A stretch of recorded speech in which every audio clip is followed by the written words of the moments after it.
actually open up the game. Hello. I didn't forget to do things. No, I would never. No, baby, you just woke up. It's alright to forget things.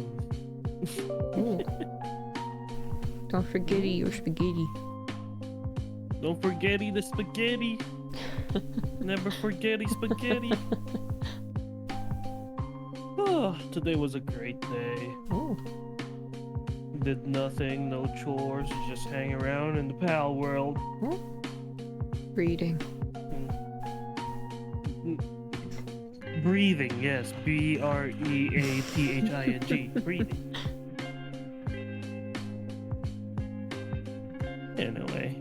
Yay, konbanwa. Konbonichiwa. Konbonichiwa's up. Or read. Oh, there we go. What's the bump? Wow, eh? Oh, we're not even here on the screen yet. Am I? Exactly. Not capturing. You're bonking.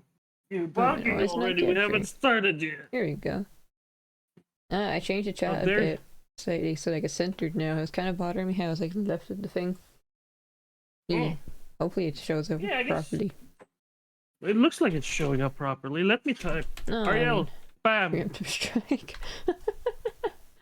Bruh. Does it look okay? Does it look weird now?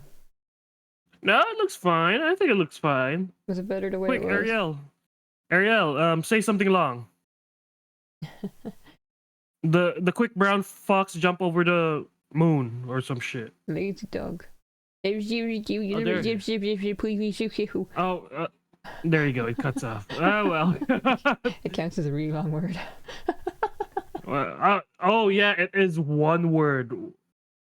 Probably a sentence, huh? Perfect. The quick brown fox jumps over the moon. Here we go. There you go. Why is this? It's kind of left. Oh well, it's fine. No, it's left aligned, but that's good as well. Don't worry, I think that's fine. Yeah. Why did I get 2 notifications? Ew. What happened? I was wondering why I got 2 notifications. Also, we apparently had a preview. We had a preview. Hey, Seeker, we had the way I remember is 9. Seeker, we go. Konbanwa. Oh wait, no, Konbanwa. Whoops. We're Yeah. gonna beat the game today because the next ending is a bad ending. It's just a generic bad ending. It doesn't really teach us anything. So I thought, I'm gonna skip it because it's just like the submarine. I should have got this I should have got the submarine ending first and that ending, and then I should have got Clover's axe ending. Then we should have got the safe ending, and then go for the true ending. But now at this point, there's no real point in getting it. If it makes sense. Yeah, I just because got I on my figured own it off your out. screen. Yeah, it's just basically spoilers. It's just another hint that like there's a killer who has a knife. Who has a knife? And we learn from the safe ending who has a knife. And that's the only thing it really teaches us. Basically, it's just hinting you to, It's just who another, the killer is. It's just another everyone dies ending. Yeah. So we decided to just, go for the true ending, right? So Okay, first so things stream it first. to me, babe. Oh yeah, right. I forgot something. Hee hee. Don't tee me. Hee hee. Hehe. So actually, Hello? BB, you were on the right track the first time, just like me when I first played this game. But the problem with that is, if you did, you would have got the true ending, and then we would have got like a fake out ending because you haven't seen the safe ending yet, so you can't get the true ending. Well, what's the fake out ending though? It's just Does everyone live? no, it's the true ending, but it stops early. You'll see why later. I'll see one later. You'll see why later. I'll tell you where the cutoff point is. Also, I made notes to myself. I summarized the entire plot, and then I drew like a diagram to explain the story because this true ending is kind of confusing to some people. And I knew if I tried to explain it on the spot that I would get tongue-tied, I'd get confused, I forget things, and I just make people more confused. So I decided, you know what, I should gather my thoughts last night. BB made a script, basically. Woo! Let's go. Script writing. But yeah, we're gonna be finishing this one today, probably. Oh. This could be a long And then... one. oh, really? Well, let's... it'll be fine. Probably. And maybe the next stream, you're gonna see us play... Yakuza. Actually, We're it's going gonna be back to busy on Yakuza. Wednesday because Chinese New Year, so we're not going to be playing orange juice this week. It looks like. But that's Rather, okay. it's not Chinese New Year, but it'll be on the 10th. He's just gonna be preparing stuff. Yeah. Yeah, the next series I want to focus on is Yakuza 0. We're like halfway through the game, maybe a bit more than halfway at this point. Yeah, I bet. I was thinking like we go to Yakuza 0 and then Kiwami 1 is supposed to be kind of short-ish. So you played that. Hopefully it is. Maybe we'll play Kiwami 2 then, and then we'll do Virtue's Last Reward, and then we'll launch into Persona 5, I don't know. I might change my mind. Meanwhile, I'm thinking of yep, that's what we're going streaming for this on time. Tuesday.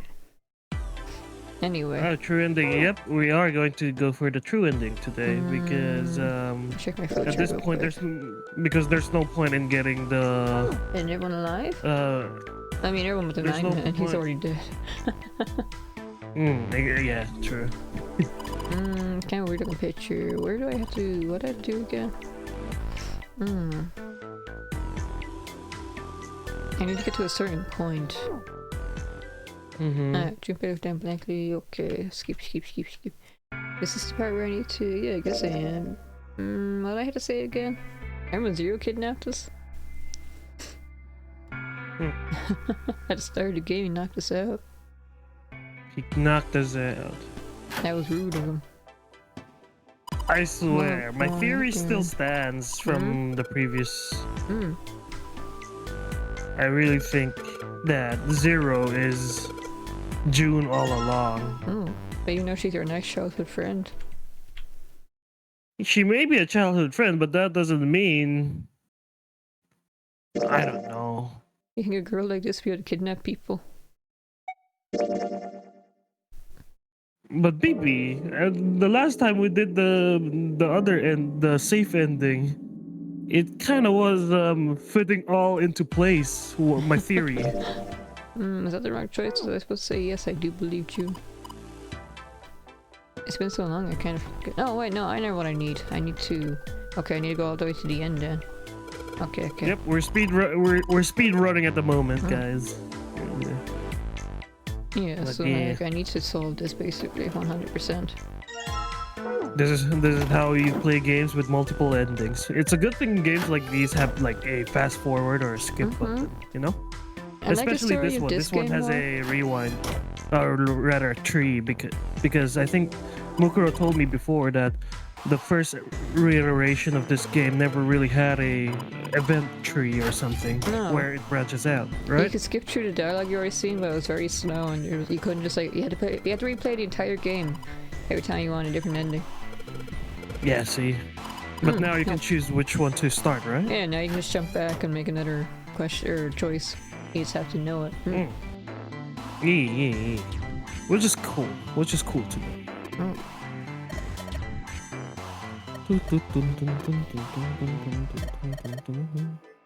I want to see the true ending. Everyone lives except for Ace. Cause fuck Ace. He was very sus. I mean, like, look, Ace was like, "It's okay, guys. You go on. You guys can go all ahead. I will sacrifice myself." I'm like, bullshit. Nope, you just have to know it. Sure. You gotta know, man. You just gotta know. There's multiple ways to get different endings as well. I played the original. So did I. And there's multiple ways to get the endings on DS. You have to make certain choices as well. So then there's no like flowchart or anything. So yeah, you're just kind of guessing which doors are the right ones. It's painful for certain puzzles. Oh, really? That bad. Yeah, so like you go down one door and because you made like the wrong choices in dialogue, you get a different ending. Then you think, oh, that's not the right ending. I need to go for another one for a true ending. But then like you get a different ending again because you didn't make the right choices and you went down a different path and everything. Blah, blah, blah. Anyway. Bruh. So this is really better, huh? Well, that's good to know. Alright, I'm in the wrong place. I'm in the wrong place again. But yeah, that's that machine muscle. I think the only Lucario one was kind of awkward that I had to look up. But yeah, I like the story of this game better, but I like the gameplay part of Virtual Last Reward better. Zero Time Dilemma is just kind of... I mean, we're gonna play it, but I'm disappointed with it. A lot of people were disappointed with it. Hey, Junpei, you got a minute? Is this the part? We're thinking of playing it. We may play it. Maybe I'll just like... Actually, probably play it with you. Nah, we should play it. Here we go. Okay, I need to take this... And then I think... Oh, you mean like the stock market? You mean like the stock market? Oh my god, wait, that's the not what I change? That's mean. the What the line? hell would No. you think that? No, this is just additional filler that I want you to hear. The important choice is that you... it's important that you have the bookmark. I mean, yeah, I do stocks okay. too, but He does stocks. Oh my god, you don't look like you do stocks. You look like you go to a freaking Beyblade competition. He looks like a punk rocker. It's not a statement more or less thrown away by Santa caught Junpei very much by surprise. You? A stockbroker? yeah, got a problem with that? No, you don't look like the Dude, type. Santa looks like he's about to throw up freaking crush gear in the arena. What Junpei didn't say, of course, is that he didn't think Santa looked smart enough to be a stockbroker.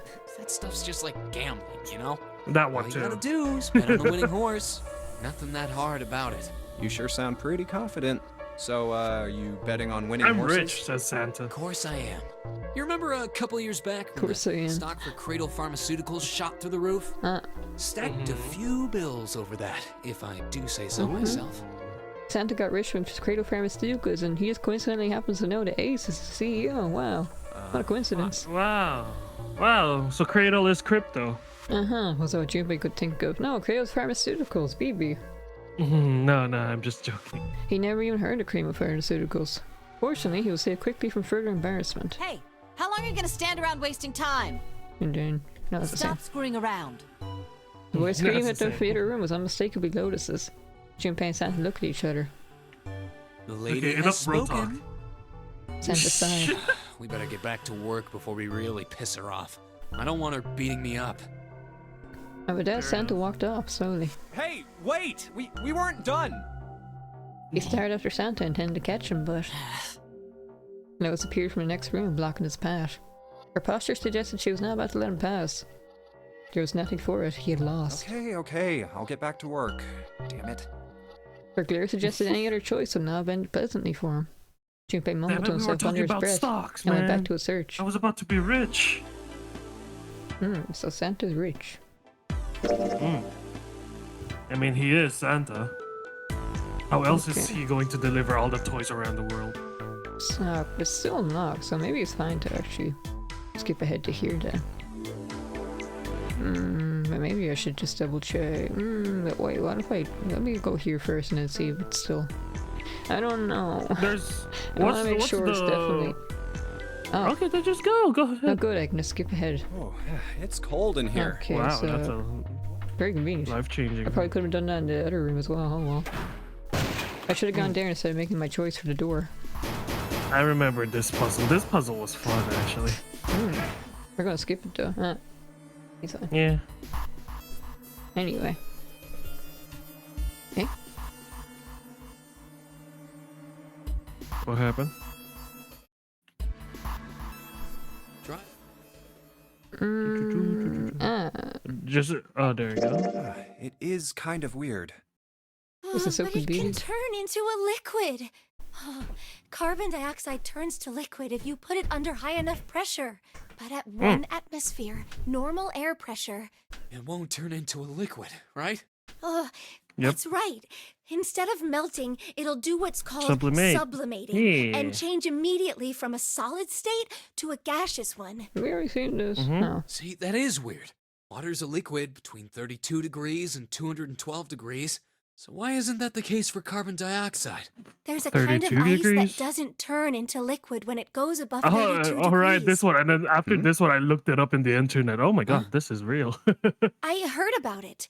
Its melting point is 96 degrees. Ice with a melting point of 96 degrees? You mean there's water that freezes at 96 degrees? Yeah, well, Yeah. you could also look at it as ice that won't melt until it's 96 degrees. Yeah, no, So we what's said this ice with a melting point of 96 degrees called? I heard it's called Ice 9. Ice 9? Originally, Ice 9 was a made-up substance. Okay, now it's the same. Whenever you just Yeah, see the end of this. The only difference This is was like, really interesting. I was really interested. That was really interesting when I when I heard freaking June explain the whole thing. Okay, and then we need to go back here and you go through the 7 door. BB speed run. Mm-hmm. Oh my god, that song again.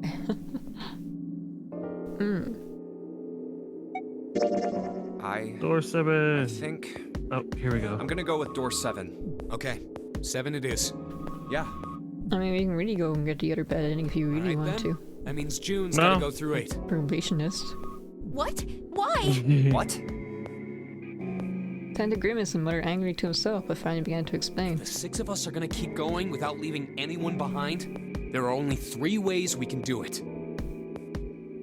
Oh, June, plan A. And 3, 5, and 8 go through 7. And 4, 6, and 7 go through 8. Plan B. 4, 5, and 7 go through 7. And 3, 6, and 8 go through 8. Plan C. Or 3, 6, and 7 go through 7. And 4, 5, and 8 get 8. The timeline again. We're going to get to true ending today. We're going with plan B. There are no other We were combinations. setting timeline. In other Crony words, was here. 3 and 4, and 7 and 8 can never go through the same We doors. died too many times. You get it now? As Santa finished, June looked over at Junpei, tears welling up at the corners of her eyes. No. You're saying we aren't going to see each other again for a long time. Junpei felt as June did. He wanted to be at her side through whatever trials they were preparing to face. But he knew if they were to survive, he had to swallow his feelings. Did you know there was an iOS port of this game? Really? The voice acting, the original DS game. Yeah, and they added a new ending, so if you go into the tree door, Clover is like, she's blind by revenge again. She thinks, you did it, you killed Snake, didn't you? So she like drugs you with soap and then throws you into the water and you drowned. I'm gonna look this up right now on my It's called the iPad. syringe ending. It's probably not on the App Store anymore. Oh. Aw. I don't know. Is it still $9.99 though? Yeah. It's only for this Steam remaster that they call the Zero Escape the Nonary Games.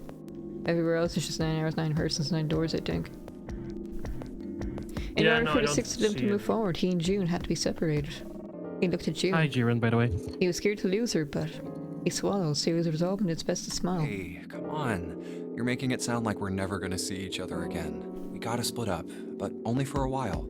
This is just like when we went into the 4 and 5 doors, remember? We got split up then too, but we all met back up. I'll bet 7 and 8 are just like that. You mean they're connected somewhere? Yeah, probably. Probably. Maybe. She didn't sound very hopeful. It was 7 that interjected. I'm sure they're gonna connect somewhere. Poor childhood friend. What makes you think so? They always lose. Don't, then neither team can get through door 9. June, you're In freaking other words, the game would end zero. right here. There's so Zero's many been on other top of his suspicious shit people, so though. far. I don't think he'd blow it now. I'm damn sure that son of a bitch wants to have his fun as long as possible. Yeah. He's not gonna end this game until we get through the 9 door. Yeah. June said nothing. The tears were gone, but her eyes were so sad as they looked at Junpei. He met them, what reassurance he could manage, laid his hand gently on her shoulder. Everything's gonna be fine. We're gonna see each other again. I promise. June bit her You lip and gave him an promise? almost imperceptible nod. Yes. Promise? Her voice was barely above a whisper. Santa's voice shattered a moment. You guys are done, right? He stretched and continued. Anyway, that's pretty much it. Clover and I will both go into separate groups. I figure I'll take 8 and Clover can take 7. Any problems with that, Clover? Clover looked away and was Sorry silent about for the a moment. dogs. It's Whatever. fine. It's more of a dismissal than an agreement, but Santa didn't seem to care. Alright, we're ready to go then. Maybe just give me a Let's sec. I'll shut the dogs up. Wait, how long are you gonna be? Anyway, let's see. I forgot you can't see my cursor. 10 years. Yeah, so the middle part. If you fulfill all these conditions by going down, the red conditions that is, by going down the 5 door, if you go down the middle path, the 6 door, you get the safe ending. However, what we're doing right now, we went through the 4 door, so now if we go down this one, the 7 door as we're doing now, and then went down the 6 door again, we would get the other ending, the knife ending it's called. But we're not going to do that. That's not his command, the group split and headed for the respective doors. Clover 7 and Junpei walked towards door 7. It's basically like in a British version of the submarine endings, like, oh, Lois has gone missing and now she's been stabbed to death and like her bracelet's missing. Just like the submarine ending. I wonder who would do that to her. And then Junpei's thinking to himself, and then suddenly someone stabs him and then like, the game fades out. I see. Oh. 9, 10, there's only 6 endings. Santa, Lois, and June head for door 8. For a long moment, they stood in front of the door. 7 took a deep breath. You guys ready? Yeah. Yeah. Okay. Okay. Let's go. Okay.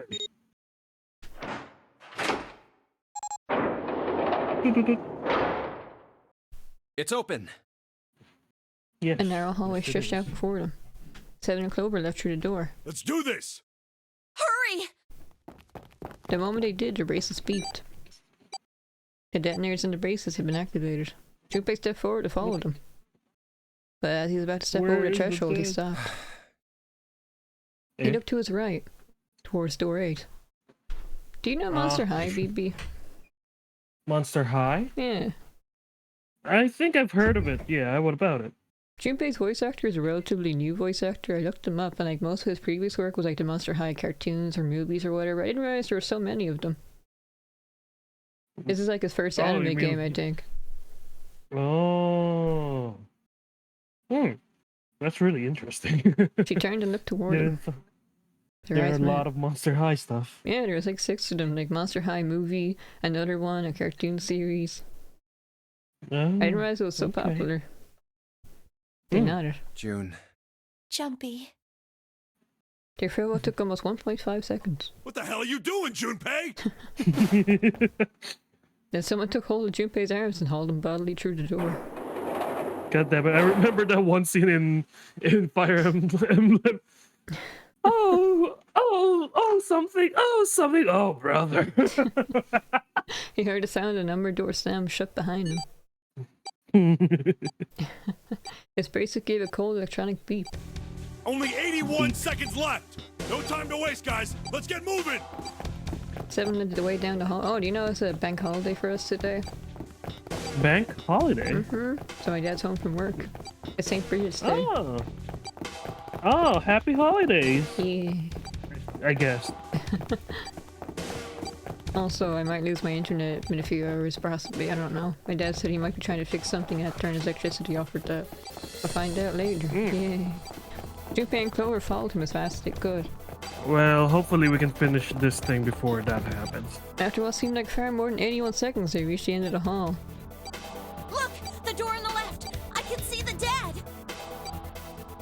There was no time to rest or catch their breath. All three slammed their hands in quick succession over the scanner panel on the dead. You missed out on so much if you go in adventure mode instead of novel mode.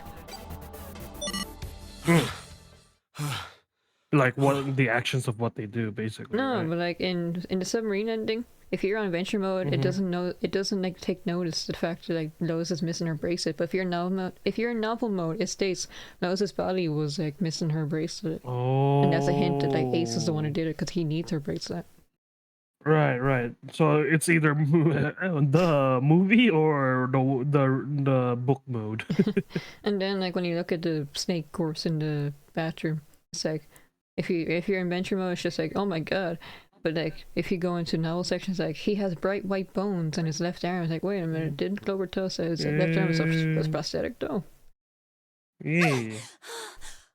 Basically, novel mode will give you hints for you to figure it out, but adventure mode will just tell you stuff when the characters Just figure like- it out. Just like you're watching a movie or something. I guess so, yeah.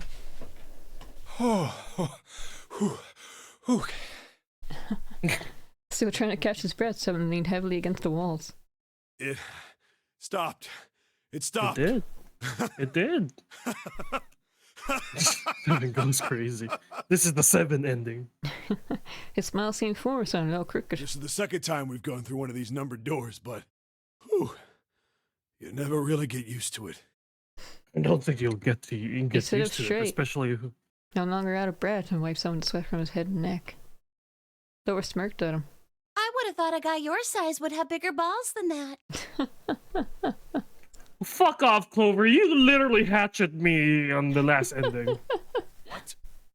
What the hell did you just say? Say it again! I dare you! You have Almost the kid to the ground. You little... You wanna die? I'd like to see you try. Oh my god. Fucking What the brat. fuck, All right, Clover? let's go! Hey, Why hey, are you so calm down, guys. aggressive? This isn't the time for this. 7, you're like twice your It's size. not gonna do us any good. Why is Clover so mad? Because her brother's gone missing. Yeah, but she didn't have to take it out on 7, who's helping. Junpei sighed. Sometimes he wondered if the doors and the puzzles were really the greatest challenge they faced. Wait here for a minute, all right? I'm gonna go see if there are any other doors. He didn't respond, but Junpei wasn't in the mood for a conversation anyway. After We that. just came through this door. And No of balls, course no it's balls, no shut balls. tight. There's a short hallway on the left here. And an iron wall. Yeah. I doubt I can get through it. At last he gave up and returned to 7, who was tapping lightly on the wooden door. This door's the only option we've got, right? Yeah, looks like Yeah. it. Hey, something's written on the door. On that iron plate. It says operating room. If this thing's telling the truth, there could be body parts inside here. Well, this is Yeah. probably not going to be pleasant. Something Yeah, about it there's made not. Junpei feel nervous. Well, there's no point to standing around. Might as well go in and see what's waiting for us. 7 grabbed the No. brass knob and slowly opened the door.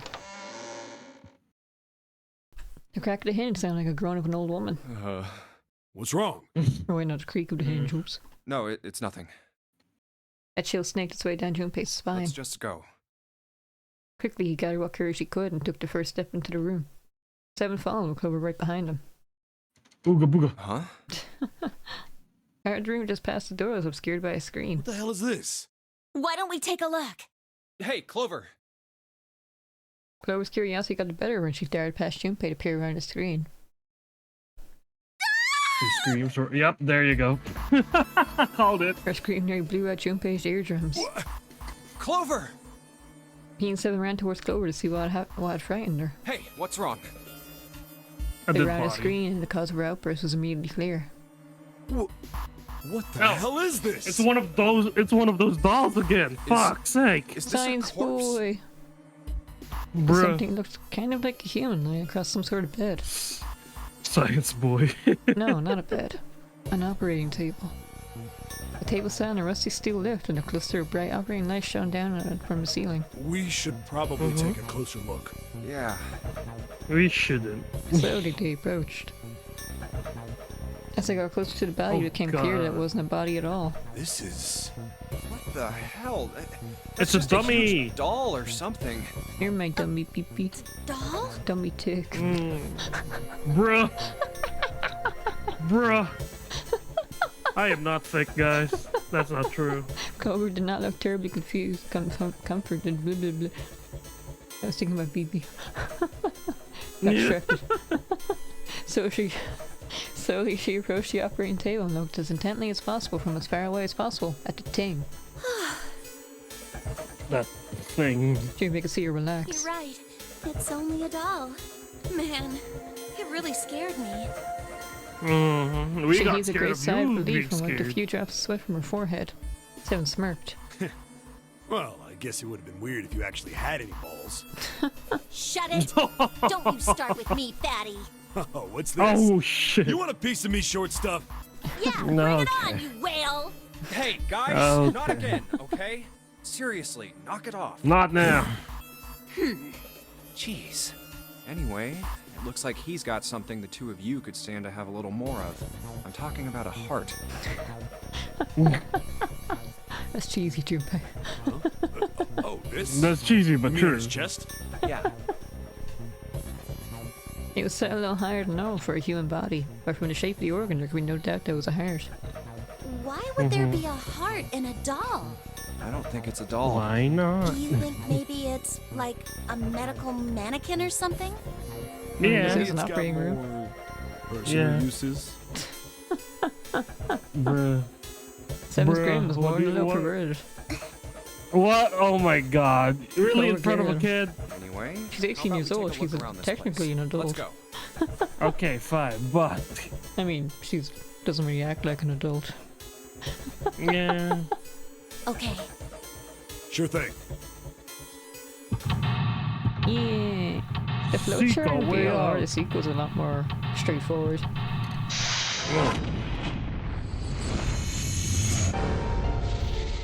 Sequel way out. Yay. This is our first time in the operating room. Yay.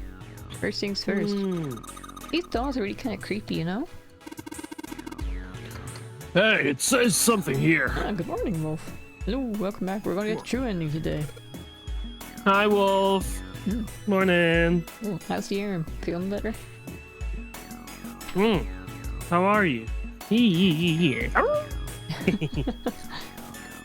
John? I think that's the stall's name. Oh yeah, I also want to make the font smaller so people with long names like Bach and Red, they don't get like cut off. See? That's nice. Yeah, I think that's fine. I think chat's fine. So I guess the longer your name, the better it looks on the chat box. Somewhat better. Somewhat better. The Tylenol help. Just take care of yourself, my dude. Let's relax again. And hopefully be better tomorrow Me? completely. Yeah, do what I did today. I relaxed. You Anyway. choked a Suki. He was I seriously chucked and a suddenly Suki. got an illness and he couldn't go into work. Yeah, man, it felt so bad. I felt the worst. I was just on my chair all day, on my computer in freaking Pal World. I'm so sick. Anyway, maybe. This thing is creepy. Why? I wonder why it's on the bed. Hey, I know what this thing is. It says KG on the display. You think maybe it's a scale? Maybe. White cloth. A white cloth. A creepy Yes, medical maybe. mannequin's lying on the bed. Apparently his name is John. John is just lying there. John Cena. Look, baby syringes. They use these for surgery, right? Let's see. Syringes, cups, a plate. It's a sort of scissorish thingy. Forceps, that's what they're called. Are those scissors? Why is there 4 steps? Why isn't there a 1 step? They look kind of funny. No, that's probably a pair of kosher forceps. Kosher salt? Surgeons use them during their operations. They can hold blood vessels shut and keep issues out of the way. We can use it to pull stuff out of small holes or something like that. Okay. What's this thing? It's got these short iron legs. Maybe it's a heater? There's nothing inside. Ooh, a fake chest. Are we supposed to replace it? It looks like a coin slot. Bruh. Get your pan. What will you win? Gachapon. Maybe you're supposed to heat revival something with that method. gas to kill the bacteria? There's a boiling thingy Maybe. over there. There's nothing on the lid or in the drawers. There's a lot of different kinds of medication. It's hard to tell them apart. There are a whole bunch of bottles on the shelves. They all look like medicine. Botless. They got labels, but they're all big medical words that I don't understand. The drawer is empty. Yeah, nothing there.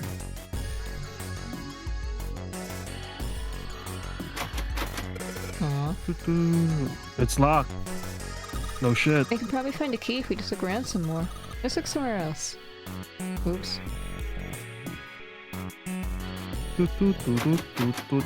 Aw. Looks like it's locked. Guess we're gonna need a key for this one. What's this? Yes. I can't look at it. And this is the way. Yeah, Junpei, where are you going? That's the door we came through. The only thing out there is a numbered door. I'm pretty sure I don't need to tell you that the numbered door is a one-way deal, right? So... You're saying... There's no point going back there, huh? And you're nodding. Awesome. They're synchronized. Oh. Scalpel. Oh my god. A scalpel that's not rusty. Well, to be fair, I would be worried if there was a rusty scalpel. Seems like it's put here for a reason, huh? You think it's telling us to cut something? Yeah, I think it does.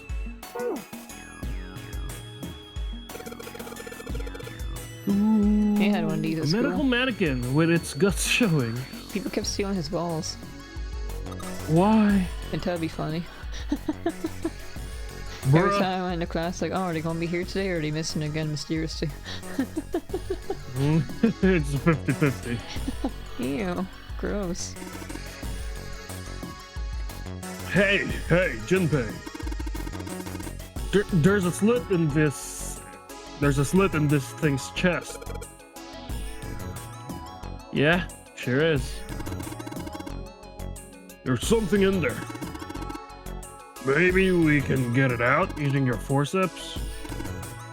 Ugh. Damn it! Thinking thing will fucking budge. Stuck. Well, I guess you can't use force in this one then. Maybe something small that can fit into that little hole. Phoebe's a fake organ. It's a liver. So we took the organ thingy out of the chest thingy. Yeah. It's oh wait, it's not a liver. I take it back then. Whoops. It's a lung, not an organ thingy. Huh? This part here on the back, it's all rubbery. You're right. So it's fake organ, of course it'd be. Wait, that's what I'm grabbing it for. Hey, it feels like there's something in here. You think we can cut through the rubber part? Good thing I happen to have a scalpel. Yeah, it just so happens to have a scalpel.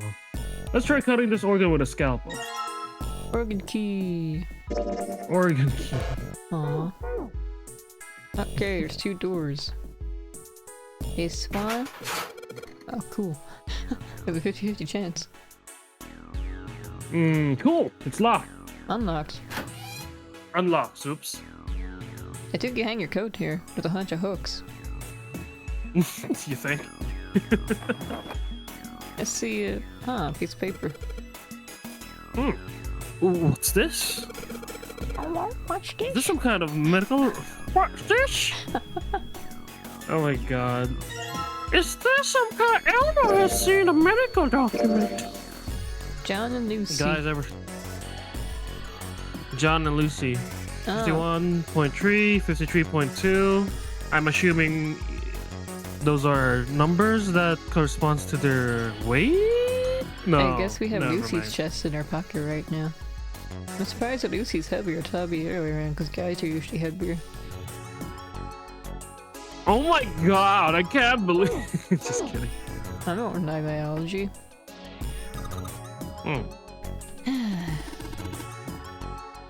What the hell are you doing? Don't you want to get out of here? I'm tired. Oh, for fuck's sake. Ooh. Ooh. The white light on the top's glowing. I'd call that more of a green light. Yeah, that looks like more of a green light to me too. Yeah, but red, blue, and purple ones are still aren't lit. Fuck. Probably need to do stuff with this. Probably change the beaker or something. Oh, sink. The doctor and nurses probably wash their hands here before an operation. Nothing suspicious here. It won't open. It looks like it's locked. There's a red plate on it. Do you think that means something? Yes. Can we take the plate, I wonder? There's a ray going through the beaker and it's hitting the thing on the right. Yeah. Maybe if we put the plate in between the light, can we do that? Can we take the plate? Oh, it's the way out. The what? Can we take the plate on the door, on the cabinet door? No. Oh, we cannot. Okay. I think I need to use liquid for this. Oh. Well, we got medical supplies. Oh, they both again unlocked by this. Awesome! It's unlocked. Oh Yatta! boy. Oh my god. That's a lot of Hey stuff. Junpei, you think there are any slugs on this ship? Huh? Oh, if there are, I was thinking we could put salt on them. What's she pointing at? The label states Nacle. Salt, yeah. Oh no. Do you think Seven will shrivel up if we put it on him? Hey. You say something? Was it? Junpei, there's a lot of iron powder right? in this, so I think. Na sodium, right? Yeah. Or yeah, so sodium chloride. How do you know it's iron? And the label says Fe. Fe stands for iron, right? Yeah, that's true. Something stinks. Oh, sulfur. Is it coming from this bottle? It's it says NH nitrogen hydrate. Trihydrate? Well, that of course stinks. It's ammonia.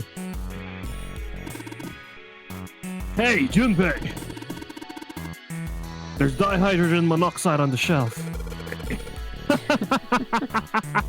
I love that. That's funny. Dihydrogen monoxide. Why don't you just say water, dude? What's this? Whoa! Looks like a can spray nozzle. It says CO2. Carbon dioxide. It's a can filled with carbon dioxide. There's a note on top of the table. Iron's 1, salt is 2, water is 3. Carbon dioxide is ammonia is ethanol. I think this is a hint I'm not for. good with that. Maybe it's got something to do with this box? Fuck. Well. Carbon dioxide is CO2, which is 2. Oh wait, no. Salt is CO. NaCl, nitrogen sodium chloride. oh, that's ammonia again. NH3. NH3. NH3. But 3 what is notes are- water. Blue liquid and a red liquid.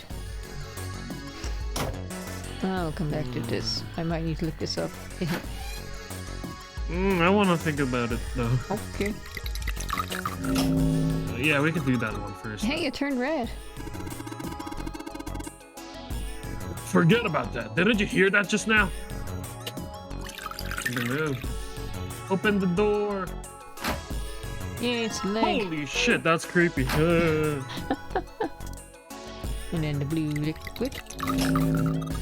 It's blue now. I think I heard another noise. Another leg. Fake leg. And then you put the blue liquid, you put the red liquid. You mix it And that's again. purple. Yeah, I get it. You combine the red liquid and the blue liquid to make a purple one. Good job, Junpei. The purple light came on. I heard it unlock. I'm sure it's unlocked. Seeing Clover be all happy and talkative is so really weird. Knowing the fact that saw her at her worst. she on the yeah. You know what she's capable of if you disappoint her or let her down. Unlock her with the purple. Please, gotta be unlocked. Ooh, I forgot his voice in her. All right, let's see what happened.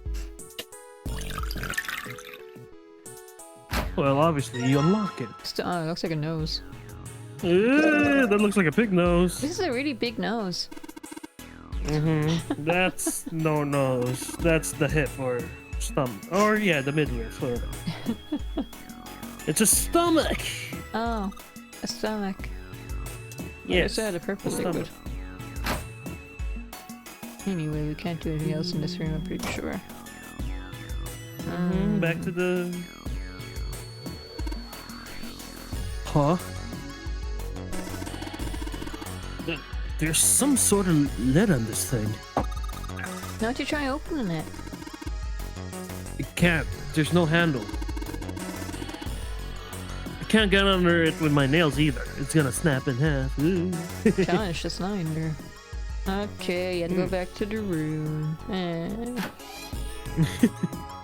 The box is locked. Looks like I gotta enter a passcode on the keypad to open it. I can only enter 3 numbers. E's for enter, C's for clear. Don't see about that. Yeah. Let's give it a shot. Okay, 1, 2, 3 is iron, but we only carbon monoxide, carbon dioxide, ammonia, ethanol.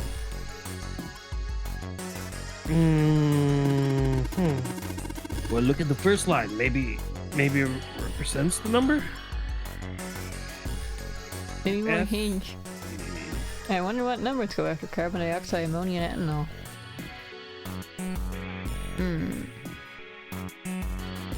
Salt Rectangular is too, I wonder. sodium Do people mix medicine on this thing? and H3.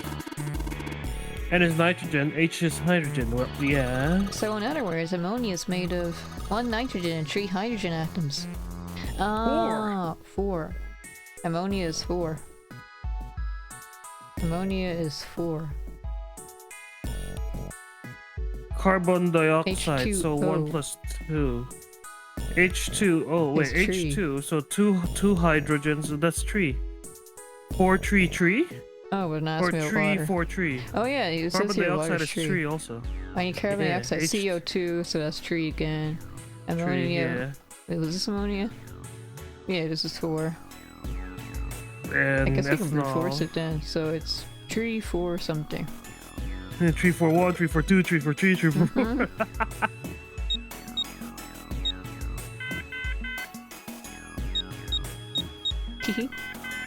We're brute forcing it because maybe we could have just looked at ethanol. Woo. This is taking. Maybe let's just look at ethanol. Maybe. There's only a Yes. few more solutions. 3, 4, 8. 3, 4, 9. There we go. Yay! Fake right arm. And fake heart. A heart. This thing is super creepy. It is. This ain't good for them. Get it? This ain't good for the heart. But get man. Now That was that I have funny. all these things, what do I do? Ew, that's gross. You construct the woman, BB. Maybe, I don't know. This is the chest. It's a woman's chest.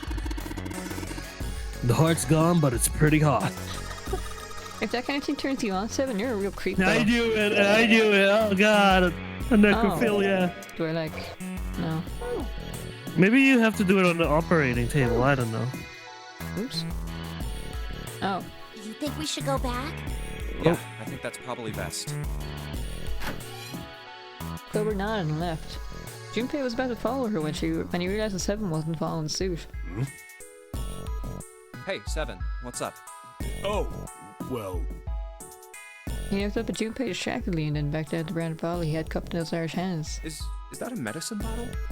I got curious about it. Here, In response, Seven tossed the bottle gently to Junpei. He caught it and twisted around to read the label. Ethylene diamine tartrate? yeah, that's right. CDT. What kind of medicine is that? It's not medicine. I think it's an industrial strength detergent. Why would they have something like that here? Well, probably to clean stuff up. Clean what up? Fuck if I know. Blood. Still, it looks like it's cleaned my brain up. Junpei looked up from the bottle. You remember something? Yeah. Oh. Seven nodded slowly and spoke. Well, I remember a story about EDT. Happened about 50 years ago. There was this factory somewhere in America making big old EDT crystals. They were making it to sell as an industrial strength cleaner, like I told you before. But a year after the factory started backstory. Something strange started happening with the crystals they were building. Water molecules started attaching themselves to the EDT crystals. This made them into a sort of mutation of the original crystals, called a hydrate. Once the crystals turn into a hydrate, though, it's useless as a cleaner. The factory had to just dump the crystals. As a hydrate, they were useless. But it didn't end there. After that day, the same thing started happening in EDT factories everywhere, even ones nowhere near that first American factory. Didn't June tell us a story like this as well? I think... Yeah, I think something similar like that. And then as she's going to pseudoscience, it must be like the molecules are telepathically connected, Junpei. They'd been making crystals the same way, with the same materials and the same equipment and environment. But now, all of a sudden, every single crystal they formed turned into a hydrate. Turned into a hydrate. In fact, ever since that day, no factory anywhere has been able to make a pure EDT crystal. Even in EDT research Yeah, I done do years remember before, they'd never just gotten saying a hydrate. something. But after it happened at the first factory, it just spread. It was like, man, how do you say it? Like the molecules were communicating with one another, transmitting There you go. information in a way humans couldn't perceive. This phenomenon spread throughout the world. Right. Junpei looked up at Seven with half a smirk. Seven stared at him dumbfounded. Yeah, that's it exactly. But how did you know? I heard another story, kind of like that one. When? In the freezer? Yeah. The freezer? Yeah. Yeah, we were nearly frozen to death. Junpei told Seven a story he heard from June in the freezer in the kitchen. How one day glycerin began to crystallize.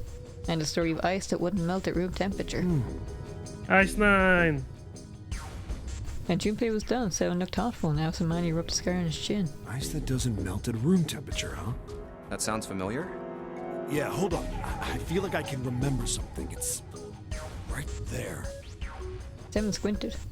His eyes stared up into space as if he were trying desperately to focus on something far away. Do you? Know about Ice 9? Know about Ice 9? Do you know about That's Ice just 9? Ice 9? Ice 9. Ice 9. Yeah, let's just Ice, mention the ice, word. He might ice. remember something about with it. Suddenly Seven's eyes shot open. That's Yep. it. I remember There now. you go. That woman, she's on this boat. That woman? Alice! Who's Alice? Come on. Lotus. The woman who won't melt at room temperature. Remember how we found a file in the captain's quarters that said all ice? Huh? Oh shit. It became clear to Seven Right. that Junpei had no idea what he was talking about. He ran his hand across his face and took a deep breath. You know how the Titanic sank on April 15th, 1912, right? Yeah. More than 1,500 people died. Worst maritime accident in history. What about it? Did you hear about the boat that was sent to collect the dead bodies? I think that was the RMS Carpathia, right? It was a cruise liner, just like the Titanic. No, that was the ship that picked up the survivors. The ship that collected the dead bodies was the CS McKay Bennett. The McKay Bennett showed up on April 17th, 2 days after the accident. It set out from Halifax, a port in Canada, and recovered 306 bodies. The Atlantic that far north was really cold. It would have to be for there to be icebergs and stuff. Anyway, the bodies they pulled out of the water were frozen solid. This isn't a very nice story. So, what happened next? Well, they say the McKay Well, Bennett yeah, recovered duh, something more Jinpei. than just dead bodies. There were various bits of stuff floating around in the water. Things the drowned had carried with them, or stuff that dislodged as the ship sank. One of the things they found was a coffin. A coffin? Yeah, a wooden one. The Snake! craftsman who made it must have been pretty skilled. It wasn't just a It's wooden steel. coffin. It was all wood. No nails, no reinforcements, no gaps in the wood anywhere. The thing was airtight. The crew got pretty curious about what might be inside it and opened it up. They had to get a wedge and hammer it open. It was so well made. Jonathan Inside. trapped D on the freaking coffin and he got They out. found a woman. Or, Oh, I here guess we you go. should say, they found the dead body of a woman. Her hair was thick and black, and her skin rich brown with no blemishes or signs of decomposition. They say that she looked Damn. gorgeous, like a goddess. She was obviously dead, but everyone who looked at her said she just looked like she was sleeping. Her skin was so lifelike, she looked like she might wake up any minute. And she didn't. Like the rest of the bodies they found, she was frozen solid. Eventually, the McKay Bennett finished searching and returned to Halifax. The 306 bodies were unloaded and taken ashore. However, it was warm enough that they began to thaw. They say that the stink was horrible, but there was one body that didn't thaw, and that was... The girl in the coffin. That's right. Everybody thought for sure that she'd melt and start to rot like the rest of them eventually, but weeks passed and nothing happened. And a month passed, and another. And it was summer, and she was still frozen solid. After a while, people started to say she was some sort of miracle. Rumors about her started to spread. People came to visit Halifax from all over. After a while, people started to call her All Ice, Alice. Of course, those rumors didn't last long. Why? Well, she up and disappeared. One day Alice was there, the next day she wasn't. They say someone snuck in the way they were keeping her and stole the body. With the body gone, the rumors followed pretty quickly. After a while, no one remembered her. Oh my god. June might be all. Looks not like her. June might be all eyes. She never aged. Wait, you just said that she was on this boat. Yeah, I did. Alice has got to be somewhere on this ship. Now why the hell would you say something like that? Because I know. And just what is it you know? What happened to Alice after she was stolen? Could be gold. Right? Tell me. Okay, do tell. Spill the tea. Come on, give me the dirt. 7 nods slowly took a look at the man, recalling something long buried. Well, around that time, the word was that there was a special black market in New York. All millionaires from all over the world. I've heard that Alice went up for auction there. The person who won the auction was Lord Dashiell Gordain. You've heard that name before, right? Lord Gordain. Oh, isn't he the guy who bought the Gigantic? The Titanic sister ship? Yeah. Isn't that a shipper on the Gigantic? Yeah, that's him. Yeah. Although I guess he hadn't done that yet. What do you mean? Gordain bought Alice in 1912. 4 years later, in 1916, he bought the Gigantic. And he hid Alice somewhere on the Gigantic. He's that rich. But nobody knows where. He died in 1931, and apparently he died without ever telling anyone where Alice was hidden. However, what? Well, he did have one close friend who asked him, "Where is Alice?" And he said, "Alice sleeps in a small chamber past the Forest of Knowledge beneath the navel of the Gigantic." What the hell is that? Is it some kind of riddle? Your guess is as good as mine. 7 threw his hands up in defeat. So that's it. Whatever you think, I believe it. She's hidden somewhere on the Gigantic. In other words, she's hidden somewhere on this ship. Before Junpei could dispute Seven's rather bizarre claim, as Junpei was trying to figure out what on earth he was going to say next, Clover's shrill voice pierced the room. Hey, what are you two doing over there? Stop wasting time and get over here. The woman has spoken. Jeez. Just like Lotus. 7 looked at Junpei. Yeah, so anyway, that's the story. It might be useful someday. Don't forget it. With that cryptic remark, he turned and left the room. Alice. Huh. Junpei was left behind to ponder what he just heard. He tried to remember what June had told him earlier. That mummy wasn't just a normal mummy. They say that she was frozen. The story says that from the time of its discovery all the way through to when it got put on the Titanic. Even though it was carried through the desert, her body never melted. Then was that Egyptian priestess Alice? Did the water in her body become Ice 9? No, that's nuts. There's no way somebody like that could exist. Junpei shook his head, trying desperately to clear and followed 7 to the operating room where Clover was waiting. No, it's not. Blah, blah, blah, blah, blah. I'm not believing. Anyway. Alright, back to the Gosh, a bottom. sign there. An operating table. Do you think old operating tables look like this? No idea.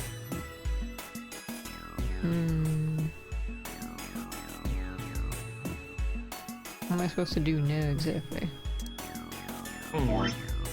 Maybe you can swap him. I don't know. No, I can't. I can't even like look at him yet. Nothing in it. Oh, I didn't do this. Oops. Oh, there you go. This bed doesn't look very comfortable. Here it is. Okay. So we've collected the 6 parts of the medical mannequin. So you think these parts here go to this? Oh, you mean Lucy?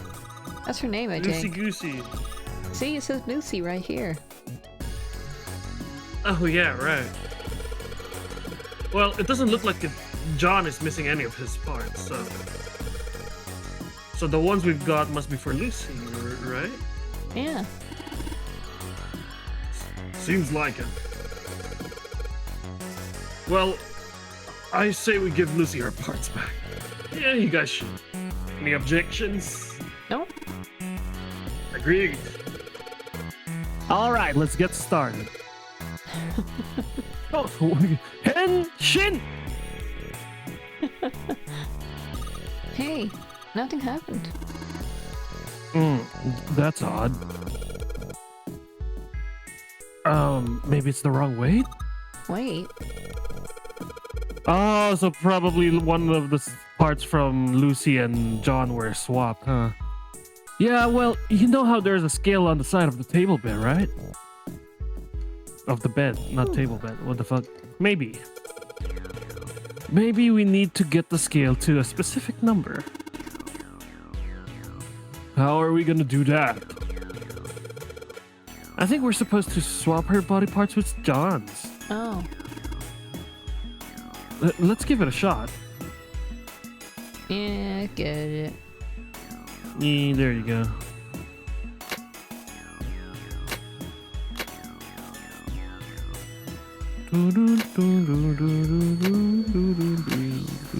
How much weight did we need for it again? I think She needs to be Lucy's heavier. 53 or something, and John is 51.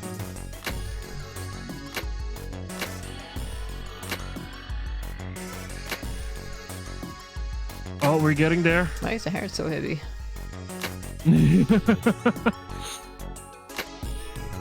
Maybe the chest?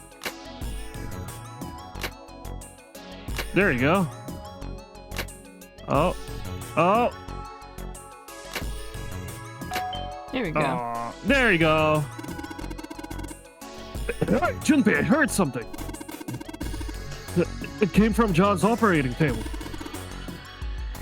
We better check it out.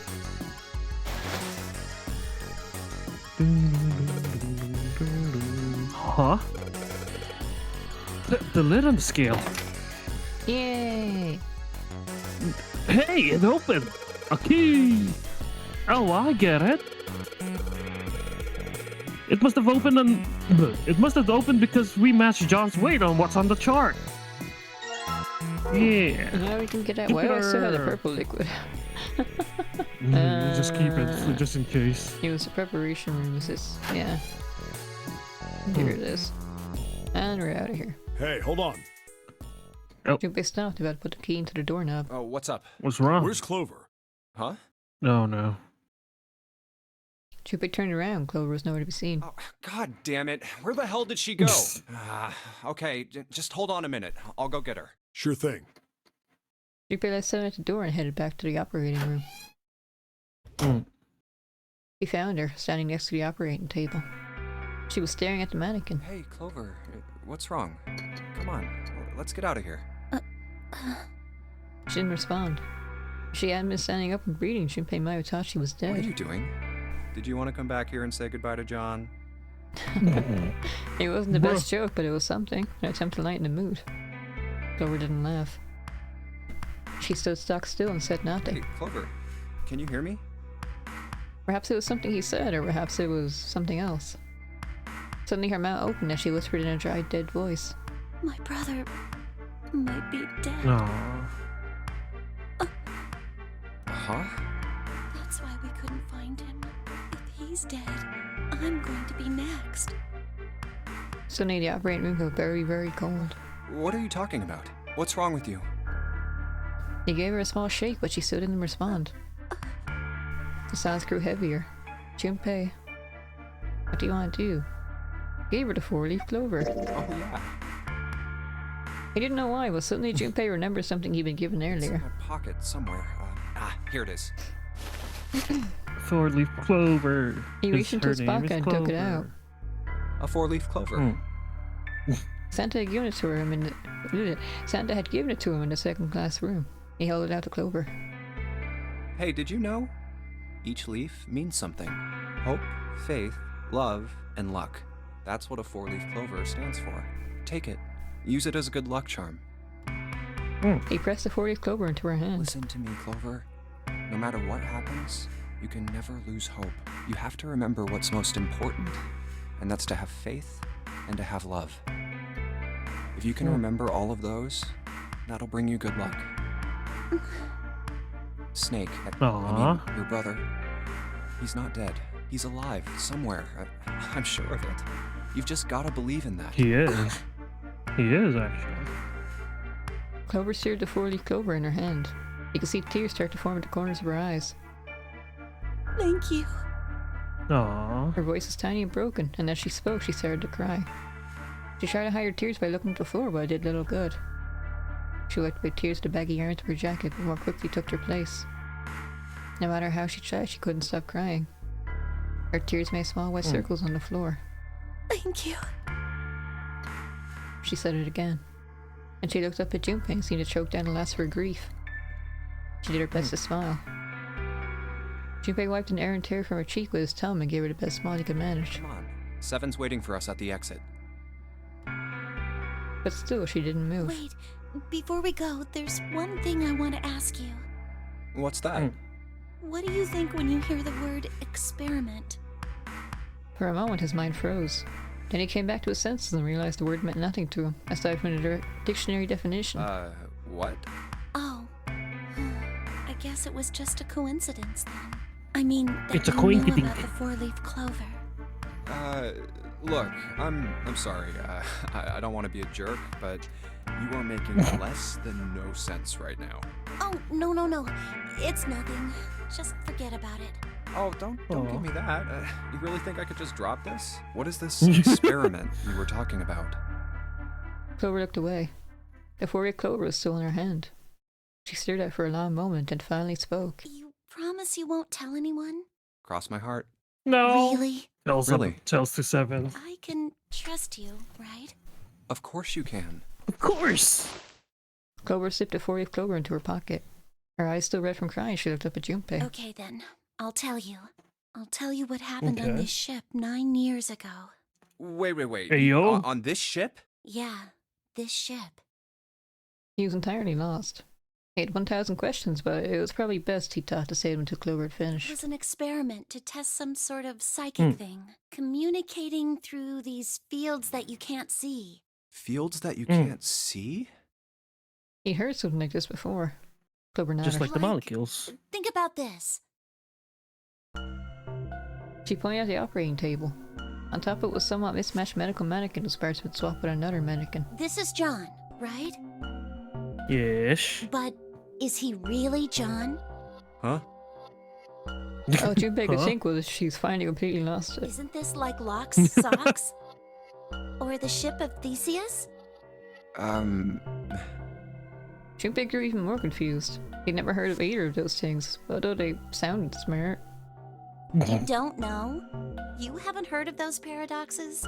No. Ooh, paradoxes. Junpei shook his love head. those. Really? Clover laughed. Okay, well pay attention then. This is how Locke's socks works.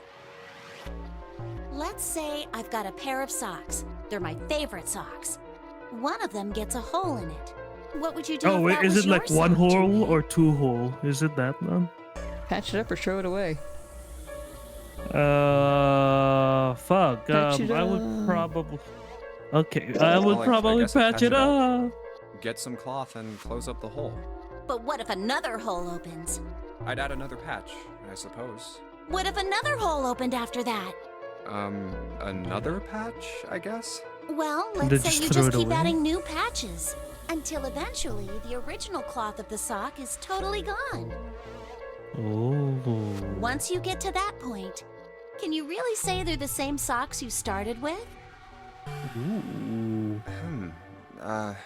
Well, that's tough. Junpei crossed his arms. So that's the locked socks thing? Yeah. Damn, the Locke ship must of have had a Theseus lot is of time, like it. The ship of Theseus. If you keep fixing the damaged parts of a ship, eventually it ends up with none of the parts it started with. Can you really say that ship is the same one you started with? And what if you took all the old parts from the first ship and built another one somewhere else? Then which ship is the real ship of Theseus? The one you repaired, or the one you built with all the original parts? It was an interesting question. Clover could see Junpei was intrigued. Hey, do you think it's the same? What's the same? These guys. The ship. Is this John, or is it Lucy now? Junpei looked at the operating table again. A mannequin full of body parts from a different body. Clover had been right. It was just like Locke's socks in the ship of Theseus. The part of the body that holds a person's identity is the head. Of course, for many hundreds of years, conventional wisdom has held that a man's identity resides in his heart, or any of a number of internal organs. Did we swap the heart? I think we swapped the body parts, but not the heart itself. And here they had both. John's head and heart are both his. But apart from those, and a single arm, the rest of his body was once Lucy's. Is that mannequin really John? We're just like these mannequins. She looked at Junpei again. Think about it. The cells in our body change every day. Old ones die and new ones are born. Maybe part of my arm is made of stuff from a fish I ate once. Or maybe part of your right side is made from a cow you ate. If you take it a little further, those cows and fishes are made from something else too, right? That's how we're all connected. Through fields that can't be seen with the naked eye. The sound was broken by Seven. Hey, what the hell is taking you two so long? Seven's head appeared in the doorway. He was not happy. How long are you gonna make me wait? We don't have time to screw around. Junpei and Clover looked at each other. Clover looked at Junpei as if to say there was more she wanted to tell him. She shook her head. Whatever she had to tell him, she didn't want to tell him in front of Seven. Seven seemed to catch on. Oh? What were you two doing? Was this some sort of secret meeting? No, it wasn't. Yep. We were just playing with the mannequins. Huh? Let's go, Junpei. Moving a little bit too fast to be entirely innocent, Clover headed toward the exit. Seven stared after her, then turned to Junpei with an amused expression. Playing with mannequins, huh? Didn't know you were into that kind of thing, Junpei. Oh, shut up! No, I was not! You're a dick. Junpei dashed past him and traced Clover's path out of the door. You're just a dick. With a short lapse, Seven followed. They stood in front of the door. Junpei took out the Jupiter key. Alright, I'm gonna open it now. Is that cool? You don't need to keep asking, just do it, alright? Fine then. He slid the key into the keyhole and turned it. He felt the unlock. The door opened with a soft melancholy creak. Beyond it lay a simple white hallway. There was no fanfare or confetti. Obviously there was no one there to applaud them. They simply walked through the door. That was it. Alright, let's get going. Hey man, what's up with you? You're so serious, you know? Can't you sound more happy, you know, get a little excited? Not really. Junpei turned away from Seven and took his first step down a simple white hallway. My brother might be dead. I'm going to be next. Clover had told him only a few minutes before that her brother was probably dead and she was likely to follow him. Like hell I can. Not after hearing something like that. You found it! Yay! Yay! I found a way We'll out! be happy though. Yet. They left the operating room. The hallway took them around several corners and past several doors, but they were all locked. There too, huh? Every door in this place is locked up tight. How about that one? For a reason. The final door was hidden in a corner of the hall. May as well give it a try. Junpei Back grabbed the to the handle. hospital area. As he made it push it open, a voice stopped him. The voice came from behind him and belonged to neither Seven nor Clover. Jumpy! Huh? Yep. He spun around. He saw someone run toward him from the other end of the hallway. Is this the same dialogue now? No. There are three people coming towards Junpei and his companions. June? I think this is different. And Santa. And Lotus, too. Oh, wait. I feel... It's a variation of the same event. They pull up short in front of Junpei breathing hard. Whoa! What the hell is this? Yeah, and they're shocked and they go back to the... What are you doing here? What? But we didn't... Before we could finish, Clover spoke. Hey guys, could you come take a look at this? She was standing near the end of the small hallway that branched off to the right. The rest of them ran over to her, curious what she found. Look on the wall here. There was something on the wall at the end of the hallway. A map of the ship's interior? Oh, yeah, It this says is... C-deck. I think I remember this So now. it's the map for this floor then? Door 7. And... Yeah. I'll Door keep 8. going until we get to They her both room and eventually skip end just in up at this case. hallway. Mm-mm. In fact, Yeah, isn't that what I said? We aren't going to be split up permanently till we find door 9. We might get separated for a little while, but we'll see each other again. Otherwise, we won't be able to open door 9. That's how the Nonary game works. I see. Junpei looked at the map of the ship's interior again. Wait a sec. Hey, could this lead to... As he looked more closely, his surprise and excitement gave way to weariness. Oh, You've got to be kidding me. One by one, the others saw what he'd seen. We may as well go. yeah. And this feels the same, no? They moved as one for the door. Oh, almost forgot. We should keep this. He pulled a map of the ship's interior off the wall and put it in his pocket and followed the others. Mm-hmm. The 6 of them stood in front of the door, arrayed in a semicircle. Is this the same now? No. Santa stepped forward. He took hold of the door and spoke without looking back at the other Ready? 5. I'm gonna open it. And back Slowly, to the hospital. all 5 nodded their silent assent. With a deep breath, Santa threw open the door. Here we go!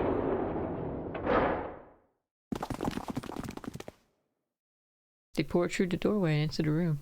They went out looking around, each one of them knew where they were. I knew it. They were just where the map had said they We're would be. back. Yep. In the hospital room. Yay! I see. Yay! I believe Okay, now we can the skip 6 ahead, of but let you me split say into 2 first. teams and went through I doors know, 7 Ace. and 8. I know, you're a killer now. I knew it all along, Ace. Fuck you. And have we seen that? I need to go here. Chart room. Bucket watch. I guess we'll just go to do What the is it? entire thing again.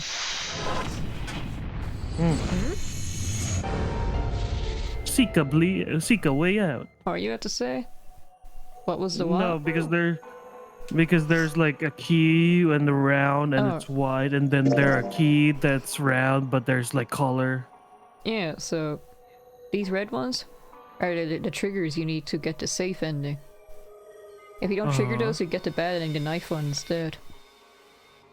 Oh, The white and the ones white one is are the the triggers true. for the true ending. You need to get these, but you also need to get the safe ending first, and then you get the true ending. Otherwise, you get the axe ending with Clover. Oh, okay. Yeah, so like I can still mess up. I can still just like not do the right things here, and then Clover will go crazy and axe us all anyway.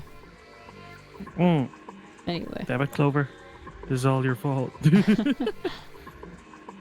So the fake out was Clover killing us. New material. Clover, you ever write Maybe. letters? You'll see. Okay. Pretty empty desk. My brother's desk looked a lot like this, because he couldn't see. He never put stuff on it that he didn't need. Damn, that's... What am I supposed to say to that? Poor kid. Oh my god.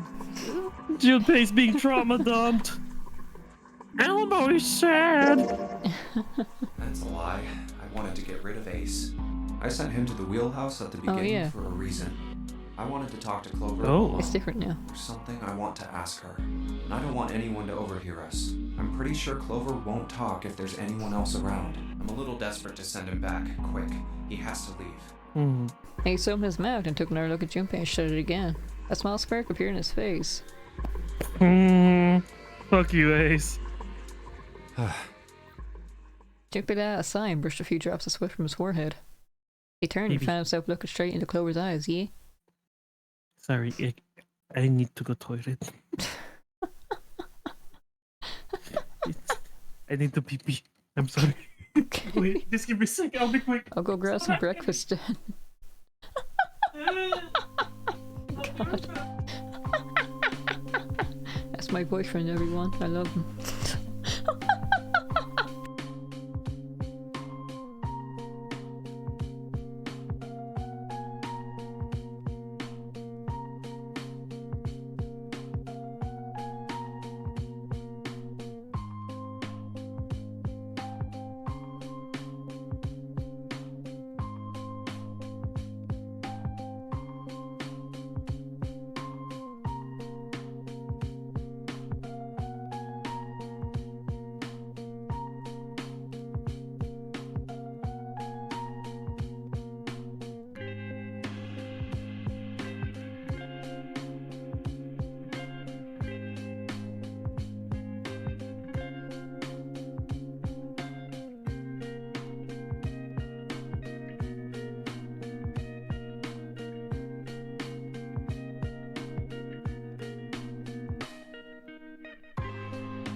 Okay, I'm back. Hello, everyone. Ariel, yay, we're starting again. No, we're not. We just went on a break. A little break.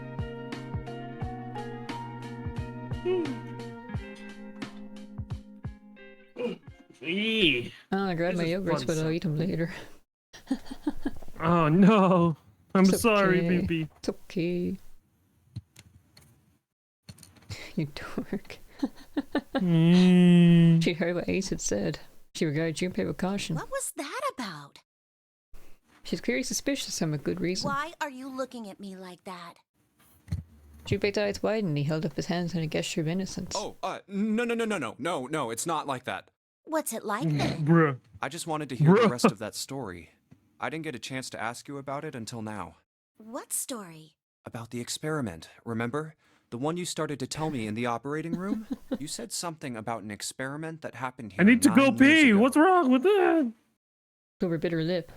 She stared down at the floor for several long moments, and when she spoke, it was barely audible. I'm sorry, but I don't want to talk about that right now. I'm just not in the mood, okay? You understand, right? I keep thinking about my brother. I can't stop. I mean, who would do something like that to my brother? I can't forgive them. I'm not gonna let them get away with it. They're gonna pay for it. I promise. So... Her shoulders were shaking. Drops of blood sprung on her lips where she was fighting them. She wiped it off and looked up at Junpei, her eyes fierce and angry. Junpei, who do you think did it? Her voice was cold and scarcely above a whisper. Junpei gulped. Well, if what Seven said was right, then there would have to be at least 2 of them. You need at least 3 people to open the numbered doors, and if you subtract Snake, that means there were at least 2 other people. You're right. So, what does that mean? Well, if we just look at the bracelet numbers, we should be able to figure it out. Bruh. Who could have opened door 3 with Snake? Well, really, who and who, or who and who? You mean it could have been It's 4 clearly people? person A and person B. Well, technically it's possible. I don't know. That doesn't seem very likely. Why? I'll tell you later. Why don't we just assume it was only 2 other people for now? Okay, got it. Let's do that then. Then who do you think it could be? Junpei crossed his arms and thought. Snake's bracelet number was 2. Which 2 bracelet numbers added to 2 would give a digital root of tree? Well, 7 is Santa's one she came to a conclusion of. Would it be Santa and 7? The digital root for Snake, Santa, and 7 is 3. Wait, hold on. Are Santa and 7 the killers? No! What's wrong? Clover looked at Junpei and looked back at her. There was no point in hiding it. Well, I thought about it, and... That means if you get the Maybe X we- ending somehow, you indirectly caused the X ending. Because she wanted to kill Snake and Santa because you told her. Or not Snake and Santa, Seven and Santa. Anyway. Is that the right choice? I don't think there is like a right choice. It doesn't really matter. Oh, okay. That's what I thought. She looked less surprised than he expected. Santa and 7. If it was 2 people, then that's the only combination that works. Hey, wait a minute there. Don't you think it's a little too early to be jumping to conclusions? Well, all I said is that those 2 would have been able to open door 3 with your brother. There might be other possibilities. Well, what other possibilities? He didn't have an answer. He's ready to admit defeat when Clover Are you spoke. saying you think that it was 3 or 4 people? I really don't think that's likely. Why not? Can I borrow your pen and paper? Clover put her hand out expectantly. Yeah, here. Junpei pulled out his pen and pad of paper and handed them to her. She opened a Yo, notebook math, bro. and wrote down several simple Math. addition problems. Eventually she had A, which proved addition number of tree. Provided rather. Oops. A, 2 plus 1 plus 3 plus 6 equals 12. B, 2 plus 1 plus 4 plus 5 equals 12. C, 2 plus 4 plus 7 plus 8 equals 21. D, 2 plus 5 plus 6 plus 8 is 21. E, 2 plus 1 plus 3 plus 7 plus 8 is 21. F, 2 plus 1 plus 4 plus 6 plus 8 is 21. G, 2 plus 1 plus 5 plus 6 plus 7 is 71. Numbers. What's this? These are the combinations cute. for 3 or 4 people. 2. These 8 combinations are the only possible ones. Oh, I see. Junpei, Yeah? I can trust you, right? Of course. Why would you need to ask that? Really? Yeah. So then I should get rid of B, D, G, and H, right? Of course. Just cross them out. And you should take off yours too. The ones with 4. So, what does that leave? A and E. Ace and A, 2 plus 1 plus 3 plus 6 equals 12. So like Snake, and then Ace, Santa, and June. Or Snake, Ace, Santa, 7, and Lotus. Wait, it can't be A. it's Why? Because June's in that because one. June. There's no way in hell she'd do something like that. Are you sure? I bet my life on it. Okay then. I can cross off A too, right? Yeah. Well, what have we got left? E.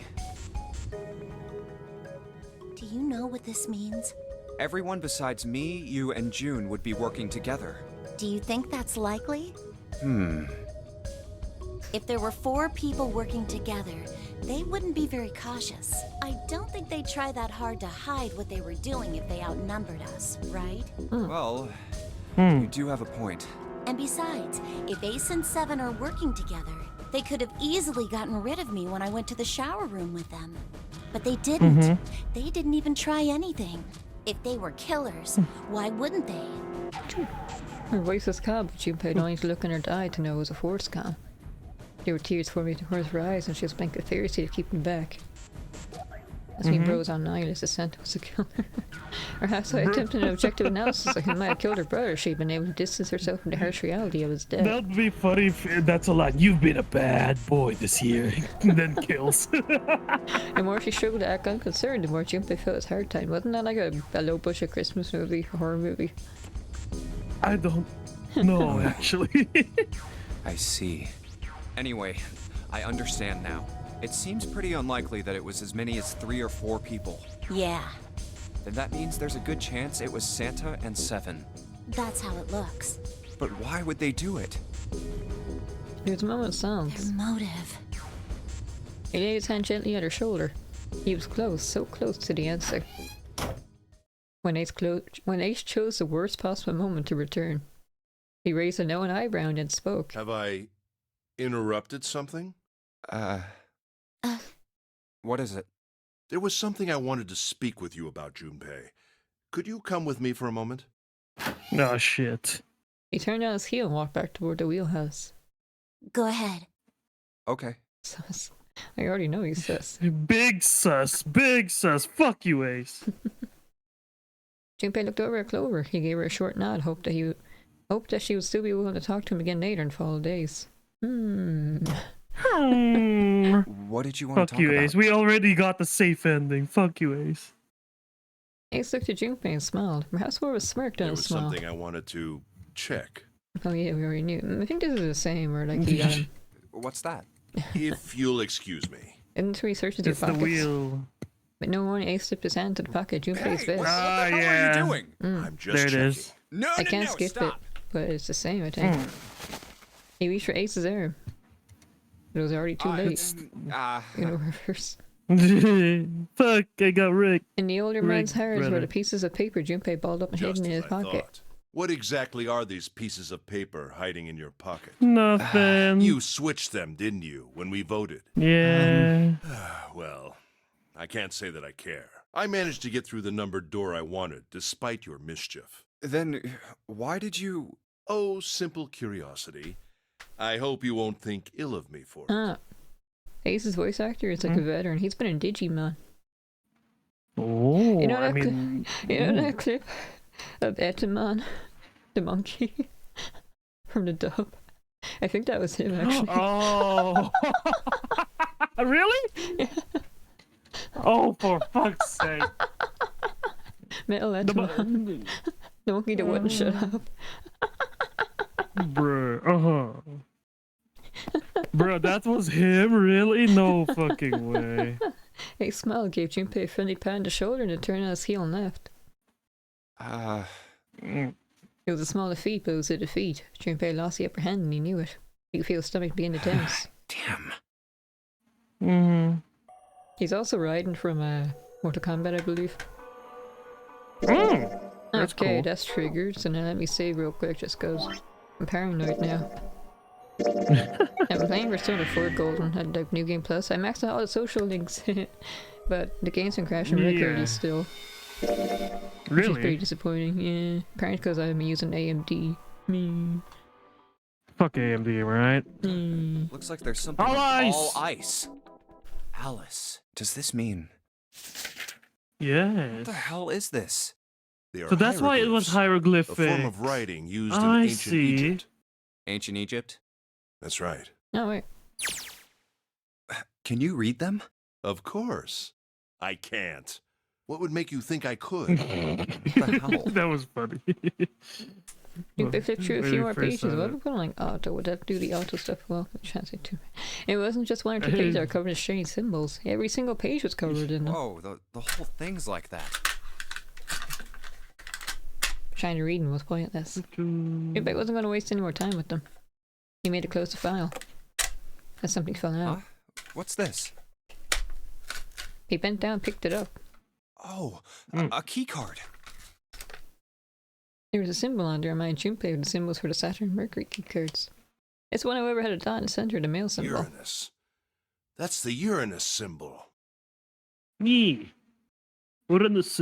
Junpei looked over to see Ace examining the card. In addition to the Uranus symbol, there were 3 words engraved on the card as well. Something's written on the bottom. Bottom deck library. This must be the key to the library then. Uranus. Mm-hmm. Uranus. Here we So pronounce it it's a- Uranus. But then we Bottom in school deck once we watched this like library. American documentary and one was Oh. like Uranus. And then we were all confused, like why did she say it like that? It's Uranus, I isn't it? pronounce it as Uranus, actually. Ah. Alice Actually, I steps in a pronounce it small both. chamber past the forest of knowledge Uranus. beneath the navel of the gigantic. Alice. Alice. All eyes.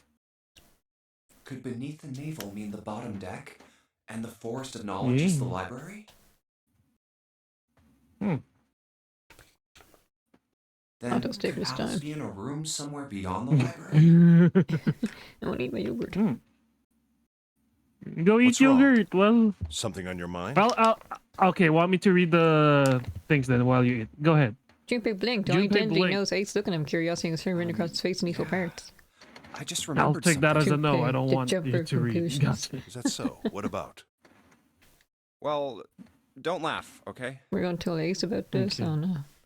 There was no reason for Junpei to hide his thoughts. He began to explain his theory to Ace. He trusted Ace for some reason. Then he stopped. It wouldn't make any sense, so Ace didn't know who Alice was supposed to be. So he told Ace everything June had told him. No. The Uranus. Egyptian priestess, an Ice 9. You are an Interesting. us. And the woman who wouldn't melt, who was recovered from the Titanic disaster? They called her All Ice, which eventually turned into Alice. Mm-hmm. And she was purchased by an English millionaire who called himself Lord Gordain. Nice, nice. Sounds like a joke, not gonna lie. Or a rapper name. According to Seven, this Actually, ship yeah, that is sounds like a good Alice. rapper name, actually. Just put like Lil before. Lil Lights 9. And you think that he hid her in a small room beyond the library on the bottom deck? Bruh. Yeah. Hey, time reference Well, for I mean, it is specific. just a theory. A game theory. Ace stared off Aw, into the Matt distance, his Pat. hand slowly now absent-mindedly stroking his beard. After a few moments, his hand stopped. He turned slowly to look at Junpei, his brows drew together. Junpei, have you ever heard of the term CAS? Create a sim. Cass. What? It stands for Cells Alive System. It is an advanced technology for freezing and preserving organic matter.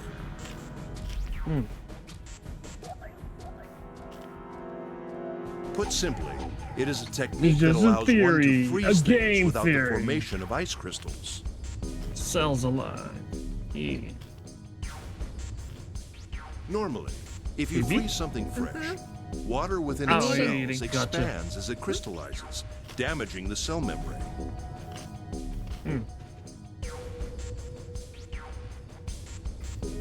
Cass, however, works differently.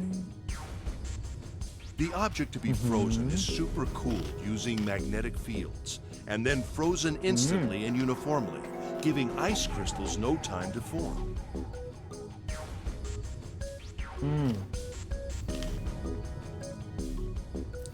It was originally developed for the preservation of food, as an alternative to the normal freezing process.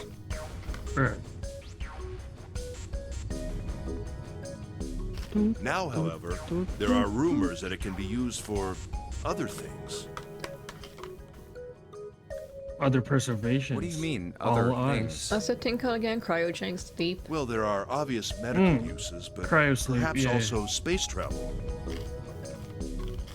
Ooh. Space travel? Are you serious? Yeah. Surely you've heard of suspended animation, cryogenic freezing? There you go. Cryo wake. No, It's cryo a fairly sleep. common idea in science fiction books and films. People are sometimes frozen for especially lengthy journeys through space. Yeah, it's not Cass, it's CAS. CAS. See, I was going to jump into some Whoa, Ace's whoa, whoa, suggestion. wait a minute there. It's CSI. Are you saying Ace that looked at him, Alice was raised an frozen eyebrow. using that Cass thing? Fish food. Well, I'm sure the possibility is quite low, but it is a possibility. Now you're just saying random acronyms. If this special It's 'cause I ice said you call CSI. Ice 9 does indeed exist. And Cass were used to freeze her into that sort of ice instantaneously. You think she could be alive? Well, I can't say for sure, of course. It's June. I'm only talking about possibilities. Ship's not like an Egyptian woman. The melting point for Ice 9 is 96 But degrees, she must right? have already like grown out from it and like, She were you put know, somewhere where she could learned reach the that ways of the temperature. new world. Well, you think she's wearing like Or white stuff. face makeup or something? That's nuts. Are you really saying she No, could have defrosted and uh, started walking about? Yeah, She got she into got internet. She learned everything from Quite the right. internet. It does sound unbelievable. Mm. But if she had, then we would have an explanation for the man we found dead on the floor. You Oh, mean right, the the guy dressed captain. like a captain? we already found this guy. Your world. Yes, A was whole dead when we new found him. world. clearly he was murdered. That's why all this happened. Someone didn't restrict her internet But if he use. was murdered, then by whom? It couldn't have been one of us. That would be impossible. In order to enter the captain's quarters, one must first open door 1. A really wanted to come through this door. No That wonder door that requires why. the Earth key prevented us from accessing door 1. The explanation is ... Who was it that opened that door? Santa Who and was Lotus. it? Right. Clearly, the two of them could not have opened door 1, or any other door for that matter.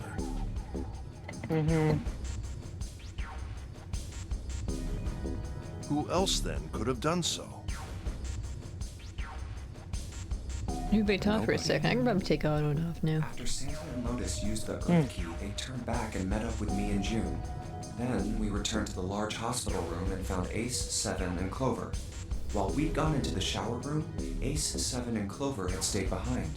But it's impossible for those three to open door 1. But what about when June and I took the elevator to door 2? No, still won't work. We were only gone 5 minutes. No human being could have run to the captain's quarters, killed that guy in there, and run back that fast. It would be impossible for any of us to be the murderer. That being the case, who could have killed him? Wouldn't it make sense if his killer was someone who had been in the ship for some time? A person like that would know the ship well. They would know the locations of all the hidden passages and secret Probably doors. a bad idea to tell him The about numbered that, door but would mean whatever. nothing to someone like that. It would be a simple thing for them to enter the captain's quarters. Then you're saying the killer was Alice? It was Junpei's turn to raise an eyebrow. Ace drew his thumb across his lips thoughtfully. Well, this is all only one possible theory. Keep in mind, Ace has been like unsupervised for a while now while you're talking to Clover. Oh. Yeah. All ice. Alice. Is she really somewhere on the ship? Junpei had only one clue. The key card in his hand. Maybe this card will give me access One way to to the know. forest of knowledge. And the big mystery. Yeah. What could be there beyond the forest of knowledge? It's not about a killer Whatever. anymore. It's gonna have to wait. I'll come back to this later. Pick up the key card tight and shoved it deep into his pocket. Oh, and then this as well, locked. apparently. The monitor. Huh. Yeah. Zero. Well, even if he wasn't one of us, there's no way that man could be Zero. Huh? Don't you get it? The letters that spell Zero on the TV screen, the captain's clothes he's got on, and of course, the bracelet with a zero on it. With our C6 we learned in the safe ending. It's too obvious. Look, this is Zero right here. This dead body is Zero. Isn't that kind Yeah, of it's fishy? You're It right. is. Only an idiot wouldn't see through something like that. No, that's not the point. I'm not trying to make fun of them for thinking a trick like this would work. I'm sure they didn't think it would work.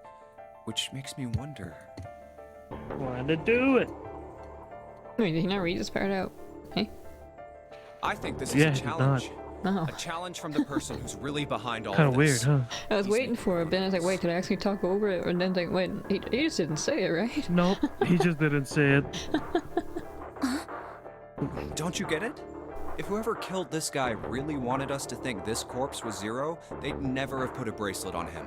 Walking around with a Zero bracelet would be like hanging a sign around your neck that said, "I did it!" Anyone with a brain would be able to see that this guy is supposed to look like everything Zero is supposed to be. Just like we did. The killer must have known we wouldn't think he was Zero and put the bracelet on him anyway. Do you know why? Why? Why? Like I said, he's mocking us. Too bad, suckers. This isn't Zero. Where's the real me then? See if you can catch me. It's the same bad joke a lot of criminals like to play. They'll just sit back and watch people run in circles. That's really twisted. But it almost seems kind of childish. Yeah, you're right. It's really childish. It's like it's just a game to whoever this person is. That's what seems funny to me. Junpei bent down next to the corpse. All right, let's get back to the point. Who killed this man? I don't know. And what's this guy's deal? Who is he? How would I know that? If I Yeah, knew exactly, anything, I bro. would have told you. Junpei, calm You have down. no idea who he is. Why would I? It's Igor with a short nose. Junpei sat back on his haunches and We thought. should check and see if he's got anything on him that might tell us who he is. Give me a hand here, Clover. Huh? We gotta flip him over. How else are we gonna search his pockets? Clover didn't move. Okay, fine. Guess I'll do it. Junpei had no choice but to move the body on his own. Here we go. He grabbed hold of an area not completely covered in blood and shoved. Okay, cuts off. It took a moment. Eventually, Junpei felt the man's bulk begin to shift. But just as it did, Huh? something fell in the man's left wrist. Hey, it's the... A brace with Zero on the face. Lastly, let's discuss how to remove the bracelets. There are only 2 ways to do so. Here's a fun game to play. Close your eyes and listen to what Zero is saying to you. 1. You escape from this ship. How many words could you pick out? 2. More likely, it is 0. In other words, I'm doing it right now. I still don't. Like, this is my second time hearing this. I still don't understand it. It's so stupid. It's a really good filter. It's too good of a filter. It's too good. Yeah. Let me explain to you how you have to win the game. If you do this, What? then you will... What? Oh, God. You can stare at the bracelet. This man... He's dead, isn't he? You couldn't tell by looking. We already established this, Junpei. I understand. Of course you do. Of course No, you it's do, just- Jiren. I- Of course you do. I guess I didn't really That's think about great. it until right now. If his bracelet's off, that means he's dead. Well, it's pretty obvious that he's dead. You don't really need to look at his bracelet to figure out that he's dead. Yeah. I guess you're right. It is pretty obvious. Well, he looks a lot better than the other bodies we've seen, though. Yeah. He's still in one You know? piece. Yeah. Got enough hand to be Definitely. basically heart rate 0 too. In the bad thing when Clover cut off our hand, I think she was still holding it, wasn't she? Like our entire hand. Right. I mean, if there wasn't all this blood, he'd almost look like he was still Oh, alive. so I guess that was because the hand was still kind of fresh, I guess, for lack of a better word. Maybe after like an hour it would just like fall off because the hand would like fully die. True. Isn't that a thing? Like after people get decapitated, sometimes they're actually still alive for a bit, like a minute or two. It's the same with It's chickens. like the final. It's like the last words, or I guess something like that. I mean, I know it's kind of a messed up thing to say, but he kind of has it better, you know? Dying from a bomb going off inside of you. I mean, that's just... Some of Snake's bones went right through his skin. I think the explosion must have thrown him against a wall or something. There was a broken bone just sticking out of his left arm. And... Suddenly Junpei realized what he was saying. How could he have been so cruel? He clapped his hand over his mouth. But it was already too late. He turned to look at Clover. She was glaring at him furiously. What did you just say? Well, so much Her for words sounded trusting cold. you. No. He said his left arm had bone coming out, but remember. His little prosthetic arm. And then she realized, But wait a minute, but my brother has a... Huh? He knew an apology could hardly atone for what he'd done, but he tried anyway. Yeah, but I Junpei am thought so otherwise. sorry. Huh. I shouldn't have said Oh wait, that. this is Junpei I doesn't really don't know what I it was yet, thinking. right? I mean, Yeah, from this timeline, he didn't go through the 8th door, so like he doesn't know about the prosthetic arm. No, that's Yeah. not what I'm talking about. What did you say about his arm? arm? Yes, his left arm. You said it, didn't you? Well, yeah, I did, but I mean, didn't you see it too? Of course not. I could barely look at him. There's no way I was gonna see the details. Clover took a quick, deep breath. Are you sure it was his left arm? Junpei talked back. Yeah, I'm pretty sure it Yep, was. I'm pretty sure. And he had a broken bone, right? What the hell are you getting at here? Just shut up and answer me! She shoved her face closer to his. He could see the fire in her eyes. Junpei winced and swallowed. Yeah, he did. It was pretty bad too. Oh. Bone sticking out of the arm. No sooner That's were the not- words out of his mouth and Clover's expression changed. Clover? What's wrong? Look, I'm sorry if I said anything. Suddenly she was crying. Junpei wasn't sure what to do. Thank you. It was close to the last thing he'd expected. Junpei was like, Huh? what? What? Huh? What are you... The fuck? Junpei had no idea what had just happened. He didn't think he'd done anything worthy of thanks, and he couldn't understand why she would have chosen that moment to begin crying. So he simply stood there confused. Thank you so much, Junpei. She thanked him again as something even stranger happened.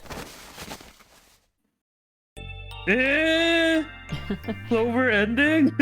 Clover remained heroine? Weird girl. See, he saw her at her Weird worst in the girl. bad thing, but this is what she's supposed to be like. Right. Ew. That stopped. Clover threw herself into Junpei's surprised arms. Hey, what's going on with you? Ah, it has stopped. I'm sorry, it's just... I'm so happy! Why?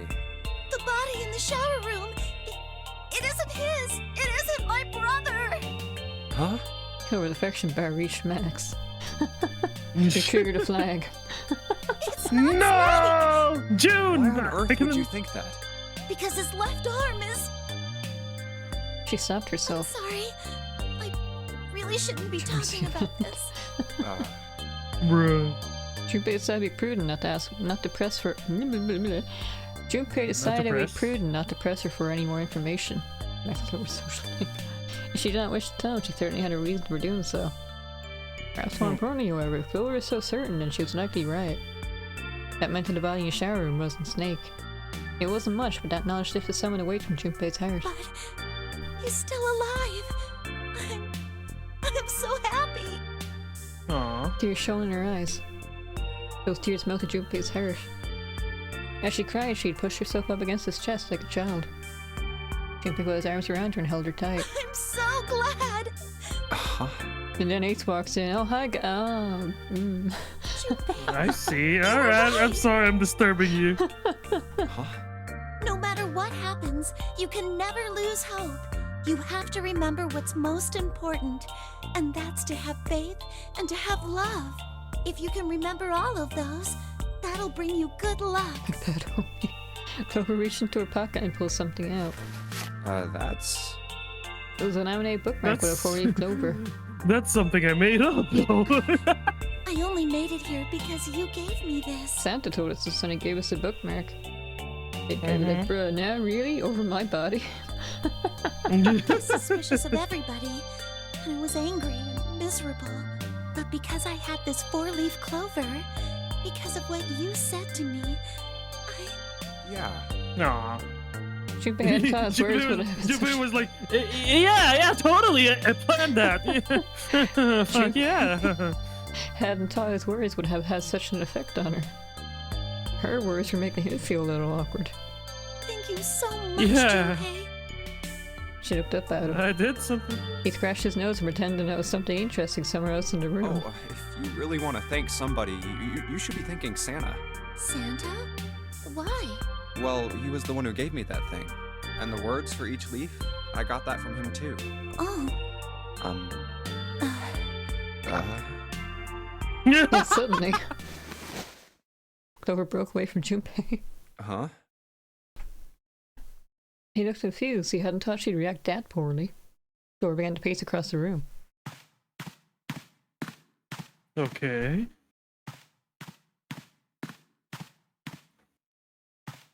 What the fuck? 6 steps to the left. Santa gives presents. 6 steps to the right. Another 6 to the left. And then she stopped. Crisscross. Did Santa really tell you those things? Her eyes were serious but not angry. Yeah, he did. Did I say something wrong? Oh no, not at all. In fact, this could be really good news, I think. You think? Santa knew about the words and the clover. The only people who should know about that are the other subjects. Subjects? The other people who were in the experiment 9 years ago, with my brother and me. But he's blind, and I was part of the Nevada test group. So neither of us would be able to recognize the faces of the people who were on this boat. Whoa, okay, time out. Junpei held up his hands. He took a deep breath and let it out. Let's just calm down for a second, okay? Start from the top. Ace comes out. Yo, what's up? You gotta start with 1 and then move to 2 and 3, 4, and so on.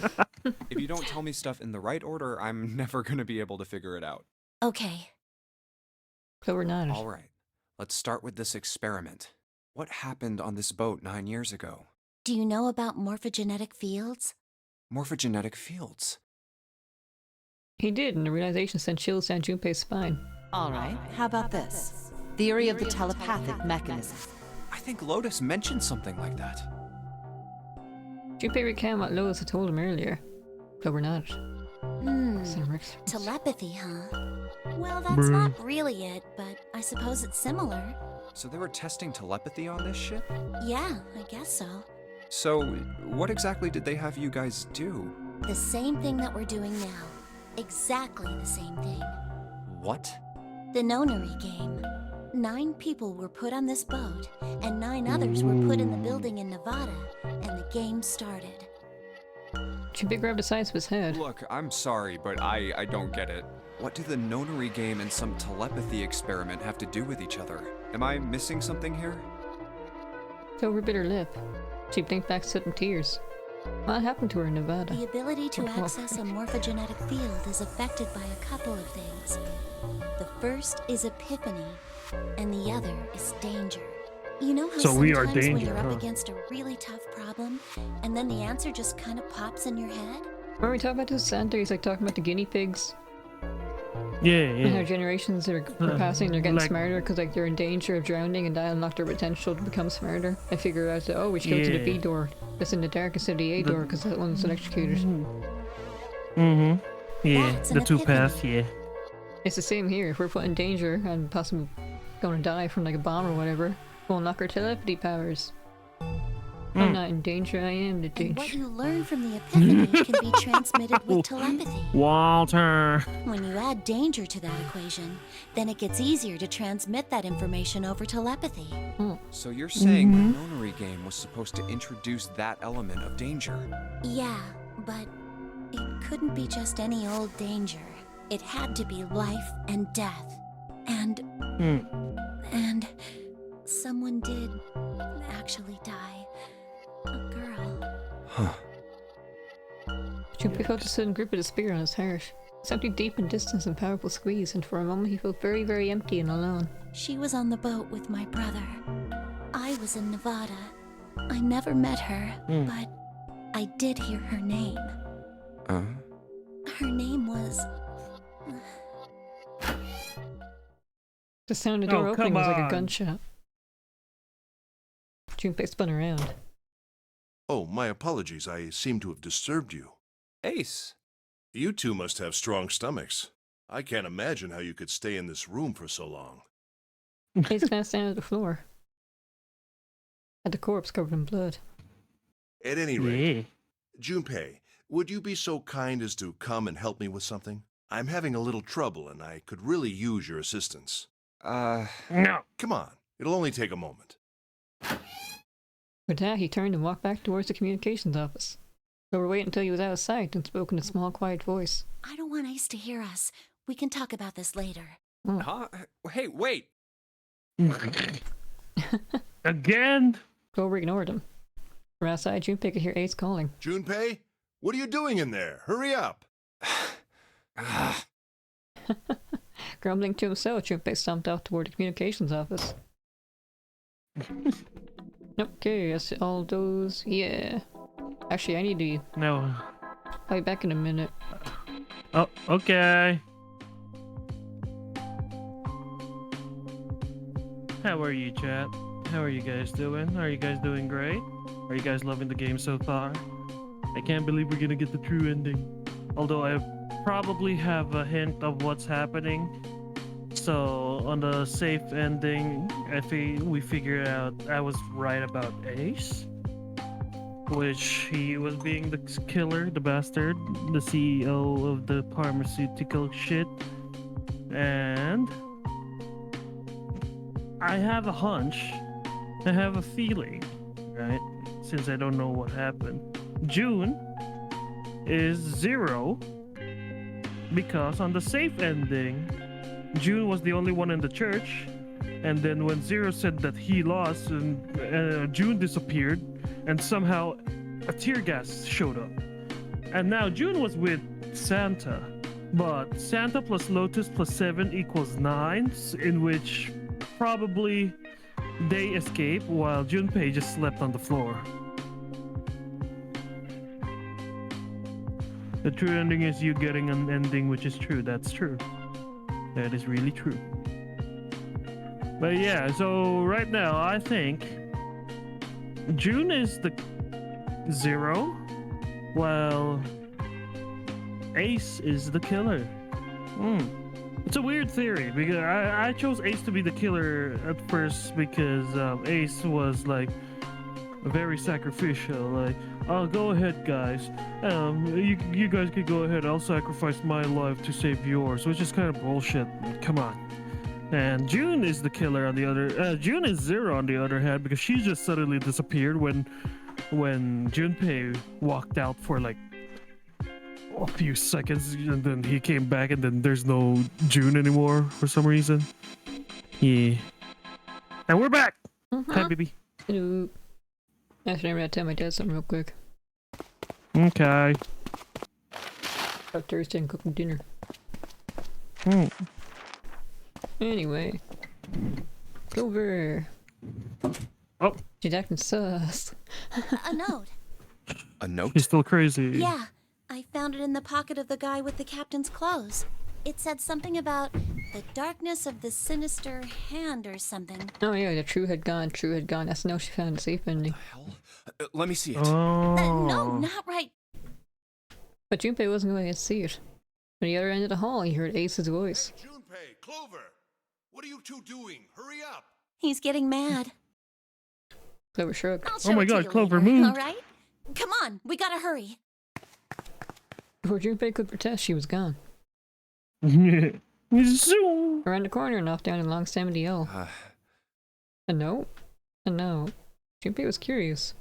But there was something else that bothered him. From the look of that pocket, it doesn't particularly look like just a note. Jeez, what are you thinking? For crying out loud. Junpei did his best to convince himself that it would make sense later and ran off after Clover. Yeah, is this gonna be the same? Yeah, okay, it's just gonna be the wall then. Never mind. They reached B-deck at the same time. Jumpy! Clover! Yes, June's I'm face was jumping. excited. Something had happened, that much Junpei could tell by simply looking at her. What's up? Given her situation, he was not inclined to be excited about sudden developments. June, however, couldn't contain herself. We found it! Found what? We found it! What did you find? The last door! We found door 9! What? Come on! Just follow us! We'll explain on the way! Okay. 7 turned and jogged off down the stairs. Isn't this the same That's though? the case. Yeah, it's the same. It won't let me skip though, so I Wait guess for it's me. different. We should get going as it's well. important. It's a turning point, probably. Yeah, I guess because this is why Clover's normal, she's not crazy. Jumpy! The rest followed. We finally made it! Relief and excitement in her voice echo what each of them felt. Do you really think this is an Egyptian priestess? An ancient old woman? Who knows? She might have adapted already. But I think she's 0, though. I really think she's 0. Junpei wasn't quite ready to believe that they really done it. At least not just yet. Still, if everyone said that was door 9, and it probably was. Reached the end. He could feel his heart racing. A mixture of anticipation and fear ran through his veins, and he could feel his legs shaking. He was doing his best to maintain a sense of healthy skepticism, but he couldn't deny that the prospect of escape was an exciting one. Something's bothering me. Only 3 to 5 people can go through the numbered door. 7 of us are on our way to door 9. That means that, best case scenario, there will be 2 of us who have to stay behind. 2 people. Is there a way? Junpei looked over at the clock. 4:30. We've only got 90 minutes left. It was 10 minutes before. It was Hey, 10 minutes Junpei! after 4:20. What the hell are you two doing? Santa's voice showed to Junpei I was reverie. Let's go, Jumpy! June took off down the stairs, Okay. shouting as quickly as she could. Yeah. Junpei followed. He did. He did, they said. Oh.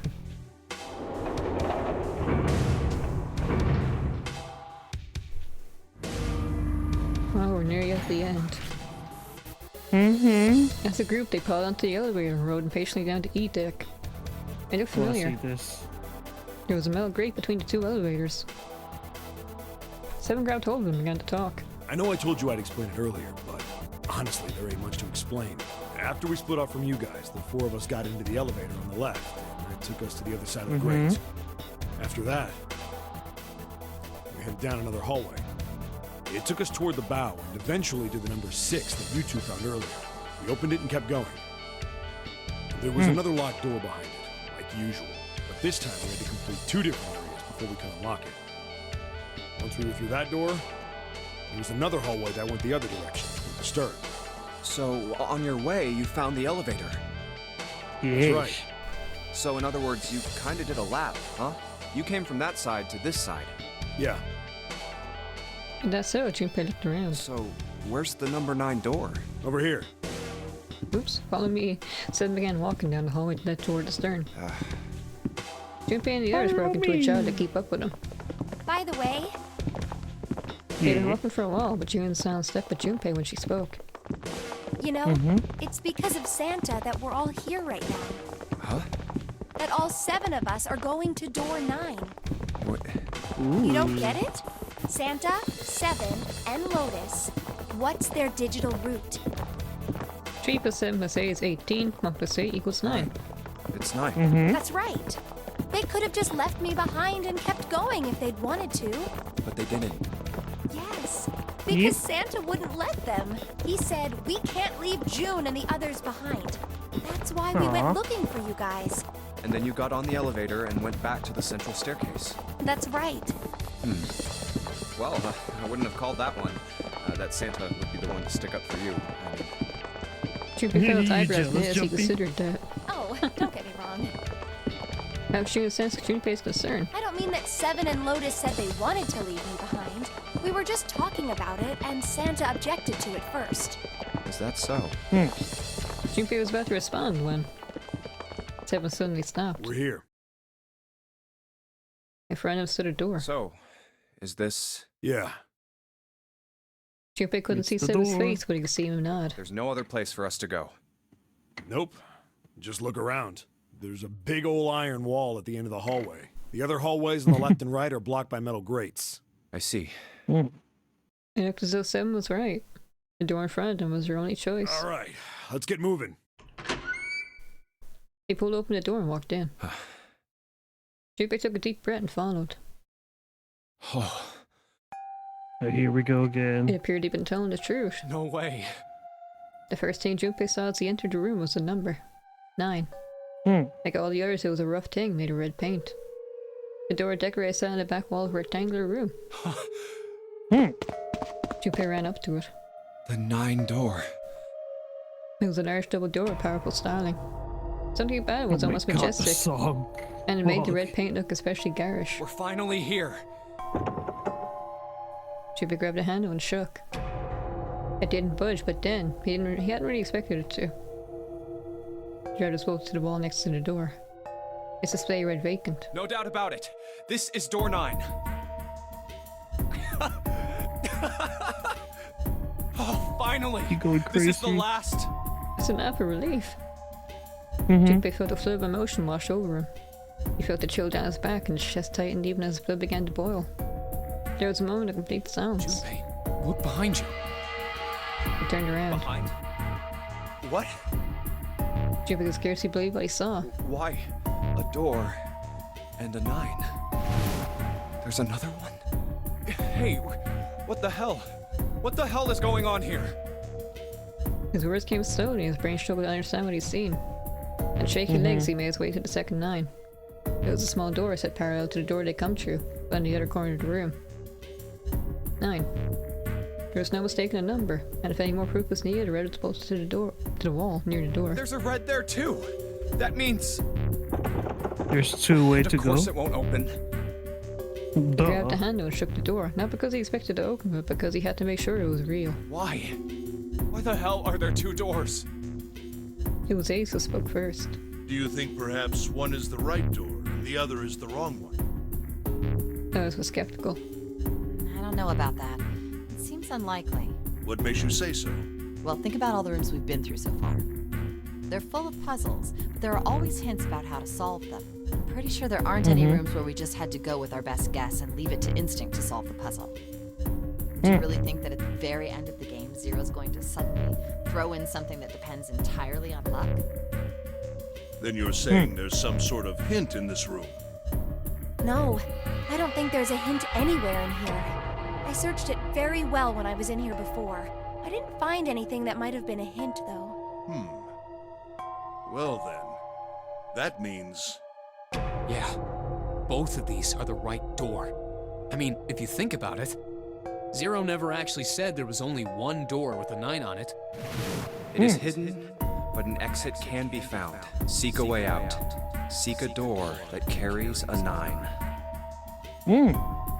Junpei began to mutter to So himself. if there are 2 number 9 doors, if we split it up right, That's not gonna work. Junpei blinked and looked up at Clover. She held out her hand. You've got a notebook and a pen, right? Can I borrow them? yeah, here. Slightly confused, he pulled them out and handed them to her. Look at this. Clover opened a notebook to a blank page and set it down on the desk. Everyone else gathered around her and watched as she wrote down a series of numbers. You get it?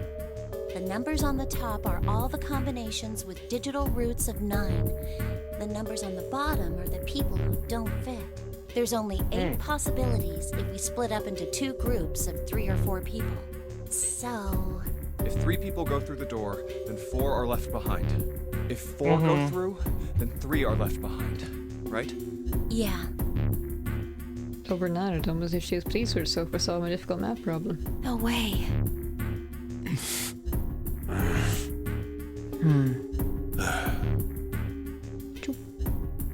No, don't sigh, Ace. Fuck off. The room went very quiet. Silence lay across everyone like a thick, heavy blanket. No one spoke. Their faces were blank. Come to think of it. You know what I want to see? Hmm? A fist fight between Seven and Ace. That'll be fun. Desperate for something else to look at, Junpei turned his eyes to the room around him. What is this room? The walls were covered with candles. The wavering flame made the shadows of Junpei and his companions look as though they were dancing. 2 rows of wooden pews filled most of the It room. looks like it's set up for some kind of ceremony. But what kind? Between them was a strip of rich red carpet. The carpet ran straight through the room, ending at the door that pointed to the stern of the boat. At the other end of the carpet. Is that an altar? This one creeped me out the first time we heard it. It still creeps me out though. It was a recessed space set into the wall between the 2 other doors. Sitting on a raised section of the altar was a coffin. A coffin. A coffin. A coffin? No, it couldn't possibly be. But if it wasn't, then whose body occupied it? That was as far as Junpei wanted to pursue that line of thought. He decided not to think about the coffin for the time being. No, think about the coffin! Someone is in there! At that moment, Seven spoke. There was an edge of humor to his voice, but it was forced. Okay, I give up. I give up. I figured if we sat around here long enough, someone would volunteer. But I guess nobody's got the guts to do it. What are you talking about? Junpei didn't understand, and he wasn't the only one. What? You guys didn't figure it out yet? Fine. Let me enlighten you. Clover was mostly right with her little explanation earlier, but she missed something. She wasn't really wrong, she just... screw it! Forgot. Let me just write it out. Seven snatched up the notebook and began to write it. Everyone's clustered around him, desperate for a look. If you're trying to leave with a group of 3 and a group of 4 and get everybody out, Clover's right. But there's another way. Only one combination, though. If you split us up into groups of 3, 3, and 1, you can make this combination. Wait, this means... Don't get me wrong here. I'm not trying to copy Ace or anything like that. Even if he hadn't been the hero back in the big hospital room, I'd still be saying the same thing. The same thing? Are you saying? Yeah, I am. I'll stay behind. Why are you acting so heroic all of a sudden? Are you some kind of idiot? Fuck off, Lotus. The creator himself confirmed after the events of the game these 2 get together. Lotus was the first to speak. That in itself was a little strange. She reacted much differently when Ace had volunteered. No, I'm completely against this. I'll be goddamned if I'm gonna have to owe you for getting out of here. Oh yeah, I saw someone point something out. Lotus is really selfish, right? Yeah. But she's also a mother of 2 kids, so like maybe the reason why she's so selfish is because she doesn't want to leave her kids motherless. That's from the submarine ending. I think we found that out, right? Yeah, so that kind of has like a sympathetic side to her. Like, she's not really doing it for herself, she's doing it for her kids. Yeah. The rest of them began to speak all at once. I'm against it too. I didn't want to leave Ace behind, and I don't want to leave you either. I don't like that idea. Ace can leave. There's gotta be other options. Ace can be left behind, guys. Come on, listen. Ace can be left behind. I disagree as well. I can't say I care much for you being the hero. I want to be the only hero. Finally, they quieted down. Junpei looked at Seven. Well, there you go, Seven. Proposal denied. Clover's right. There's gotta be a better way than this. Fuck. Seven made some noise that was somewhere between a derisive snort and a cough. Doesn't make any sense. He was doing his best to pretend they were making a foolish decision, but Junpei could see the twinkling of water at the corners of Seven's eyes. That was when Santa spoke. Whoa, hold on a minute. I haven't said anything yet. That's true. Until then, Junpei hadn't realized that Santa had stayed quiet for the whole discussion of Seven's fate. Something in his voice made Junpei uncomfortable. Are you agreeing? You want to leave him here? Santa shook his head. Nah, I'm against it. I don't want to leave Seven here alone. But I do want to leave someone else here alone. Then I don't see how it matters. I said Me. alone. Huh? Oh no. I said I don't want to leave Seven alone. There was a dull shine in Santa's eyes. They were cold and hard. Junpei felt himself shiver. What the hell are you? What? You don't get it? I can't leave just one person. I need 2 more. 3 people, including Seven. I'll be leaving behind 3 people. That's my proposal. No, those are my orders. What do you mean, orders? What the hell makes you think you can order us around? Who the hell's gonna listen to you? You all will. In 3 seconds, you won't have a choice. What? 3, 2, 1. Santa was so fast you could barely see him. When he moved, it was almost like watching a dance. His feet moving like lightning. He spun. Doesn't this feel familiar? Oh damn. Yo, what happened? He had June. What? See? What I told happened? you. His lips curled into a cruel, mocking smile. Huh? What? Bruh. A shudder traveled the length of Junpei's spine. His chest froze and he could feel his breath go stale in his lungs. Nothing made sense. Junpei felt as though his head was about to explode. Santa suddenly changed in attitude, saying that he needed 2 more. A gun in his right hand and a revolver. Santa had grabbed June from behind and pressed what Junpei's shaken brain identified as a revolver roughly against her temple. Why? What the hell is that? Where on earth had Santa possibly gun. found a gun? Junpei's questions roared in his mind, but his mouth refused to ask them. Seven spoke, almost as though he had sensed Junpei's confusion. The gun's from the other room. What room? One of the rooms behind door 6. I should have known he was gonna do this. I should have taken the gun. Well, So in this it's too ending, late Seven's now, the fat ass. Santa's the killer? Damn. Damn it. A mixture of fury and frustration twisted Seven's face when he glanced at Santa. He said he was rich, so like he could afford to build this whole ship. And build all of this, right? Is he Zero? Santa, for his part, didn't so much as flinch. Eh? The corner of his lip twitched into a slightly wider smile. All we know about Santa is he's rich, his sister died 9 years ago. And he somewhat disappeared beside June's place during the safe ending. Then the smile faded and he began to move. He walked backward, dragging June with him. Wait, was I wrong? Before long, his back was resting against the door. On the wall next to him was the red. He put his hand on a scanner panel quickly and then forced June to do the same. Now, time for you to start following my orders. Ace, Lotus, congratulations! I've chosen you to come with me. Put your hands in the red. 3 + 6 + 1 + 8 = 18. That's what Santa had meant when he said he needed 2 more. Hey, you deaf? I gave you an order. Santa's eyes narrowed to slits. He glared at Ace and Lotus. They stayed frozen like deer caught in the headlights of an oncoming car. Right, fine. I didn't want to waste any bullets, but you guys just don't get it. No sooner were the words out of Santa's mouth than his hand twitched. And the gun Oh roared. shit. A section of the floor exploded, scattering wooden splinters across the floor. A tin plume of smoke snaked out of the hole in the floor. There could be no doubt that the gun was real and worked. He really shot it? But why? Santa, why are you... Clover's voice spoke of betrayal and disbelief. Santa, I thought you were one of us. I thought we were friends. What? You knew about the leaf words and the 4-leaf clover. Santa's cheek twitched almost imperceptibly. What the hell is that shit? I've got no idea. You're lying. Shut up!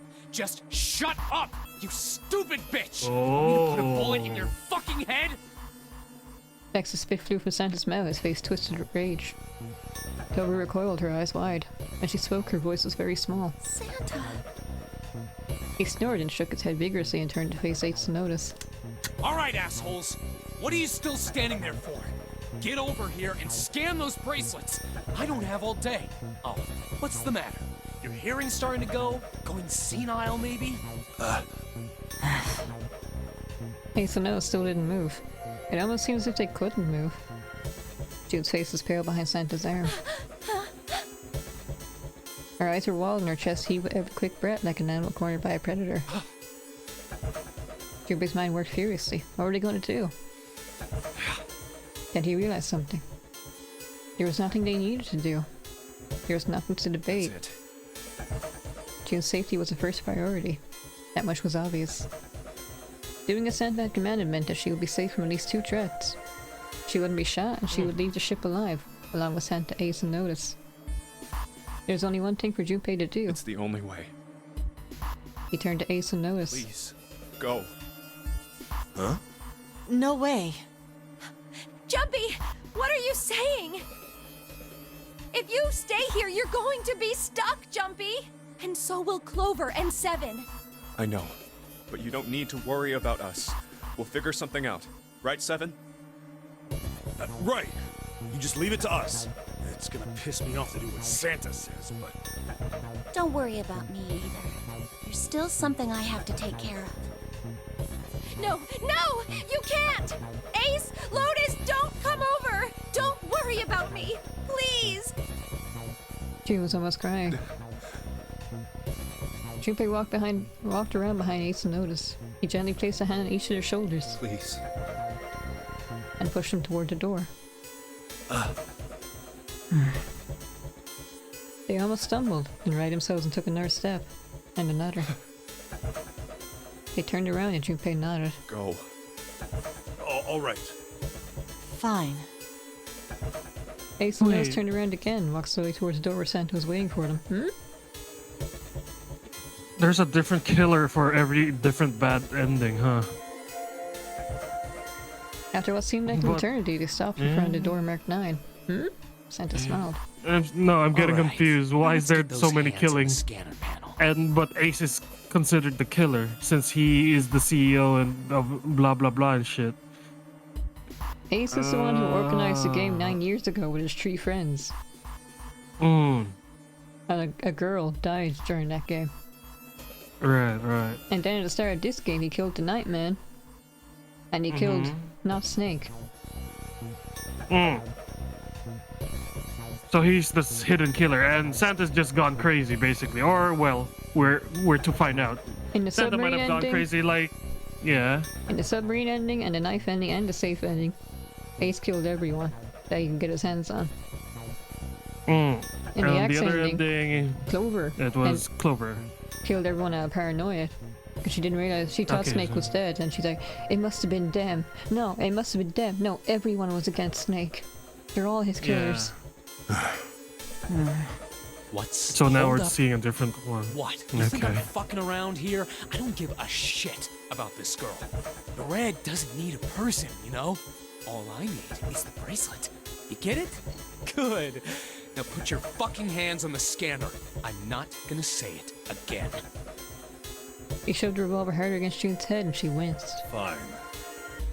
Ace sighed, defeated, and placed his hand on a scanner panel. Also, we don't know in this timeline that Ace is a killer or anything. Notice went next. That's true. But it was clear that Santa slammed her hand onto the scanner panel. Slam her head. That'll be funny though. The 4th asterisk blinked on. Good job. Now, Lotus, pull that lever. Soon as the door opens, you get your ass in there. Try anything stupid, and you know what happens, right? Damn it. Junpei could almost hear Lotus's teeth grind.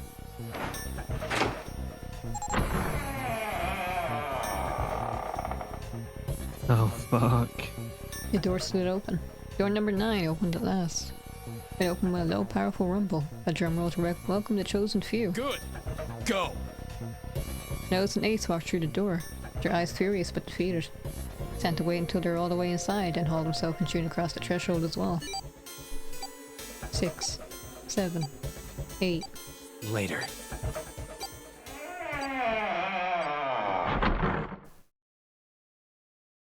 After exactly 9 seconds, the door swung shut. The gust of air it created caused the candles on the altar to flicker and die. Once again, 9.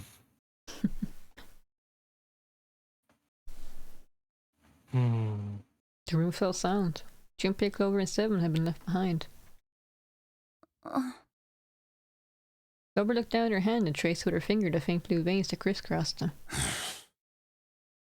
Seven shoved his arms into the front of his overalls and scratched his stomach. No one spoke. Silence made the air feel thick and oppressive. Desperate for something, anything to occupy his mind, Junpei walked to the larger of the 2 9 doors. He stood in front of it and looked at the red. The red engaged. He moved to the smaller door.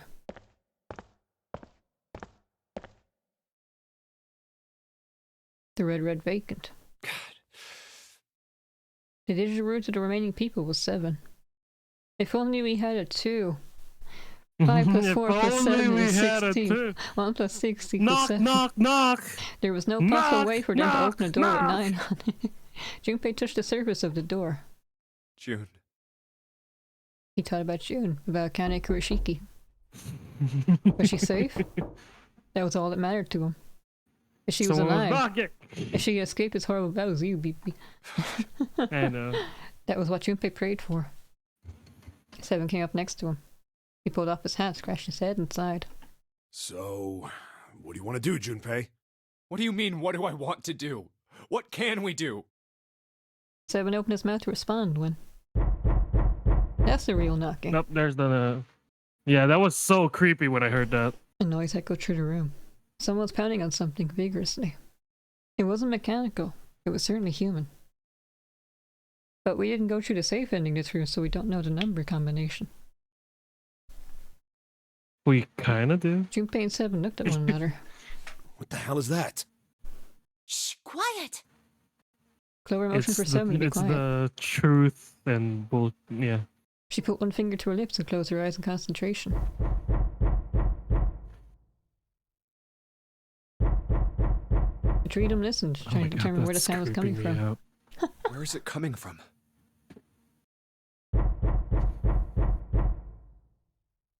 Could it be? Hey, I think it's coming from this coffin. You're right. All eyes. Let's open it. But Get how? it? All eyes on me. What are those muscles for show? You're telling me to No. force it open? Just shut up and try! Yes, picked it up and slammed it onto the ground and it burst open. Yeah, just break it, man. Junpei and Fuck 7 the grabbed law. hold of the coffin. They tried to get a good grip of what little purchase they could find and pulled with all their strength. Arn.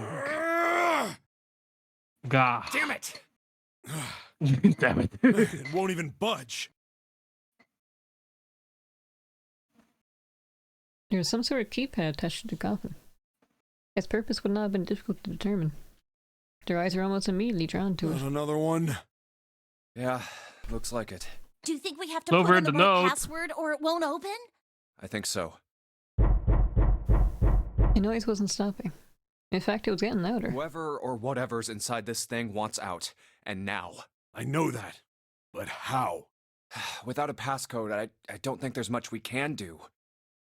They couldn't even tell how many numbers the passcode needed to be. Isn't there a hint somewhere? Well, let's look for one. Your pocket, Clover. Unfortunately, there didn't seem to be anything near the coffin. Clover ran to Okay. examine the pews and 7 investigated desks, and they turned up nothing. There's nothing here. Not making this easy, are they? The sound still wouldn't stop. It wasn't a noise that belonged in that room. It's creeping me out. I know the answer already, but it's still creeping me What am I out. supposed to do? How can we figure it out? I need something. Oh, stop it, Snake. The world blinked.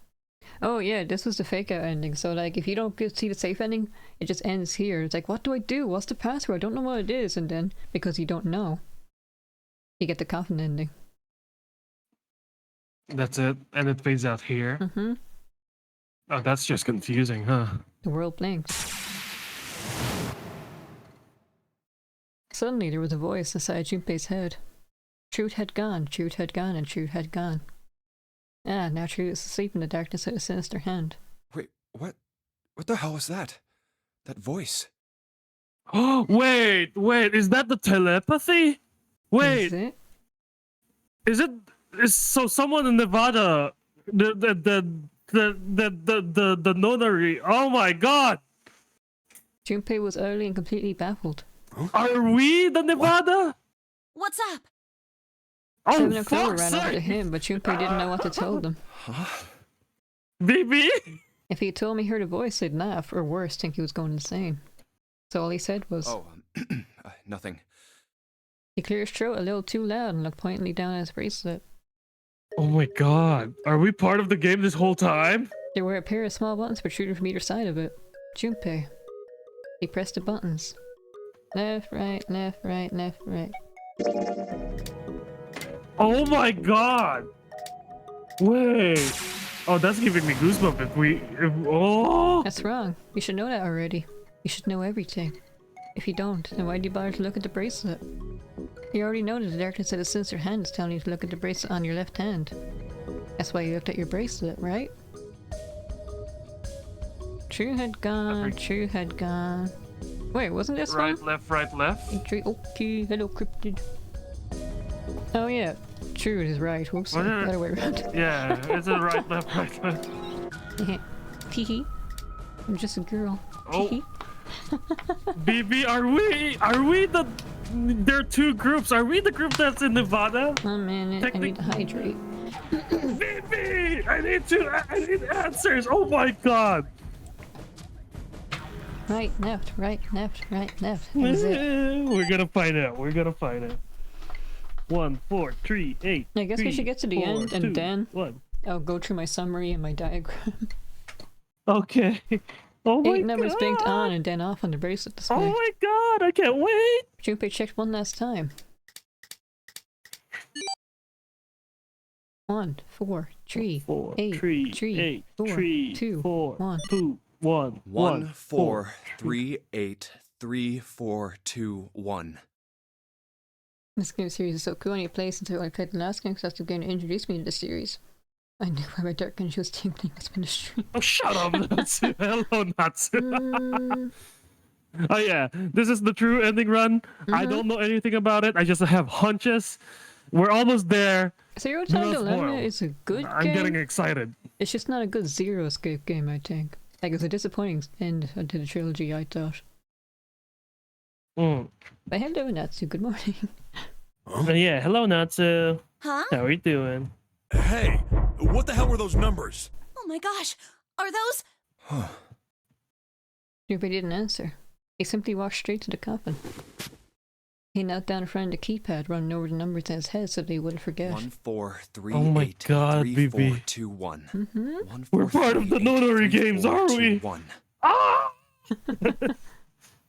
With trembling fingers, he punched him in. We're sending transmissions to them. There's a few via reasons telepathy. why I wanted to be in novel mode. There's a few reasons why I wanted to have a narrator. Why was That it was all of them. glitching? That was kind of... He punched the E button. There was a moment of complete silence. And then 7 comes out. Alright, right, our snake. Then there was the sound of the coffin unlatching. Someone sat up out of it. Do-do-do! No way! Do-do-do-do-do. That's what I heard. I think it's funny because apparently I always play like the worst games in the series first and then get invested in the game series when I find out the game is hated by the fan base. Why are you... Aw, Clover. Oh? Is that you, Clover? I apologize for worrying you. This game was supposed to be like standalone, but then because it sold so well in America, they decided to turn it into a trilogy. Snake! You? Why? Junpei? And 7? Is that you? Is everyone else there as well? Yeah. Just like Rip Van Winkle. Still, it's very much like Snake to simply cut to the heart of the matter and ask. Jeez. Junpei and 7 shared a wry smile. Clover's eyes were filled with tears. You're back! Do we get a CG? With a cry of Come joy, on. she leapt into Snake's arms. There we go. Gently now. No, actually, Natsu, I was lurking on your stream on Saturday, I think it was. I was there for the Lemon Kid part. I saw you wander around Hawaii and thought, oh, it's a lot bigger than Kamurocho. And then he went to a completely different section of the map and thought, oh, the map's a lot bigger than Cameroon. And then I realized when me and BB get there, he's going to yell at me a lot. Babe, the main story, but BB, I want to explore Hawaii. We haven't gone over this place yet, but babe, the main story. Babe, it's been 100 hours, we're only still in chapter 2. Bruh. Yeah, it'll be 100 hours and we'll still be in chapter 1. Oh, unless it's going to be something like you have to get to chapter 5 to unlock the whole thing, you know? Like Judgment. In Judgment, I didn't unlock the VR part until like I was in chapter 6. Oh. Not even ignoring your side cases. My body's still weak. No, we were watching Persona anime. Cobra looked like nothing so much like the last child who had finally found her home. She cried and cried and cried. Her eyes are red and her nose is running.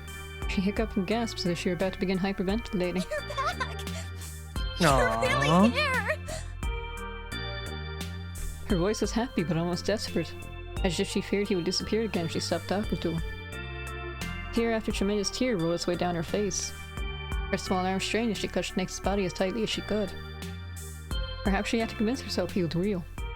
Perhaps she was worried he would be gone the moment she let go. Perhaps they simply didn't know what else to do. You're back! Come now, what's gotten into you? You're acting as though I've returned from the grave. Not as though You're from did. I really thought you were Poppin. dead. Huh? You jerk! Idiot! Baga! They were broken to sob so great she could no longer talk. It was a touching reunion between brother and sister.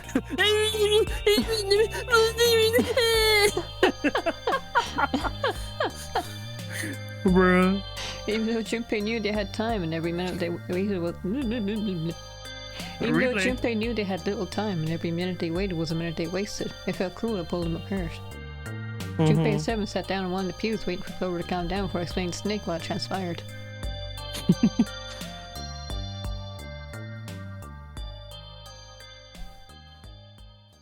I see.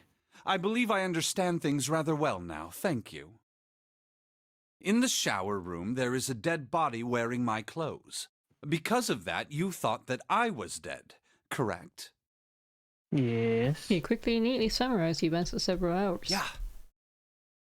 Junpei nodded. You also discovered a corpse in the captain's quarters, and Santa turned on you here, in this room. Do I have it straight? In this ending, yes. Well, the dead body in the captain's quarters is a surprise. Sorry, there wasn't a good time to tell you. Don't worry about it. Well then. Bruh. I've got a pretty decent idea of what happened while I was indisposed, but it's still something of a mystery who did all this, and why. The corpse in the shower room that looked like me, and the corpse in the captain's quarters. Why were they killed in the way they were? You don't know? No. Why would I? The guy in the shower room. We don't know who he is, so let's just call him Mr. X. Anyway, this Mr. X is wearing Snake's clothes. Resident Evil. But you're wearing some kind of weird robes. That means someone X took your gon' clothes give and it put to them you. on Mr. X. We need to figure out who that was. I apologize, but I have no idea who might have done this to me. I only just now woke up. Ace. I was unconscious during all the events you just described to me. Ace wanted him dead. Why would Ace knock him out and put him in a coffin? And then kill Guy X if he knew, oh, Snake's in a coffin, so he'll eventually suffocate. No. I meant like Mr. X was killed by X. They by must Ace, have rather. undressed me and changed my clothes during that time. When were you knocked out? When we split up to look for the red. Where did they get you? Do you remember? It was a small room in one of the hallways on C deck. What happened? How did you The even same see thing that this? happened to Like- every one of us when we were abducted. A canister releasing some sort of gas was thrown into the room. I believe the gas is some sort of incapacitating agent. Then that means it was... 0. Looks that way, huh? There's nothing else I have to tell you. When I woke up, I was in this coffin. Junpei crossed his arms and thought. Why? Why did Zero make Mr. X wear Snake's clothes? How would that benefit Zero? I don't get it. What the hell does any of it mean? And I have no idea how I got the passcode for the coffin either. Truth had gone, truth had gone, and truth had gone. Where did those words come from? Why did I feel compelled to push the buttons on the bracelet after hearing them? Seven asked him about it while they waited for Clover to finish crying. He had no answer for him then, and he still didn't. All I know is my fingers moved on their own. It was like I did it subconsciously. I don't get it. What the hell does any of it mean? His mind was a maelstrom of mysteries, clues, theories, and more mysteries. He could barely think. Also, Snake and Clover had been subjects in a similar experiment 9 years ago. The ability to access a morphogenetic field is affected by a couple of things. The first is epiphany, and the other is danger. And someone did actually die. A girl. Her name was... There had been another experiment conducted on this same ship 9 years ago, and a girl had died during it. Morphogenetic field theory. The two murders. Switching clothes. The Nonary Game. And whatever strange thing was happening to Junpei himself. The maelstrom in his head spat out words and ideas and disappeared back into almost as soon as he grasped them. But as he struggled through them, Junpei began to realize something. There was something that tied all of them together, and the point connecting the dots. Zero. He's the ringleader. The person who trapped 9 of us on this sinking ship. Zero should know everything. If we can uncover Zero's identity, all of our questions will be answered. Who was Zero? Junpei had beginnings of a theory. If you could only test it, or perhaps... At any rate, we'll have plenty of time to decipher the details later. For now, it is of utmost importance that we escape. Junpei, it was 4:30 the last time you checked the clock, yes? That means we have less than an hour. We must hurry. Hey, how are we gonna get out of here? Isn't that obvious? Come on. Through the other number 9 door. 9 plus 4 plus 7 plus 2 is 18. 1 plus 8 is 9. Oh yeah, you're right. With Snake, we can open the door. Don't tell me you hadn't figured that out. Now shut up, Clover. As they snaked back and forth, Junpei glanced at Snake's left hand. He was wearing a bracelet with a 2 on it. Come on, you gotta tell me these things. I, assumed you'd figured it out. Forget it. Let's just get going. Seven stomped I out just toward have the smaller muscles, number man. 9. Clover, Snake, and Junpei followed. Seven quickly laid its hand on the red, and the asterisk appeared on the screen. Junpei and the others followed suit and laid their hands on the scanner panel. Soon there were 4 asterisks on the screen. Seven glanced at them, then laid his hand on the lever of the red. All right, you guys ready to go? Yes. Yep. Yeah. Junpei paused for a moment. Not yet. Huh? Before we go in, I'd like to check something. You want to check something? Yeah, but before I do, Seven, could you pull the lever? I want to make sure we can verify with just the 4 of us. What do you mean? We don't need... Just do it, all right? But if the door opens, don't go in yet, okay? Please, this is really important. I really need to check this, okay? Work with me here. Junpei looked directly into Seven's eyes. The older man looked back for a moment, then nodded. Fine.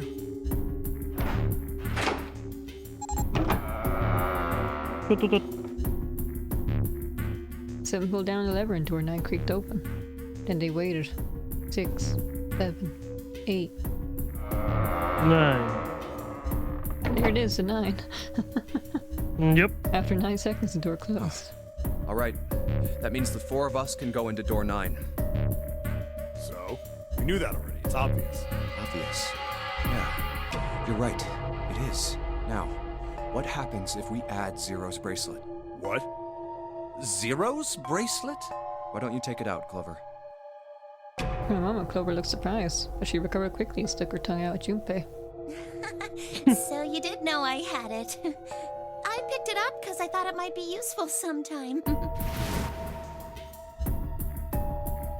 She reached into one of the pockets of her voluminous jacket and produced a bit of face. That is kind of hard. Voluminous? Voluminous? Junpei took it from her and turned to Seven. This was on the left hand of the corpse in the captain's quarters. If you look at And we it, know you can this see is it's got a 0 on the 6, face. right? Or 2? This is 6? 6, yeah. Yeah. Just to make this a little easier to talk about, I'm gonna call the guy we found dead in the captain's quarters, Cap. Then I should be able to Stop open the door Cap. 9 with No just Cap. me, Clover, and his bracelet. No more Cap. He's dead. 5 plus 4 plus 0 is 9. Well, the big question is, if Cap is the mastermind of this game, did he really put one of these bracelets on?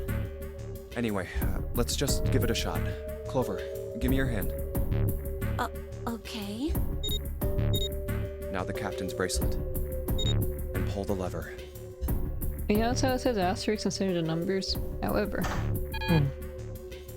the door didn't open. If it showed the numbers instead of asterisks, we immediately know 0 is actually 6. Right, right. The rest display read error. I knew it. Now, what does this tell us? Maybe the bracelet has to be on your wrist in order for it to work? No, that's impossible. Did you see how the panel showed a 3rd asterisk when I scanned Cap's bracelet? Whether or not it's on your wrist doesn't matter. All you have to do is put the bracelet near the panel for it to register. 7 ways his bracelet in front of the scanner panel. Sure enough, a single asterisk appeared on the red. Huh. Looks like you're right. See? So what does that mean? There's only one possibility. That bracelet isn't the number 0. Is that what you're saying? That's right. This song Then feels what like I'm number being is it? watched behind me. I'm so scared right now. Let's find out. Junpei. Scan the bracelets with this combination. Well, 6, so Snake and Junpei, that's 7. 6 and 7 is 13, that's 4. We need 9. 4. Snake and Junpei at 7 and 7, 14. And then this is 6, that's 20. No. Snake and Clover and Sand, that's 2, 6. My brain is going. Isn't this 13? And then 6. 13 and 6 is 19. No, we're 2. Eh. 7 Junpei. 8, 9, Okay. 10, 11, 12. And then 6. Okay, this one works. I Let's think. try 7, me, and Cap. 7 plus Junpei, 7 plus 5. Oh, wait. Oh no, this If is. this combination opens the door, then Cap's bracelet is number 6. Yeah.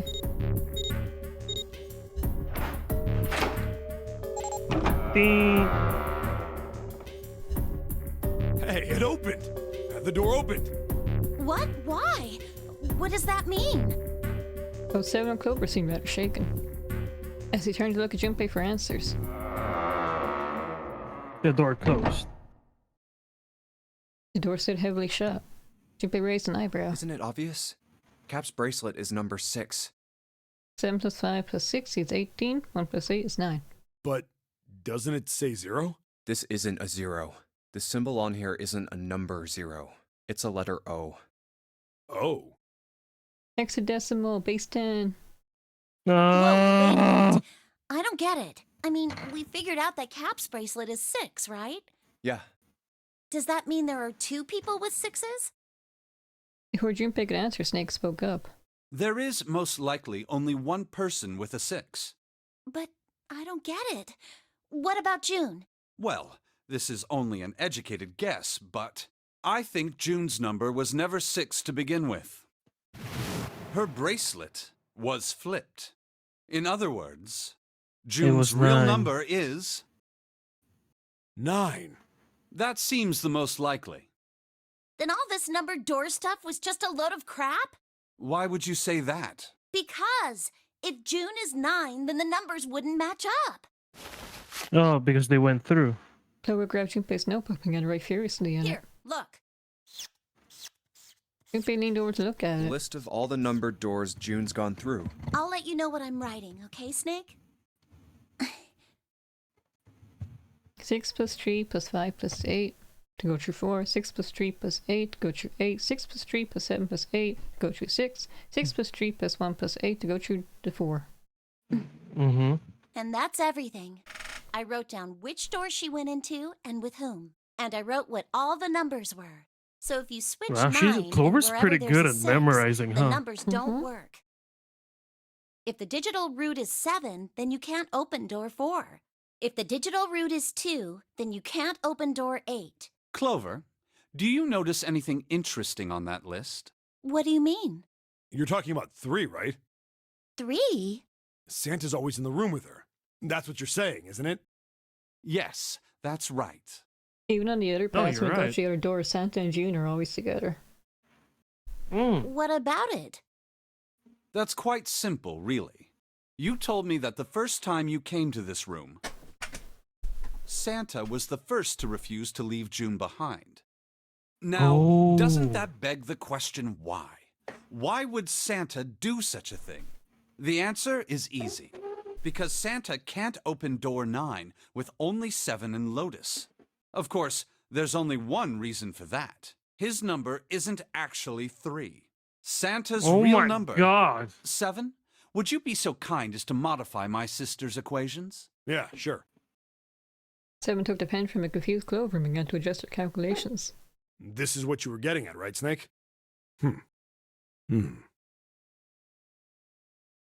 He read out the changes he'd made. When he finished, he looked at Snake. Snake smiled. Thank you. That is exactly right, 7. Santa's true number wasn't 3. It was 0. No way. Fuck, so I was wrong? Santa is 0? And June was 9, not 6. Wait, Vivi, wait. Santa was 0, not 3. Wait, it's getting hot in here. I need to cool it down. Your brain overheating? Excuse me. Let's see. Yeah, I'll take out my notes later. Yeah, this could be a long stream. Plus 3 and minus 3, they cancel one another out. Nothing appears out of order. Santa was still playing by the rules of the Nonary Game this whole time. What the fuck? So Santa, I was wrong? So you're saying Santa planned this whole thing? I'm not sure if he acted alone or not, but I think it is safe to conclude that he is 0, if my hypothesis is correct. Damn it, I'm wrong. I feel bad. She seemed to be having some difficulty believing her brother's explanation. Junpei remains silent and thought. Snake's hypothesis. Something doesn't seem right. June's bracelet being flipped. Even if that were possible, Santa Claus's number 0. And if that's the case, Bruh. All right, that's enough talking. Let's go. It's high time we went through that door. Oh, baby, you got a lot of explanation to do. Okay, it's a great day to get sick, huh? You're not sick, are you? Are you okay? I'm not feeling well. Whoa, There's a lot to go. Suddenly... Whoa, what the fuck happened just now? Yeah, so here, see, this is the coffin ending, so if you didn't do the safe ending, you would have been stuck here. Are we going to be finishing it today? I wonder. Anyway. Door 9 opened. They left through. Oh, it's right there. Yeah. I didn't know you were sick. Here did I, and something happened. The dad was directly in front of him as he came through the door. Quickly they scanned their bracelets.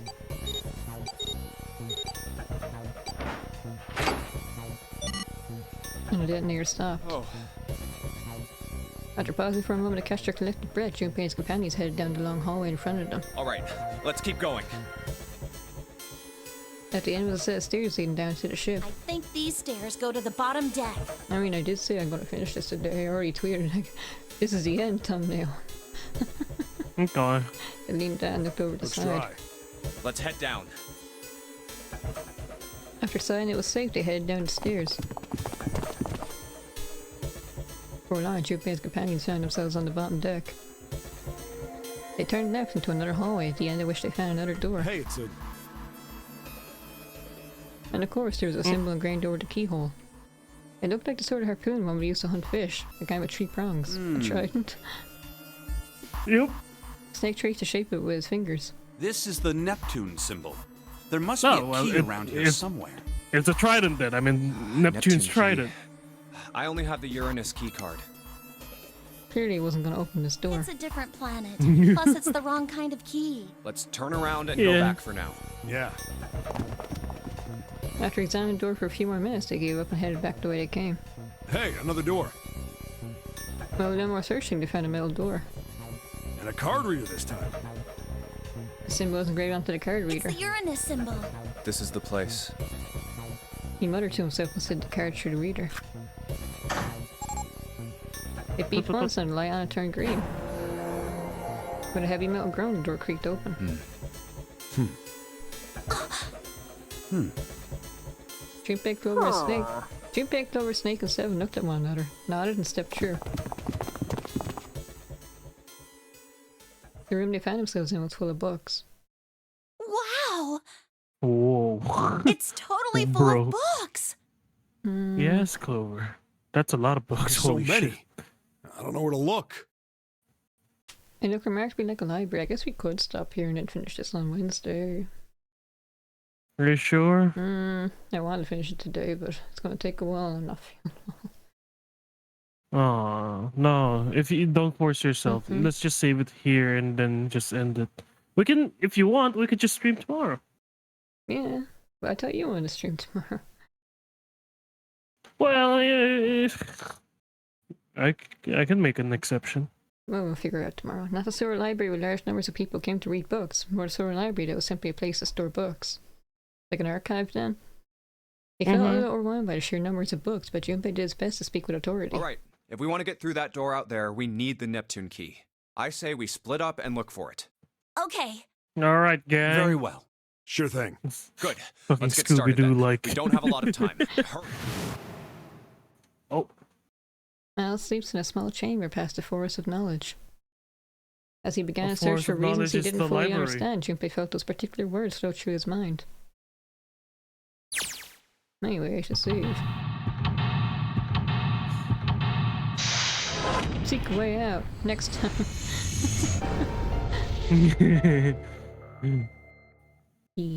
Oh my god. Library. Oh my I guess god. I'll have to explain my diagram and notes next time. Anyway, unfortunately I'm sick. I apologize for that. Oh, We're going for the lettuce ending. I got the knife ending real quick yesterday because I want to fill out my flowchart. It's very short though, so I might just quickly show BP. But first, show BB. I can right now because we're not actually. For some reason, this isn't unlocked yet, so I can't just quickly jump back here. I had to go back here and skip through all this dialogue. Right. Maybe I need to look at something first. But anyway, hello, konnichiwa. Konnichiwa. We're actually going to finish this today. I promise. The true ending. This is one says transition of extinct species. How are you guys doing? How are you doing, BB? Better. Are you sure? You're not forcing it, are you? Alright, if you say so, BB. I am say so. Yeah. No, We need to hurry up, or we're going to end up in the pages of a book like that. No, maybe I need to actually beat this room and then I'll unlock my flowchart. Aww. Paleontology. This one's about fossils, alright? Ammonites are pretty nasty looking. Mother Nature. Is that some sort of about... Is that sort of about hippie chicks? No. Sadly, it's not. Probably not, except perhaps tangentially. It's most likely about environmental protection. I was trying to make a joke. Dude, hippie chicks? Really? Not cool, bro. There's orange books that stand out a lot. The theory of evolution. Heck, even I know this one.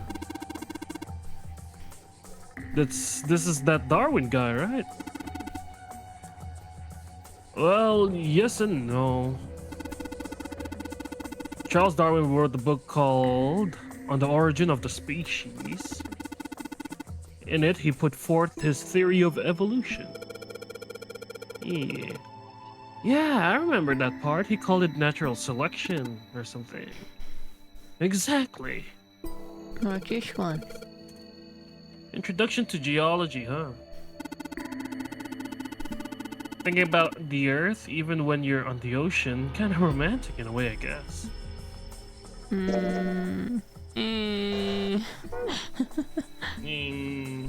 Anyway. There's a note on the table. Nice to the books. Huh, what does that mean? Interesting. Well, intelligence often hides itself in the darkness. Have you ever thought about the pages of a book? Each page only sees, what, maybe 2 or 3 minutes of light before the reader is on to the next. They spend the rest of their lives locked in darkness. Rather like myself. That's horrible. Oh, don't get me wrong. I'm not complaining. Not at all. I live in the darkness, yes. But that has gifted me with the ability to catch the truths others might miss. I can hear the voices hidden in the darkness, you might say. Darkness. It's like Kingdom Hearts. Oh my god. Oops, this scaffold's set up in the shape of a cross. I want to go downstairs. The stairs go down to the bottom floor. Yeah, I want to go down there. Bookshelf on the bottom floor. The handrail's made of metal. Probably a wise choice of building material. Ooh, I'm not allowed to go downstairs yet. What's the deal with these titles? They're all just gibberish. Hey, what if we like switch them around? Switch them around? Yeah. If we move them around, maybe it'll spell something. Oh, I get it. Yeah, heck, it's worth a shot. Heck, it's worth a shot. Open here, find bulb. That was easy. How about this? Ooh. Like that. It's like putting those books in the right order, open this thing up.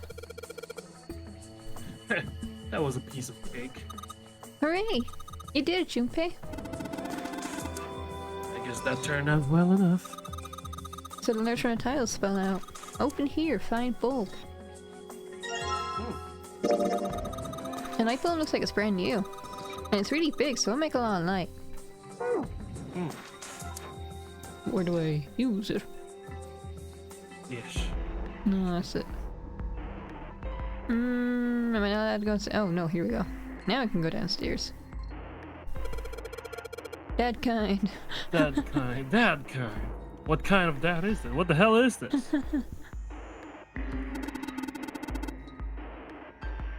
Wasn't that a German mathematician? Maybe it's a compilation of his works. Ligma. What's that? This book is in German. It looks like it's complete works of something. Never heard of it. Well, if Snake doesn't know what it is, I don't think we'll ever know. Oh, baby's still ippy. I didn't sleep long. Owen! Owen Wilson! Owen isn't enough to go on. Perhaps it's about the English Revolutionary? Sheldrake? Sheldrake. Isn't Sheldrake... It's a weird book, Junpei. Indian mathematicians. That's funny. Why is that funny? Oops. I don't want to go up, I want to stay down here. There's a small enclosure with 9 sides. There are 3 of these things that look kind of like music stands. Am I supposed to put something on those stands? Oh, what the light bulb part? Yeah. 3 lights in this thing. They aren't very bright though. Hey, did we find some kind of really powerful light bulb over here? Why did you put it in one of those lights? Yeah. Well, It'll get a lot brighter, but... Yeah. But if there are 3 lights, that means 3 light bulbs. There won't be much point unless we can replace all 3 light bulbs. We need 3 light bulbs, huh? Okay. This iron plate is bolted down. I don't think it's a door. I think it's just a wall.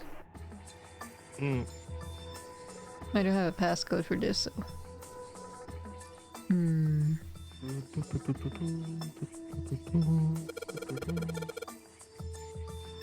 This one's Goldback's conjecture. Conjecture? What's it about? Like magic or psychic stuff or something? Right, I bet it's about jewelry, isn't it?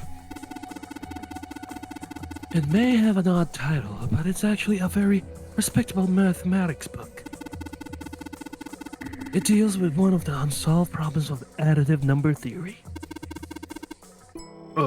Sorry I said anything. Fuck, sake. Look, let's not get into this right now, okay? I don't like math. Nor meth. That's alright. I mean, he's a detective.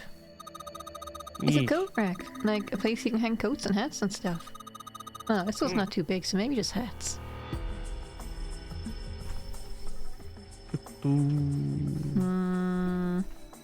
Paleontology. Series of the Cambrian explosion. TCE. Did a bomb go off near somewhere called Cambria? Wrong kind of explosion. Roughly 500 million years ago, during what is known as the Cambrian period. Research suggests that the variety of living organisms increased by an order of magnitude. Why that happened is, however, still something of a mystery. There are a number of theories, though. This book is most likely a collection of them.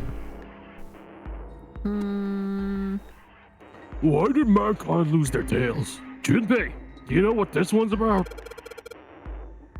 Why are you asking me?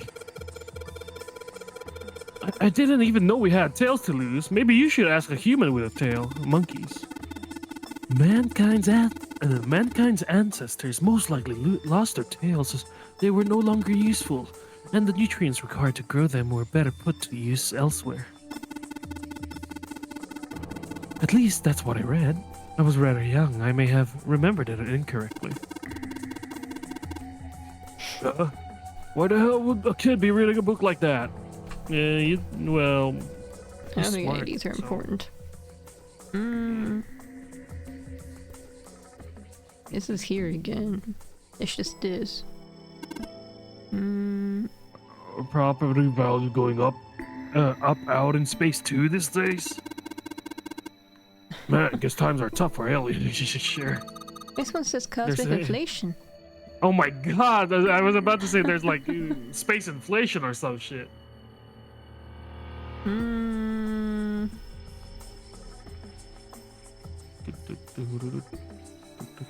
we look at this? A kid's book here. Is this what I need Looks to look like at? a children about Native Americans. Don't you around a book like that? It's kind of suspicious. Maybe I'll hold on to it. Okay. This one has some Native Americans on the cover. Hey, Junpei! Oh wait, no. Hey, Junpei! Take a look at this. I think if we open it up, there'll be like a light bulb in it. Native Americans, huh? Maybe it's custom. Oh! Ooh.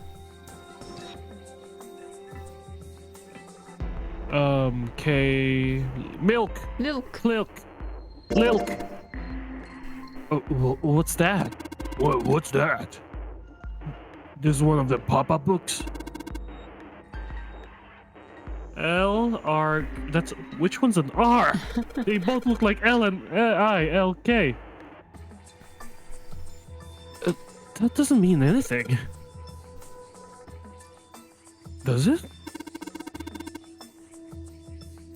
Well, you could make them curl. Krill. Or like curl or Carl. E.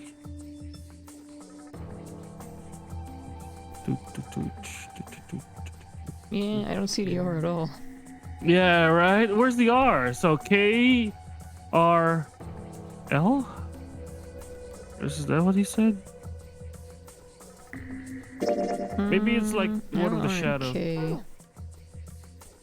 Lurking. Alright, thanks for lurking, 7. I guess that's the way we need to go out. Yeah, you find a key. So like you're the best better sister in the world. Man, it's like 7 and I don't even exist, huh? Oh, this one too? This one. It looks just like the picture book from earlier, the one with the pop-ups. You think they're part of a series of something? They do have the same binding. Are the orange books just not important then? There's a baseball in this one. Come on, Junpei, let's see what's in it. I'm gonna go on a limb here and say it's probably baseball stuff. Whoa! Head! This is a pop-up book. It is a pop-up It's got the letters H-E-A-D popping out of it. That is popping out of it. Combine. Oh, okay. Head curl. Curl head. Head curl head. Curl. No, there isn't any there on that shelf. Oh, we can look up here too. Is this... This one says the golden rabbit and the moon on it. Does that mean it's about a rabbit that lives on the moon? Rabbits are pretty cute. What's the moon stuff about? And then if you watch ReZero, you would know that rabbits are not cute. They are deadly creatures. Anyway, I think it's talking about the Judas tree that is said to grow on the moon according to Chinese legend. Oh, is this a special book? No. No, it is. Yeah, hold on, space behind these books. Look, Junpei! I think there's something hidden behind the books. I can't tell, it's like a special one, which one's the background one. It's a powerful light bulb! So I can look up here as well, gotcha. I think I already looked at this one. Energy theory, huh? I don't even understand the damn title! Looks like the shelf's all science and technology. Ooh, that's cool. Energy theory, development of nanotechnology materials, interaction between shortwave energy and matter. What else have we got? Just listening to read those titles is giving me a headache. I want to talk. But let's skip through the dialogue. Can't say fancy technology stuff and I get along real well. 7's probably the dad that does not know technology, so he always asks you to fix it. I'm speaking from experience. Hey son, I punched my laptop and it's still not working. What do I do now? Bruh. First of all, don't punch it. Because if you break it, you're paying for it. Not that you pay anything in this house anyways, but ooh, shit. Anyway. Keep on talking about this stuff and you're gonna put me to sleep. Dude, science and technology is sick. The black hole hypothesis. Gamma ray astrophysics. I guess this bookshelf has an astronomy theme. Maybe your light bulb was down there then.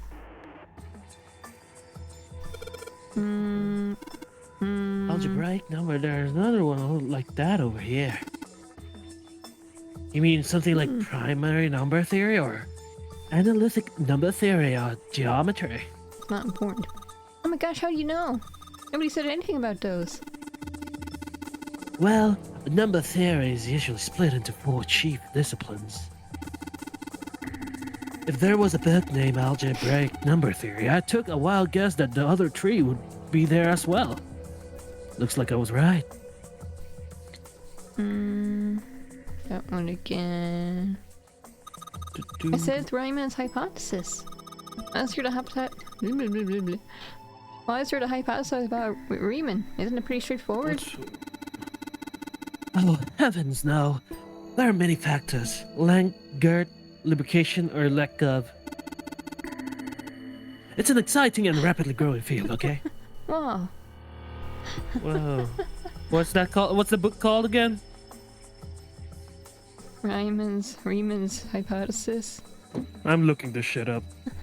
Riemann's hypothesis. Oh wait, it's this book over the modern Japanese literature, huh? Ishwan. Okay, they're not. Seven's not lying about how high and how the girl. Okay, okay. Yeah, what is it? Hey, it's like a number theory hypothesis thing. Is the conjecture that Riemann's zeta function, the big letter E, has its zero only at the negative even integers and a complex number where math. Anyway. BB's a picture book. Oh my god! Hey, there's another one. There's another one of those picture books. Hello, Ariel. Welcome back to the actual finale this time.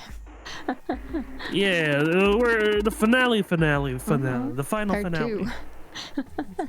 Finale part 2. This is just like Attack on Titans. Final episode part 2.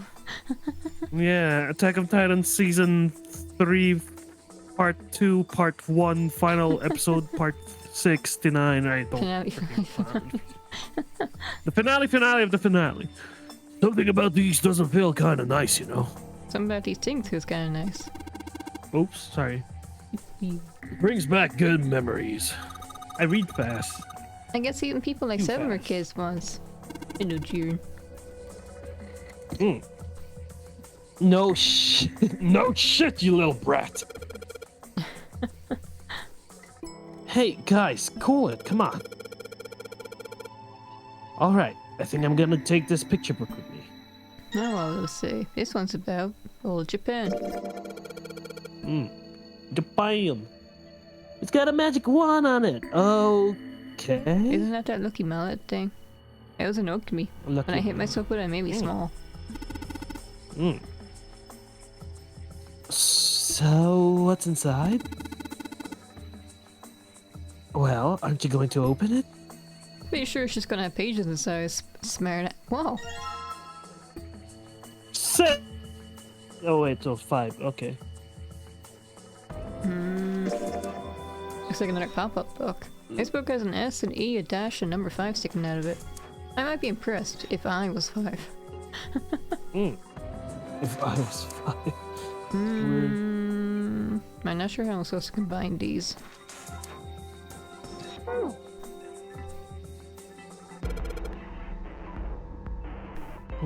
I feel like to find out what got here. A combination for the lock. So many books here. I don't know what this one's. Whoa, what's this? Worm? Do you like when you were?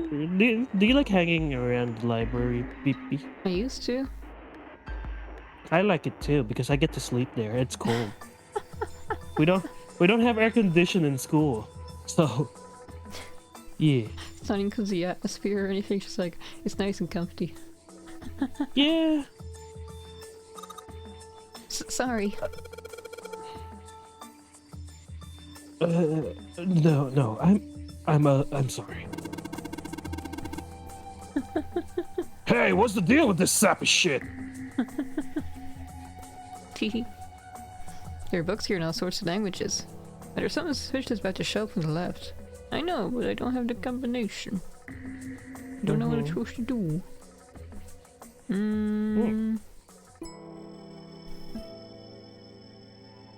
No, it doesn't work. No. I thought maybe like C. Yes. Wait, let me explain this for a minute. I thought like, maybe I'm gonna have to match these up with the books, right? But no, because there's no dash. T, right. T. Thank you on the 7 stream streak, blah blah blah blah. Oh wow, Ryan Higa. It's been so long since someone mentioned that name. OMG, you can't see me. Is a cylinder lock. You know, the kind of lock where you rotate the numbers around to get the right ones to open it. Oh, yeah, I have one of those. It's like a bike lock for me. Yeah, but we don't have any numbers except 5, right? What the hell is this? Sorry, I got distracted. It's like they gave us the answer. It's 000 because, you know, 0 is the mastermind. Guess I might as well give it a shot. All eyes on me when I'm popping the squad. Well, I don't really have any I have We got letters. 5. Imagine if like we went through all that and the number's just 0. That'll be funny. I figured to give you hints, but like, I need to think in hexadecimal. I'm not really thinking about that right now.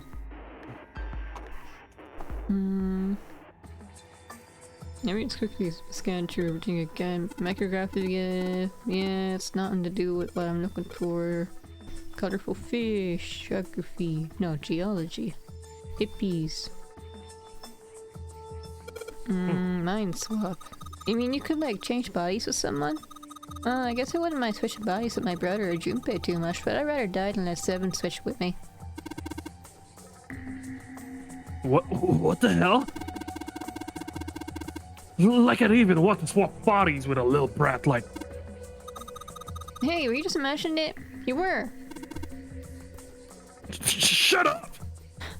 Yeah, well, he wasn't the only one. Teleportation, No. Teletemporation and Oh, no! Baby, skip travel through time. It's not important. Famous guy, fictional book. Source and creation of the legendary book of the dead. Oh, the Necronomicon. Isn't it like a H.P. Lovecraft sort of thing? Energy stuff. It's just this again. Nothing there. Super symmetric string theory in 10-dimensional space-time. Super string theory. It's very complicated. Conformal field theory. Numbers again. Quantum field stuff. Oh boy. Quantum gravity. Oh, speaking of quantum physics. General relativity. Einstein. E equals mc squared. Electrical physics, is that what I said? It's not important right now. No, it's the same. Oops. Oopsie. I'm missing something. Cultural heritage of Rome. Serious inheritance text. Buddhism. Hey. Why did 7 react to that? Anyway, Armenian creatures. Such an old reference. Hellenism. Oh. History. Asian history. Western history. Greek mythology. Medusa. Medusa, do it. The book is perfect for you. It's called Correlation of Muscle Bone Density and Bone Strength. Monkey behavior. Ooh. You know about Coco? The monkey? She's like fluent in sign language. Has to say must be lurky, but hello. Hello, Rolf. Good morning. My brain is hurting. Ooh, medical books. Oh yeah, I started late today, so I guess you're in the middle of driving, so drive safely. Nation gladiators. Human equilibrium theory. Human anatomy. Dissection. Got just a thing for damaged brain. Welcome back. Oh, thank you for Wait, are you still there? Thank you for resubscribing again for 15 whole months. I want to read stuff. It sounds like... I'm just like skimming over this. It sounds like a tongue twist. Okay. Hi, Wolfie! Comic book? No. Foundation DNA, genetic engineering, computer science. A light bulb. We already found that. I need to look this up because I'm missing something. Maybe I already have the answers, I just can't think of it. That's what I'm thinking. Lutic. Oh yeah. Where are we going to stream again tomorrow? I forgot. I don't know. Something. I don't know. Very helpful. Can I examine these some more to give me hints?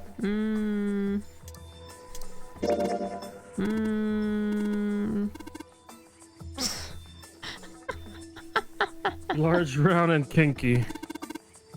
Bruh. Yeah, probably not.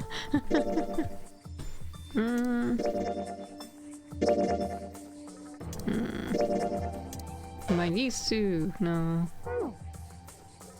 Combine these two. No. Combine these two. No.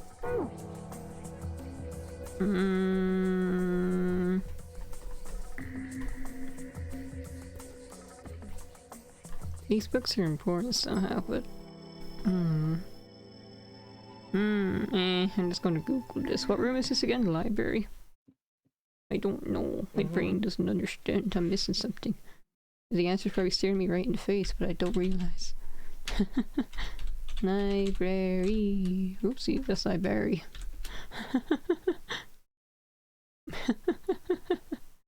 Let's see. Everything on the upper levels.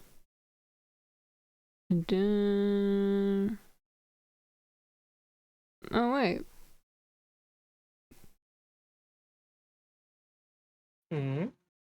Oh. Oh. 632415. Write that down, BP. 632415. 632415. 632415. 632415. 632. 3. 2. Wait. 2. That's 1. 632. 415. 632 415. Junpei said, oh, that's stupid. They're practically giving me the answer. And it turns out they did. You did it, Junpei! Yay! I don't know why, but I don't really feel particularly happy about being praised for that. Whatever. At least the lock's open now. Let's see if we can get it open. Alright? Yeah, because look, these books. See? 632415. It was the books on top of the... Yeah, we went so far, it was just that. They literally gave me the answer, he was right. All 6 books you do point at a cylinder number lock. That's just it. It was. Alright, so there are 3 lights in here. I'm gonna change these bulbs. Yay, now they should...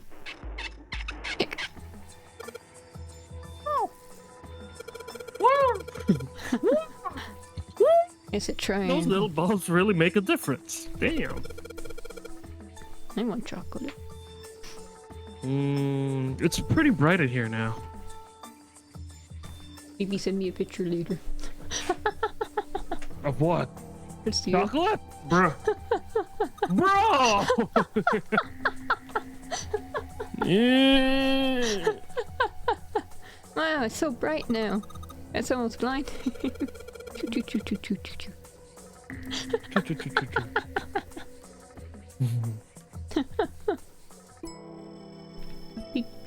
Alright, that means we just have to do this. Do what? Oh, do we leave now and then the wall has like a... No. Oh, the books? Oh, yeah, probably to put the books on each... Yeah. There's a small enclosure with 9 sides. There are 3 of these things that look kind of like music stands. Okay, how about we try putting these books... I'm slow. These picture books on the stands. Awesome. Looks like it worked. Way to go, Junpei. Good job, good job, buddy. There's something projecting on the bottom. These letters, they seem familiar. Sheldrake 5? Yeah. Sheldrake? What's a There we see a Sheldrake. Yeah, so it looks like I was on the right track. Because I thought that book had something to do with him. It says Sheldrake. It says Sheldrake on the spine of this book. It's got the body number written on the lower part of the spine. Yeah, Junpei.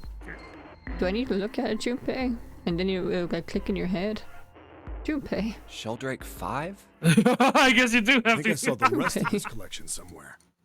Yeah, I think it was somewhere around here. Let's go take a look. Okay. Sheldrake. Have you heard of him? Sheldrake, I mean. Yeah, Lotus told me about him. There's a British biochemist named Sheldrake. He has a rather interesting theory. Oh, Morphogenetic fields, which relies Rorschach on the test. theory of morphic resonance. Really? From Lotus, huh? Well, Clover also said something to me about that stuff. She did? Yeah, what was it? The ability to access a morphogenetic field is affected by a couple of things. The first is epiphany, and the other is danger. That girl. I told her not to tell anyone. You did? Why? Well... Look, man, I didn't push it because we're in a hurry, but I'm kind of sick of this. How about you just tell me, okay? Tell you what? Don't give me that. About the experiment. Ugh. Very well, fine. I'll tell you everything. But not here. Let's move to the top floor. Yeah. You gotta set the stage. Yeah. I suppose I might as well start by telling you why I kept quiet. And why I made sure Clover did as well. For safety. To be honest, the explanation is quite simple. Zero told me not to. I had little choice. He didn't walk up and tell me, of course. He gave me a message engraved on a card. That's a Braille card. It looks just like the one you showed us earlier. So you had 2 cards.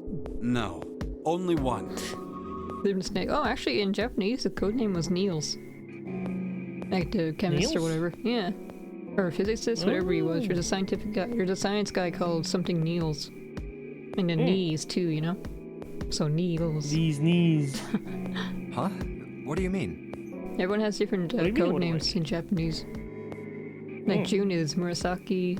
Santa, I still think it's still Santa. 7's still 7 in English. It's Niels. Santa Cross. I think Lois was Yashiro. Yashiro. Yeah. Ooh, sounds cool actually. 8 was just like Ichi or something. Ichiban, I don't know. Like Ichi because number 1, huh? Clover Well, that is kind of makes sense. Yotsuba. Yosuba no Sona. I thought that Yoshibata card just had some Sora. rules for the Nonary game on it. Yes, it did. Nonary Game. And those were the rules I read you. However, they were not the only thing on the card. There was something I didn't read. Well, perhaps I should say, there was something I couldn't read. And that was? Tell no one of the events that took place 9 years ago. Tell, and I activate your sister's detonator. It's a threat on our lives. Oh. Ooh. Well, what about Clover? Did she get a message from Zero too? I don't believe she did. But doesn't it strike you as strange that Zero would shut my mouth, but not hers? Yeah. To be on the safe side, however, I told her it was best not to tell anyone. Still, apparently she told you. That girl. What's wrong with her telling me? I figured some stuff out with the things she told me. I mean, it looks like the whole activate her detonator thing was just a bluff. She's prancing around downstairs, happy as a clam now that you're back. She's prancing around downstairs and the next thing you know, boom. That's very true. I've decided I can trust you. I've decided to tell you the truth. The chance that Santa is Zero is very high. And then They bam, tricked exactly. me. I feel I can assume Santa doesn't have the time to observe us at the moment. Wait, And at what did any he say rate, previously? even Can we if see he the were, log? I very much doubt he would kill us. I don't think there is, but he says the possibility of Santa being Zero is very high. Okay. And he's decided to trust us too. Why? Yeah, I Clover was told me about the wrong. four-leaf clover, about the words. If he knew Fuck. about that, then he was in my group during the first experiment. I'm sure of it. He wouldn't kill us, no matter what the situation was. Hey, Wait, so Snake? Santa has a high chance of being. Santa can't be Zero, he jolly old Saint Nick. Yes, I know. You want to know what happened during the experiment? yeah. How much do you know? Clover told me about... Blah blah blah blah blah blah blah blah. I see. The morphogenetic field in the experiments 9 years prior. How the experiments had taken place simultaneously at 2 locations, one being the Yeah, ship see? and the other We being a are- building in Nevada. We are in the building. We are the building, right? And We the are the girl building that in died Nevada. During the experiment. She told you all that, did she? At any rate, I now know how much you've learned. All that remains for us to determine Is who did this and why, right? yes. Can you tell me what happened? Yes. The people who organized the initial experiment were from a company called Cradle Pharmaceuticals. Ace and his friends. Ace. There were 4 of And them his running friends. the show. Ace and friends. Gentaro Hongo, Ace. Nagisa Nijisaki, Teruaki Kubota, Kagechika Musashido. I wonder how many was the takes was that. CEO Look at these of Cradle mysterious men we've never seen Pharmaceuticals. before. Just that one person, though. You don't recognize the other tree? Oh. The one on the left is a Nightman. The It one right, is? yeah, the one right next to Ace is Guy X, the guy who blew up. Oh. And the guy on the right is the guy we found, the fake serial we found dead in the captain's log quarters. Who's the big guy? That's who I said, the captain. Oh, so who's the middle Maybe. of the big guy? Does that look like Snake? That's the fake Snake that blew up in the shower room.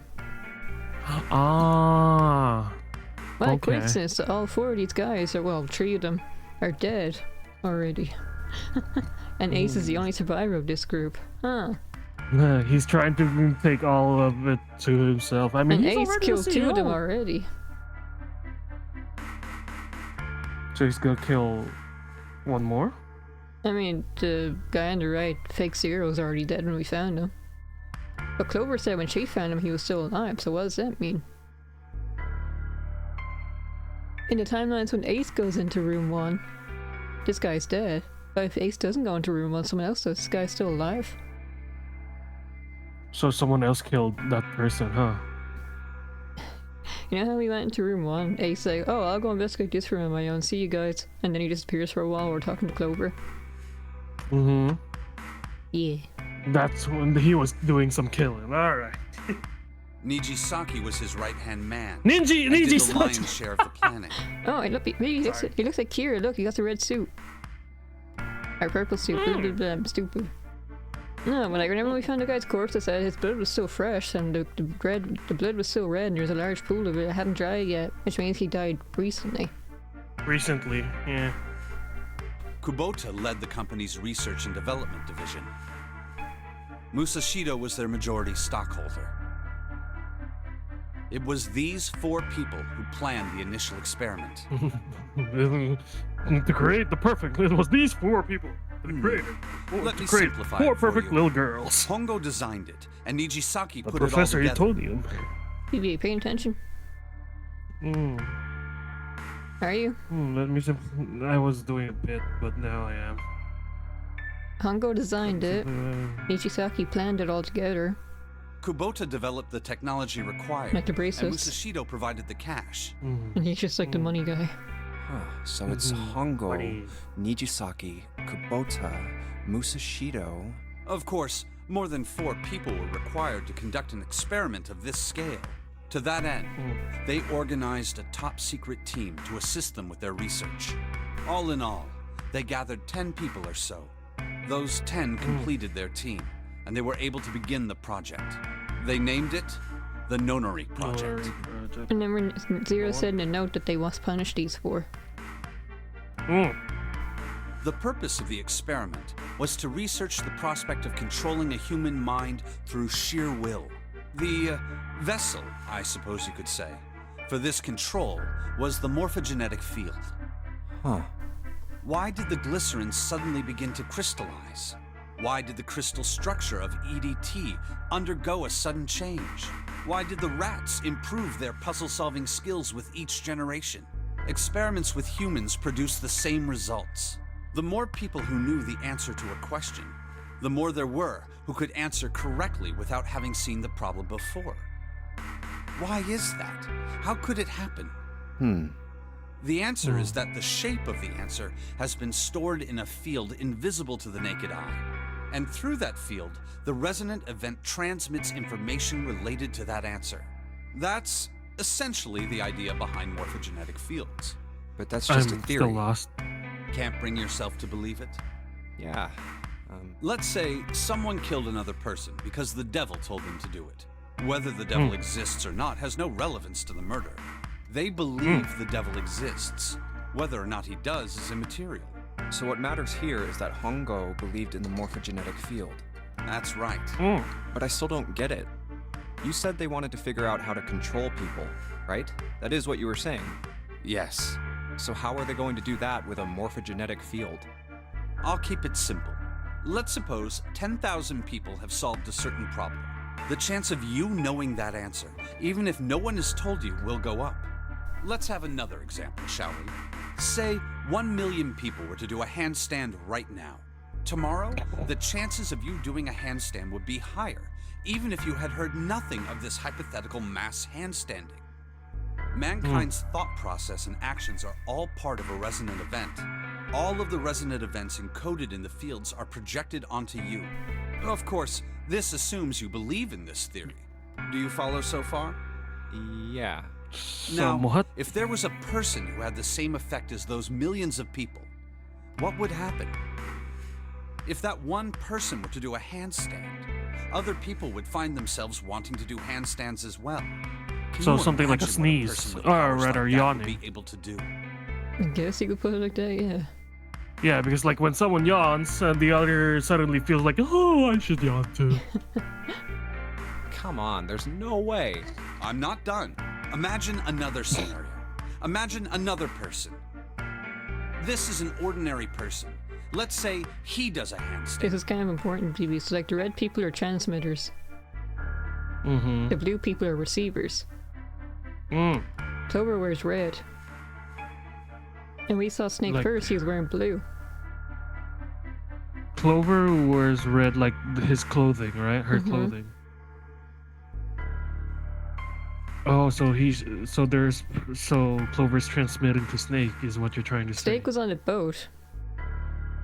And Clover was in the Nevada building transmitting the answers to Snake, and he was receiving the answers.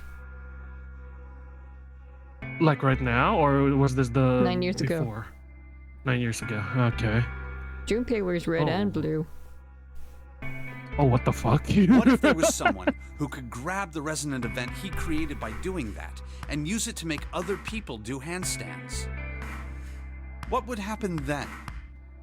Basically, it's just kind of like a mass consciousness that most people aren't aware of and can't access, but these telepathy people can. Right. And then these transmitters can like project that information onto someone else. And the receivers can receive that information. Right. Okay.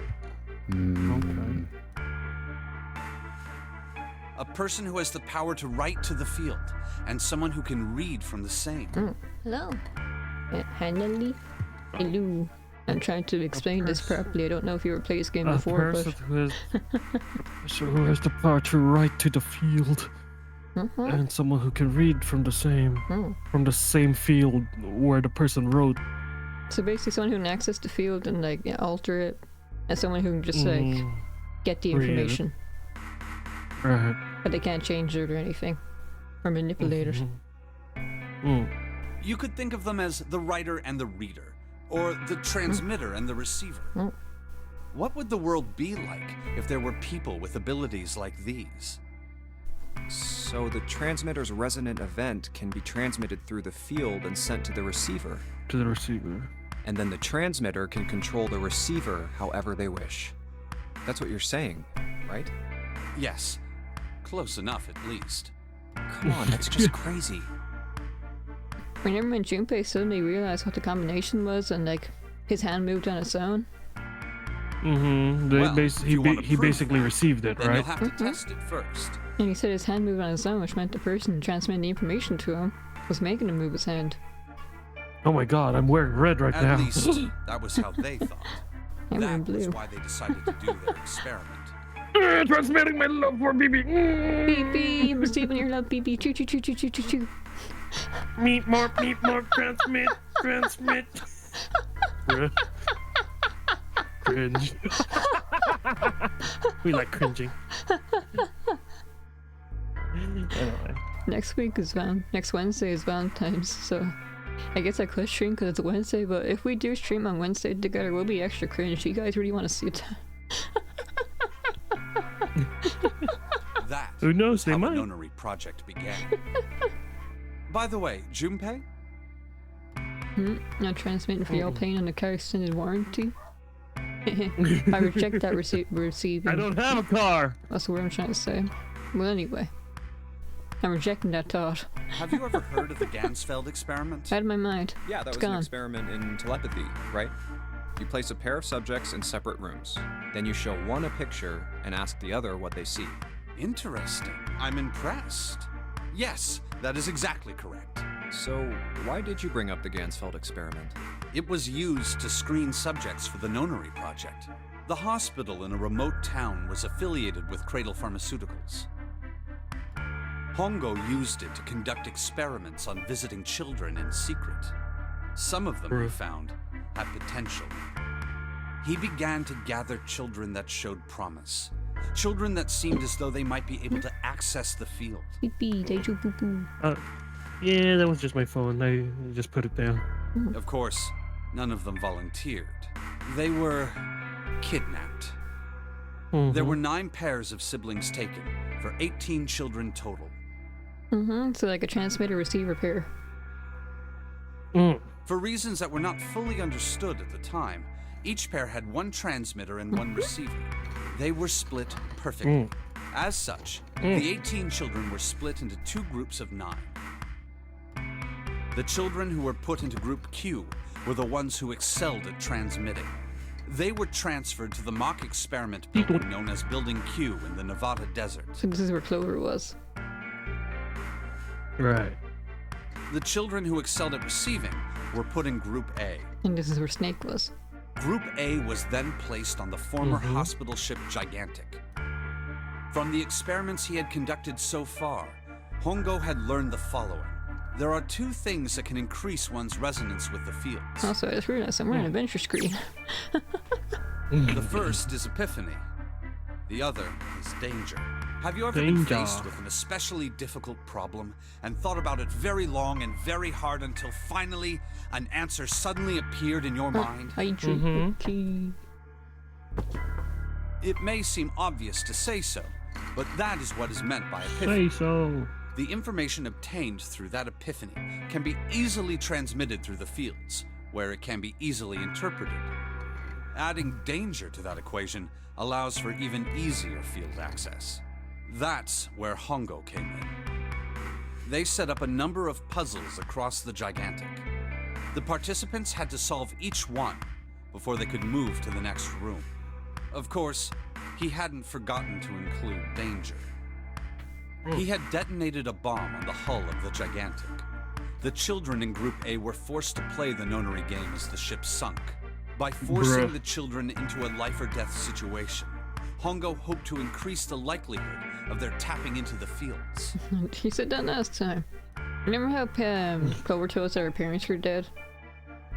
So that means like no one would know those 2 were missing because they had no parents and were orphans. Right. So maybe the other kids were orphans too. The children from Group Q, on the other hand, were confined to the mock experiment building, Building Q. Building Q duplicated the interior and puzzles of the Gigantic exactly. Every detail was exactly the same. So the building was a replica Hongo of the explained Gigantic, the situation to the children in Group Q. Who are not in danger. Solve the puzzles you find throughout the rooms. When you have the answers, transmit that information to the children in Group A. Yeah, the kids in the test building weren't in danger, so they could like think calmly and rationally. But the kids on the sinking ship were panicking, so like they might not have been able to solve them as well. If you succeed, they will be able to solve the puzzles and escape. But if you fail, then the Gigantic will sink, and your brothers and sisters will drown. Those were his orders. Do you know why the astronauts of Apollo 13 were able to return to Earth safely? It was because NASA had access to a replica of the Apollo 13 capsule. All of the equipment, the instruments, everything. All of it identical. Everything was just like the real Apollo 13. NASA was able to replicate the situation the astronauts found themselves in. By putting themselves in the same situation, they attempted to solve the problems the astronauts were dealing with. Once they found solutions, they reported their findings to the men aboard the actual capsule. That was how they were able to return safely. It was the same with the Gigantic and Building Q. The children from Group Q had to use the power of epiphany to solve the puzzles they found and transmit what they learned through the fields. The children in Group A, however, They had to access the fields to learn how they might advance to the next stage. That is the simplest explanation I can manage. Snake sounded defeated. His half-hearted attempt at evasion served only to show how much the story had affected him. Huh. Is it Junpei was about to speak? Hey, Junpei, Snake! How much longer are you two gonna sit around on those bony asses? Get down here already! Seven's voice echoed up from below. Snake took a deep breath and blinked rapidly, as if just waking up from a long nap. He's right. Let's go, shall we? We don't have much time. They see Clover we need to just get out dead. of here, and soon. Snake headed for the stairs, but Junpei put an arm to stop him. Hold it. There's one more thing I want to ask you. Hmm? Are you sure that there were 18 kids? Why? Well, I thought it was only 16. Oh, yes. That was what they said on the news, wasn't it? Yes, I have no doubt that 18 children were abducted and used in Hongo's experiment. After all, you couldn't exactly play a Nonary game with any less, could you? Well, yeah, but are you saying that the news got it wrong? Yes, I am. There were 2 more children. However, they had no relatives that I'm aware of. I imagine no one filed a police report when they went missing. They were brother and sister, like Clover and I. The brother's name was Aoi. Blue. Oh. The sister's name was... Her name was... Aka. Snake couldn't seem to bring himself to continue. It looks as if what he was about to say brought him great pain. Her name was Akane. Aka. Red. Wait, you don't realize? Maybe you don't realize? Akane. What's June's real name? Okay, so I was right. I was thinking of her. June's real name is Akane Kurashiki. Oh shit. So the girl who died was Akane. That was the girl who died. Shit.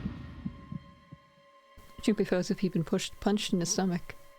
His vision went blurry and his head felt light. Akane Kurashiki died 9 years ago? Then, who is June? No. That's impossible. Hey, BB, what do you get when you mix red and blue together? Purple. What color is June wearing? Somewhat purple. Like a lilac purple. Akane isn't that uncommon of a name. If Is Snake had known her last name, June that's a different matter entirely. 0? Like I thought she is? Or is... Oh my god, I'm so confused now. They share a name. A lot of other people do too. It doesn't mean anything. Yeah, you know, a lot of people share names. Of course it was. It has to be. Yeah. Junpei shook his head hard and pulled himself back to reality. Is something wrong, Junpei? Your breathing Snap sounds back strange. from reality. Nope, there As they goes could gravity. notice, Junpei cleared his throat and tried to act calm. Oh, no, it's nothing. I'm fine. Let's get back down there, alright? Snake raised an eyebrow but said nothing. They headed downstairs, Junpei bringing up the rear. I couldn't do it. Why didn't I ask? What's her last name? I just couldn't get the words to come out. With every step he took, the cold hard sound of feet against metal dug at his heart. Anyway, where's the exit? This is the exit, isn't it? Just like a wall? Yeah. Oh wait, did they not do the book thing? Do I have to do it myself? Yeah. Wait, what were they doing this whole time? I thought we left because they were looking at it. They were just talking. Bruh. Sheldrake, this is it. Sheldrake. Oh, right, sorry. No, that's me. This is it. This is what the shadow picture was pointing to. But didn't it say 5 at the end of the shadow picture? Yes, I think we need to find the 5th volume. Oh, would you look at that? There's a big red button behind this book. Yay! Buttons! Couldn't we have just like skipped the entire puzzle, then just pull these books out and oh look, there's a button behind this one, that's cool. And then just like get out that way. Bruh. Like, if it occurred to us to like pull these books out and investigate, then we could have easily found this. Yeah, just like fucking ram it all out, you know. Or pull it all out with no, it would just create chaos. Yeah. Okay, zero plan, like, oh, anyway, never mind. I guess we should press this button, huh?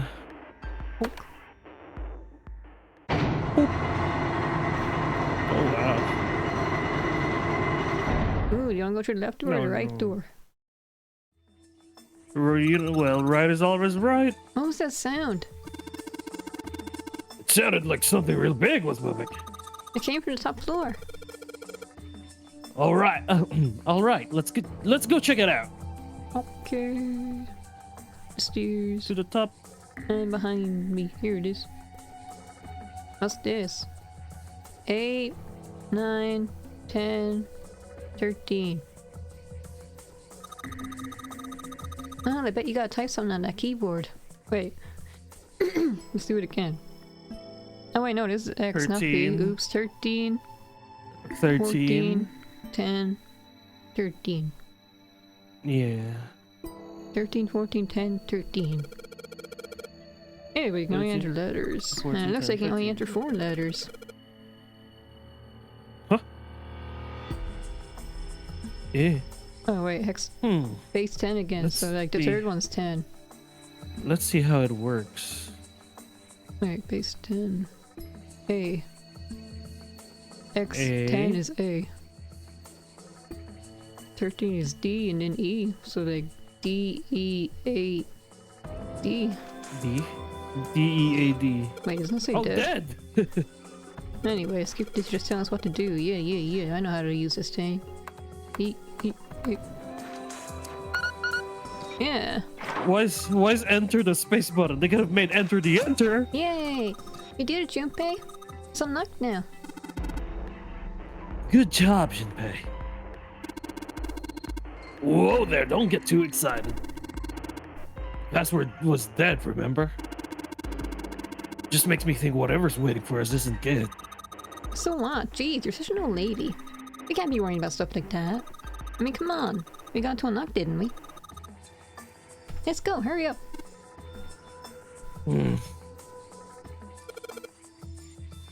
All right. Let's get this thing open. What's on the other one, though? Is it just like, does it just lead to the We same found one? it! Everybody's 2 enters to the same room. Yeah. It's just the same route, right? So where are we right now? Oh, good. So let me quickly... Do you want to see the knife ending now? Sure. Okay, so it's like the same for a bit. Okay, we will be on a tangent a bit. We're going for the knife ending because I didn't see it.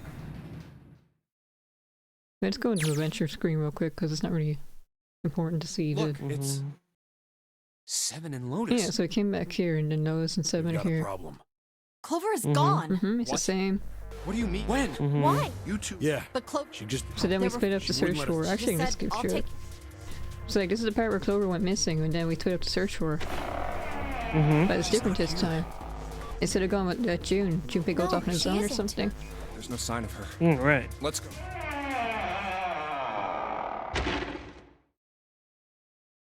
All right. I'm thinking we should probably split up. So just and the safe ending 7 comes down. I go, hey, where were you two? We have a conversation, and I go, we found Clover. I found her in the first class cabin. But here Junpei's like, all right, June, me and you should split up. I'll head back to the stairs and take the elevator down I to B see. deck. June, you can take the stairs up to B deck. I was reading on the forum, someone got pissed off because like they didn't look at a guide or anything, so they got this ending 3 times in a row. All right, that sounds Bruh. good. That was for the original DS game. But, What? could you stop calling me by that code name when we're alone? Huh? Sure, right. I'll do that. Jumpy. No, it's nothing. All right, I'm going then. Yeah, be careful, Akane. Akane. You be careful too, Jumpy. Yeah, got it.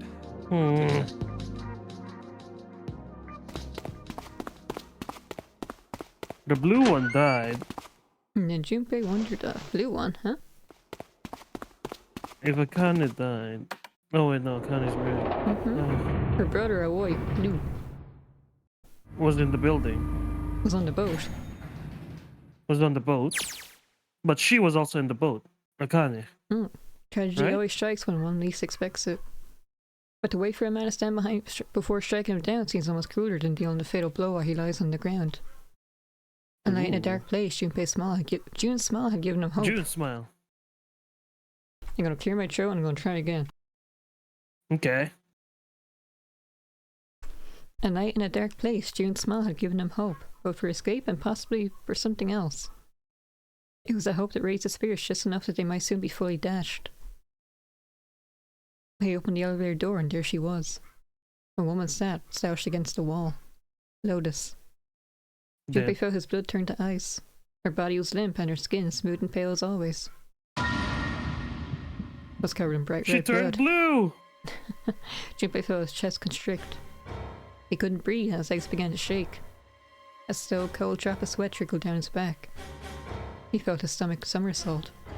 Junpei's mind went blank, all his thoughts replaced with endless hissing white. Driven by little more than instinct, he began to walk towards Lotus, slowly. Each slow movement of his stiff limbs brought him closer to her corpse. Finally, he stood next to her. Robotically, he bent down and put his hand against her neck. There was no pulse, no rise to swallow breathing. She was slightly warm. Something somewhere in Junpei's shaken mind told him that meant she had been killed recently. Yes, Junpei thought, his mind slowly returning. She had been killed. Someone had killed her. There was a deep cut on the left side of her chest. It had still oozed from it, although clearly her heart had stopped beating some time ago. The weapon had been a knife then? It had actually been stabbed in the heart once. She would have died immediately. He took little comfort from knowing she must have suffered very little. Only then did Junpei notice. Lotus's bracelet was gone. Lastly, let us discuss how to remove the bracelets. There are only two ways to do so. One, you escape from this ship. Two, more likely, which is zero. In other words, once the bracelet is taken outside the confine of the ship, or the outside of the wearer's heartbeat has fallen to zero, it will shut down automatically. Is that why the killer ended Lotus's knife? So that they might have the number 8 bracelet? If that was true, then the killer was whoever wanted the number 8 bracelet. Or perhaps more accurately, the person who had gained the most by obtaining bracelet number 8. So basically this ending's just like another hint that, hey, Ace was the killer because he needs to, he said he needs the Ace bracelet to get out of here. Right. Who is that? Who would benefit the most from the number 8 bracelet? The thought only just entered Junpei's mind when he was struck too. He heard a noise. A sound like a sharp knife cut through wet meat.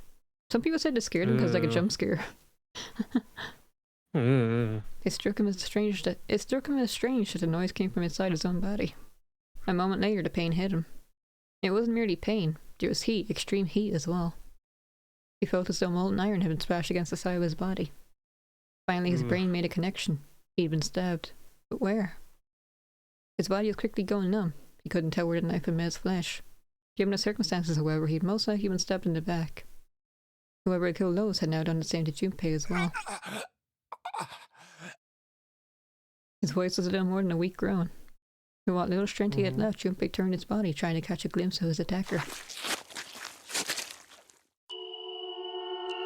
But as he did, the knife took itself in deeper, twisted viciously.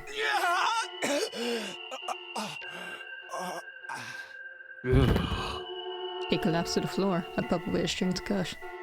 His arms and legs lay where they fell, oddly twisted and awkwardly positioned. Junpei's body was entirely numb. He could feel the blood leaking out of him, but nothing would move. Nothing save his eyes. As he lay on the floor, his life ebbing away, Junpei finally saw his attacker. 2 tiny images of the killer reflected in his eyes. With that recognition came nothing. He felt no emotions, not anger, not sadness, not regret. The paralysis that had claimed his body had reached his mind. His killer glanced down at his body.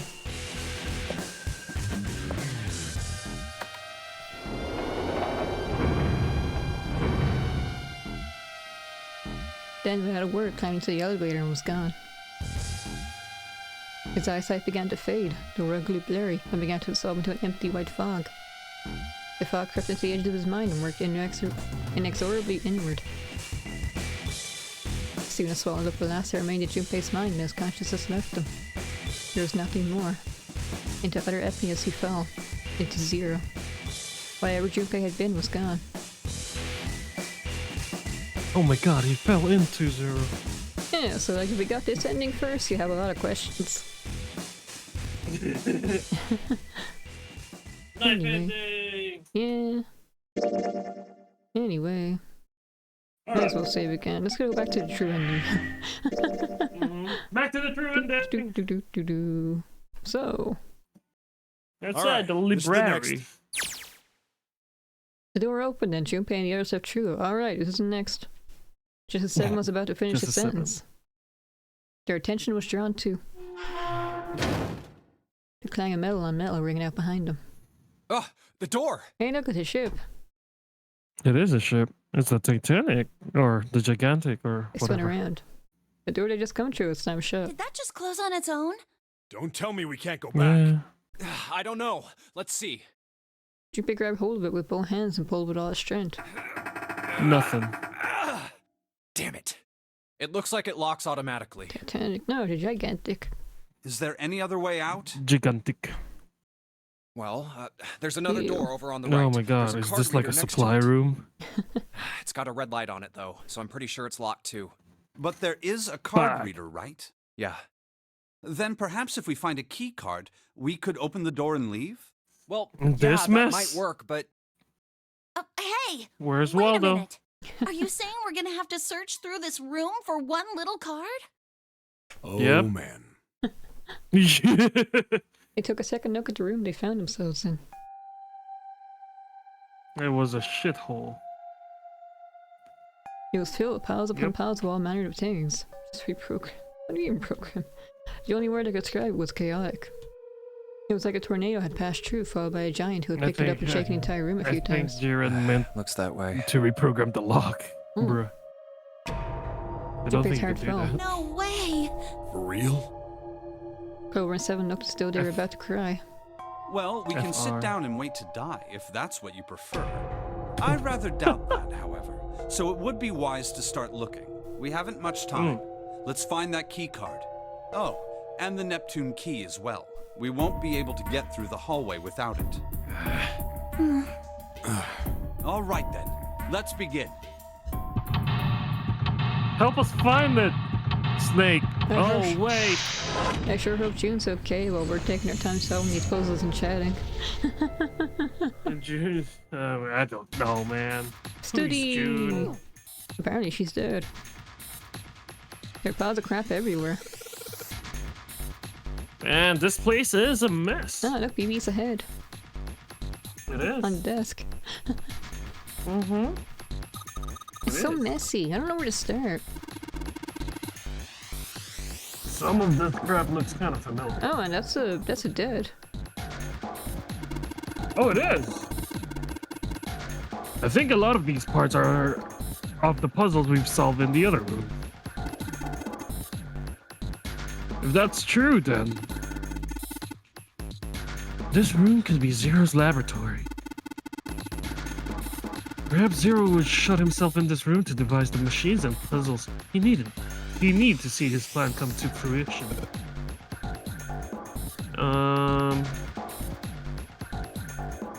His power jump's not useful here. Okay.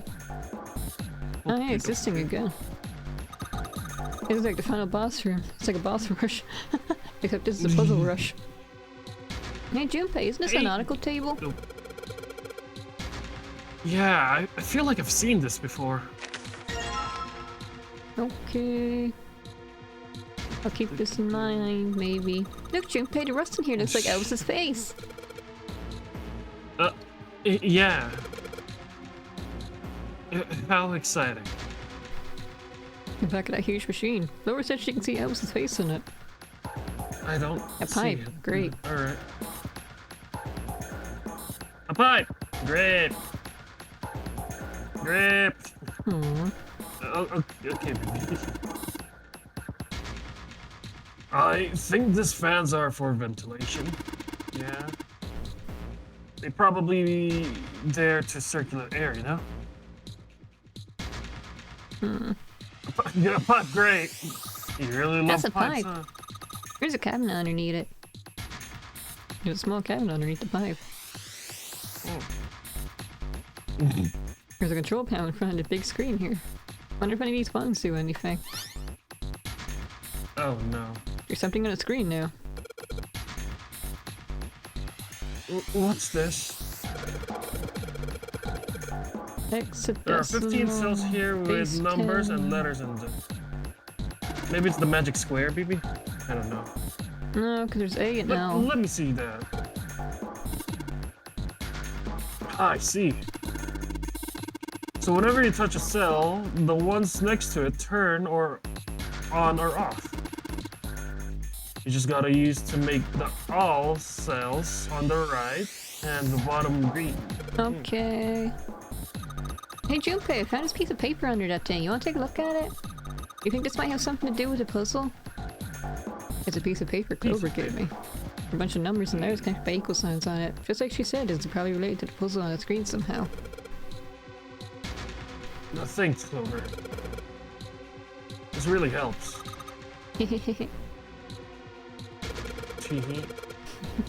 Alright, let's go back and try again. Anyway, it looks like I just need to make all of these cells all green. Natsu, good morning. We're just about to, we're halfway through the true ending, but doubt it. Hello. I know you love my ooh voice, Pee-Pee. Everyone loves your ooh voice, sweetie. Except me.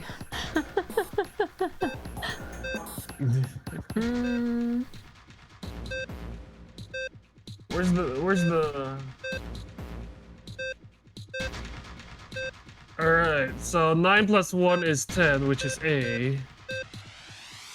Oh wow, this is hard. I only need some of the numbers, not all of them. See, D plus 6 plus 4 is not A.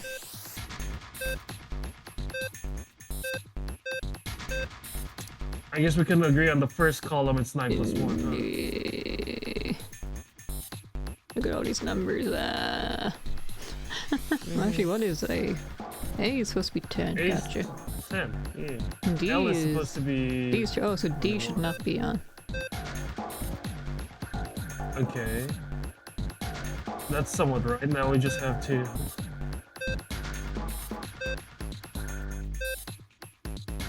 Oh.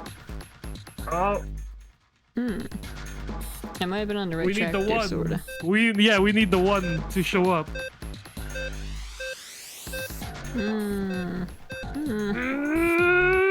So close!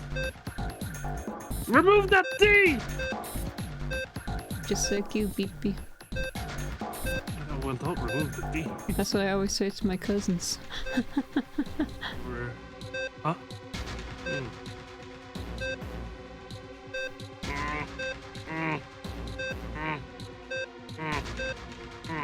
I've never been good at these sort of puzzles. These are always my least favorite type. I guess, yeah. I don't think I would enjoy that either.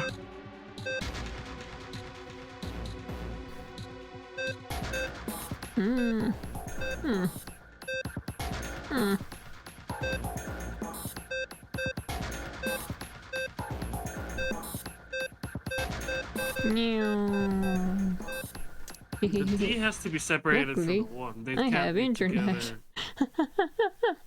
I don't like these puzzles. I don't want to think about this. Let's see. No, that's not the one I'm looking for. I don't really know what you're pressing to make it move like that, so that's why I can't really help too. Oh. Center box, then top left and middle right. Center box, middle right. I think reset it first, baby. Didn't I? Reset it, just do it again and then... Center box, press the top reset. left. Middle right. Oh wait, middle right, oops. Here we go. There we go. Just 3 steps. You did, Junpei! You're so smart! You seem to have done an excellent job and solved the puzzles. Thanks, Google. Just what I would have expected of you, Junpei. Hey, come on, you're embarrassing me now. They needed I looked up the answer. Whoa, don't get too cocky, kid. We don't have time for that. Look at this. Check out the right edge of the control panel. The lid slid open and something came out. A card, please! It's a cross. Fuck! A metal plate shaped like a shield. There's a cross engraved on it.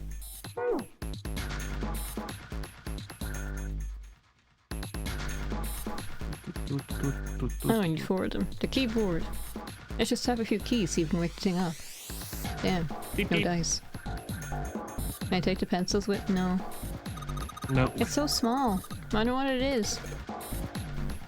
I got no idea. I mean, there are more panels. A pipe. Running into the box over here. A pipe. It's running through this box over here. Yes. Oh. Oh, there's a compass. I think you can use the map. I can't look at it right now though, because we're talking. Yeah, let me take a picture of it if you want me to. It's really dim though. It's got a map of the world on it, but I can barely see.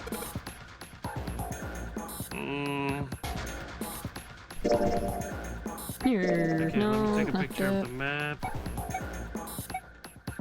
Oh, escape tips. Cool. Anyway. No. Oh, here. Here it is. Okay, let me take a picture. Alright, just... Okay, we're good. Monkey. Junpei, looks like there's a compass on here. Now I get it. What do you mean? I guess you weren't there, Clover, but I solved a puzzle like this like this one in the wheelhouse. I think I just need to do the same thing here. Maybe. The same thing? The important part is the nautical table we just found. You just have to match up the directions on the compass with the lines on the nautical table. Use the steering wheel in the wheelhouse, but this time I think I'm gonna use the wheel attached to the side. Okay, then show me. Now. Well, of course. Maybe I ought to run through the instructions. No, it's the same. I pressed the direction I wanted and stop. Which direction are we going first, BB? South. Is it from left to right? Okay, south. Yeah. If they show me this, West. I guess we need to. West. Yeah, west. Might as well do it. Southeast. BB, you don't have to look at the map. Listen to BB. Okay, you're my map, BB. Because you got me to the right answer. Oops. Northeast. Shoot. No, shoot. Yeah, reset. I was too busy flirting with BB. South. And then west. And then southeast. And then northeast. Northeast. Yeah. Yeah, there you go. Here's the quickest way to do it. And then east. And then north. And then east. And that should work. Oh, that was a skill ball. Yeah, you did it, Junpei. Good boy. Who's a good boy? Fuck off. We don't have time for screwing around, right? Now. Check out the right side of the button. Just kind of slid over a little bit and something came out. Oh, yeah. I heard a noise too. You got a big box in the hall by the exit? I think it made a noise. Yeah. Like something unlocking, you know? I know. Noise, huh? It's another one. This one's a home. Anyway, we're done here. Next one. Monitors. A pipe. Steel cabinet with a double door. This thing again. Oopsie. Wait. Here we go. Oh, is this the way out? Maybe. Let's open it. Can we? No Oh, budge. hey, look. Oh, holy shit. Oh, what the fuck? It's pretty damn creepy. There's a coffin in is. there. A coffin. A coffin. Oh man, the 17th. Yeah, he's all pale. Yeah, He's thinking the same thing I am. no way. Could this be? I'm sorry, but what's going on? It's a coffin. I wonder if there's a vampire in it. Vampire survivors. Oh my I god! found Dracula. You found Dracula. Right, I guess Clover and Snake don't know the story. Man, I can't bring myself to tell them. Well, at any rate, let's have a look around. Bye, all ice. Ooh. That's basically all ice right there, huh? There's something written on this piece of paper. Looks like we've got 3 sheets of stuff. New material. Yeah. Ooh, wait, no, what's this say? Nothing, apparently.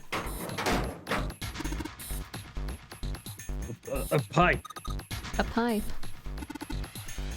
A pipe. There are 3 pipes here. Yes. Give me a P! Give me an eye! Give me a P and an E! What's that spell? Ah! The fuck are we doing?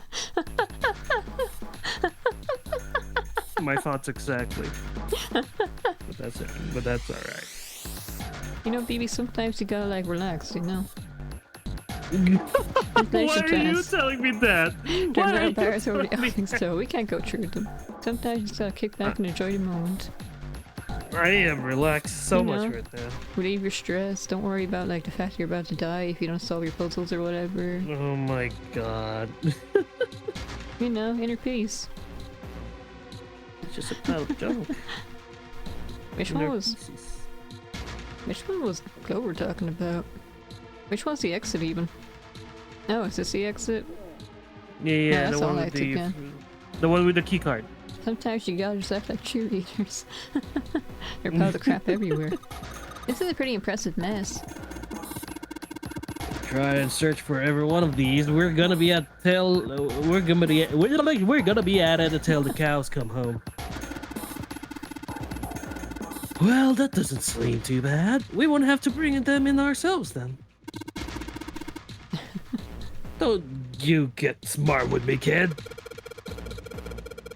How about we deal with this area later, okay, guys? Yeah. Maybe we should try something more promising. But we've actually heard like a noise from a machine around the exit. These monitors hang down from the ceiling. Each screen shows the room and the ship. Is it important? No. No. I need 2 more. There was one more emblems. monitor, right? There's one more monitor. Was there? Yeah, there was. No, plaque There in the were like coffin. 3 monitor. Snake's touching it. All ice. Ooh. Ah, 2 machines. Holy shit. Man, this is serious. Oh, well, let's open it, shall we? Clover, if you could give me a hand. Okay, I got it. Ready? Say no. He was on that Janet. Ha! No luck. It doesn't seem to be ready to open. Yeah, but it's not like a screw shut or something. Yeah, I believe it's locked in some other way. Hey, 7, you think you could open up with your superhuman strength? No, What's wrong? I think I'll just pass on this one, okay? The heck? Very well. Well, we'll just have to give up on the coffin for now then. I wonder how, I wonder why. Let's look around the room a little more, shall we? Now it sleeps in a small chamber past the forest of knowledge beneath the navel of the gigantic. Is that actually true? Who knows? Phoebe, you know that recipe I sent you? Yeah. Do you think you'd actually cook it? Or are they just the being one with nuisance? the apple slice? Yeah. I still have to buy the ingredients because we don't have ingredients here at all. Ooh. You know? Tree monitors, power sun. Oh, this does actually do. I thought I need all of them. Oh, well now we got some on the monitors at least. What's that? Looks like some kind of puzzle. I wonder if these are the rules. Here, I'll read them to you. When you touch a numbered area, that area will be selected and it will turn blue to indicate this. Touching a numbered ball after selecting an area will cause that ball to move to that area. However, you cannot move the red balls. So, 9.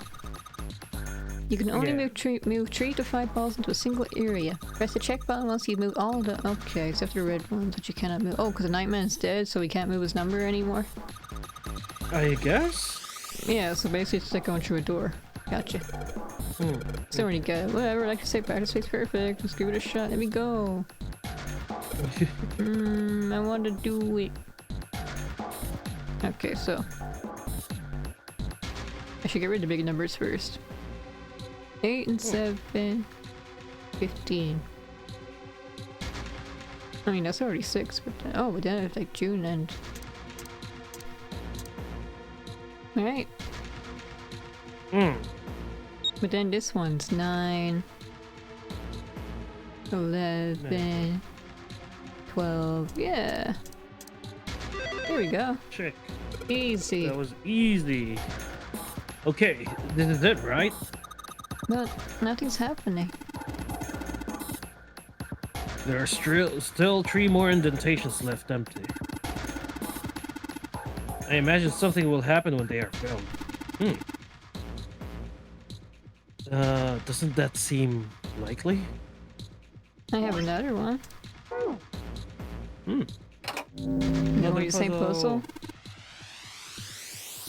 Hey, Junpei, something just showed up on the screen again. This puzzle sure looks a lot like the last one.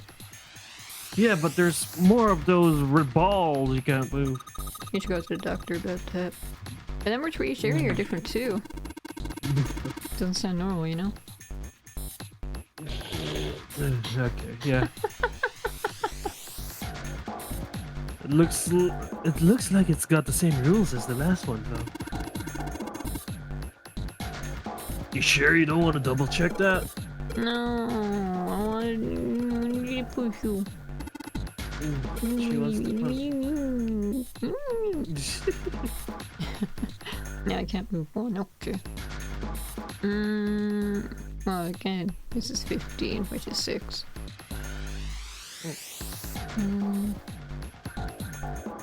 18, which is 9. So if I add 2. And then add these 2 together, I get 3 and 4, which is 7. And then 8, 9, 10, 11, 12, which is 2. Okay, never mind. Doesn't work. It needs to equal to 1, right? Yeah, so I should get like 10 or 10. 10. Well, June and Santa always have to be together. No, fuck. 2, 3, so 5. I guess these 2 have to be here. I don't know, math.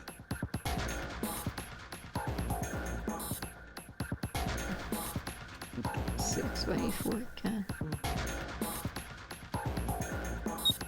These 2 together is 9 by 8. 9, 10, 11, 12, 13, 14, 15, 16. Only 7. But then these 2. It's 10. It's 10 and 9. Which is 9. I mean, we could check, right? And they'll tell which balls are wrong. Is that how it works? Well, these 3 were able to go into 1 together at one time. And this is 5. Let's see, 5, 10, 6. Oh! Here we go. Yeah! Yeah, it's awesome, Junpei! There's only 2 left now. You can do it! Can I? Where do I find it though? There was, like I said, there was another monitor, right? Where? Right, go to the place, go to the scene where you can see the nautical. Yeah, see, there's the other monitor. Oh. There you go. Didn't realize this. Now we got something on the screen with these. What is this? Wait a minute. So something just going to figure out Morse code puzzle? Morse code? Boy. Yeah. This for Morse code. Your student the first time for and the second one the last. Afraid I don't understand. A shot anyway? Before I do that though. Country instructions. This or that? Da da dee da da dee doo doo dee da doo dee da. Wait, you know what? What are we gonna write though? That's a problem. 0.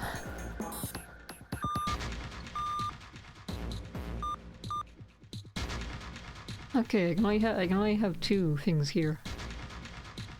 So the top one can be M, N, A, or I. I guess we can go for I. Okay, so it needs to be 2, 3, 1. E is the only one that ends in that has 1. So it has to end something E.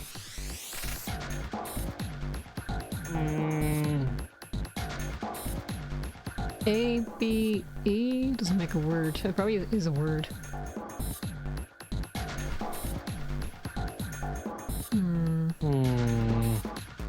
Why am I optioning an A, I, M, and N?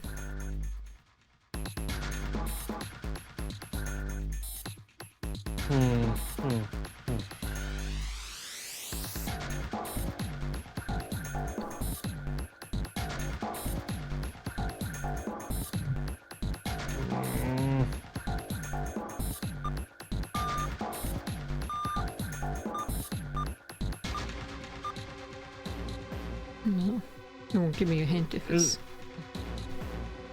Isn't there... no, it can't be.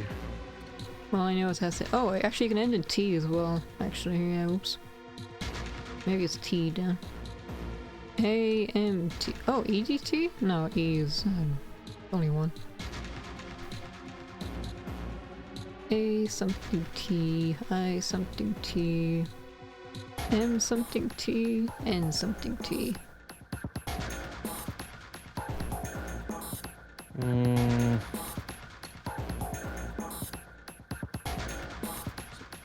It could either end with T or E, right? Mm-hmm. I think you said. Mm-hmm. A to I, J to R, S to Z. What does that one mean? Oh, Or this is A just to I. Well, pages? that's it. That's the letters. It's just the letters. It's not more. Okay.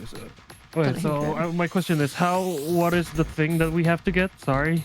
I don't know, but this one, the first line can only be 2. So 2 dashes can or only 2 be 2. dots. The second line Okay. can only be 4. And the final one can only be 1. Okay. So on the final one, we can only have 1, so it can be T or E. Mm-hmm. On the second one is A, I. Can you see A-I-N? Okay, I'm writing it. A-I-N. Okay. Okay, A-I-N. Yeah, so it's So the A second one can be something A-I-N. E, A something T, or be I something E, I something T, M something T or E, M something N, N something B or T. Oh, I think I got it. Yeah? Ice. All ice. I-C-E. Oh, yeah. I has 2 dots rather. And C has 4s. Yeah. And then E has 1 dot. Yeah! Beep beep. You're so smart, beep beep. Seems you have solved the puzzle, Junpei. Excellent work.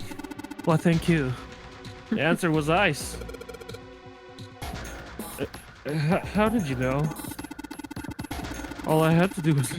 oh, okay, so he knows Morse code. Yeah. After that, it was a trivial matter of decoding them, yes. Ah, yes. I believe I heard a noise from somewhere on the right after the after you solved the puzzle. It sounded rather like something sliding open. Do you see anything that could have made that noise? Yeah, that's true. Ah, yes, one more thing. I heard a sound from behind the shutter. Perhaps the coffin is unlocked now? Oh boy. What? What? Let's get the emblem. Code emblem. When do we get the fire emblem though? No. Bruh. Anyways, the same puzzle. Shut up! Give me a break! I'll write and think of something. I know how to do it. Ah, 7s. Well. We went through the 7 door with myself, Clover, and 7 himself. So then these 2. Well, this is 10, this is 6, 16. Yeah, easy. Yeah. Excellent work, Junpei. You've only got 1 left. I can see the light at the end of the tunnel. Isn't that what you say when you're about to die? Go to the light. It goes both ways, but don't worry about it. I guess the last one will be all eyes. Alright, fine. I'll open it. Okay, Junpei, you can do this. It's just a box. It's just a box. Oh shit, this is a coffin. There's gonna be something horrible in there. I just know it. Okay, deep breaths. Here we go. Here we go! That just sounded like a door opening. Yeah.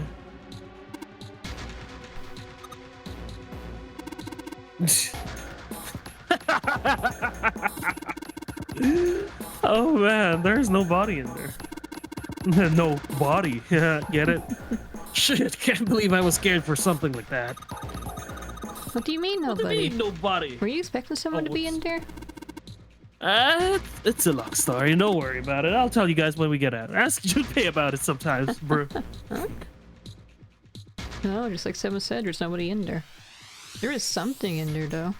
Well, 2 things, actually. An emblem? And a keycard? What is that? Look down. Ah, there 2 things on the bottom of the coffin. Looks like we got a plate with an emblem on it, and... The Neptune key! The Neptune key! Yes, we finally found it. Now we can get through the hallway. That's correct, Clover, but we do need to get out of this room first, you know. Yeah, I know. Okay, let's get the hell out of here as quickly as possible. I don't have any objections. I don't have any objections to that. I don't think we'll use a Neptune key in this room. It's really important though, so I'll keep it in my pocket for now.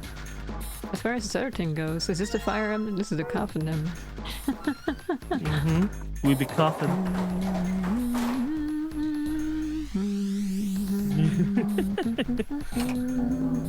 We still... it's been so long since we played it, too. Yeah. Anyway, yeah. 8 and 9. We went through the 8th door with Clover, myself, and Lotus. And then 7 and 2. Yep, easy. Eh? Wait, 4 and 5. 8. No, 9, oops. 9 is 18, but this is 17. Yeah, that's 8, but then 7 and 2. Oh, right, because 9... No, it... Heck, doesn't it? Isn't this? I thought it was correct. Oops. Oh, I picked it up. Can we make a different combination then? Yeah. I don't know. Oh wait, was it 3 to 5 people? Oops. Oh, but wait, if we have 3, it has to be 3 to 5 people, but then we don't have enough for... Oh. Maybe one can be blank? I don't know. Yeah, I can't move those, so then...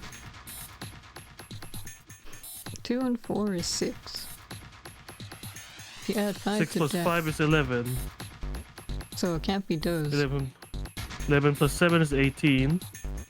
18 plus 8 is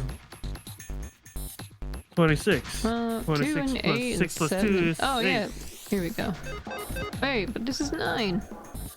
And this is 10, 17, 1 plus 7 is 8. This is right, but it's not the right one they're looking for.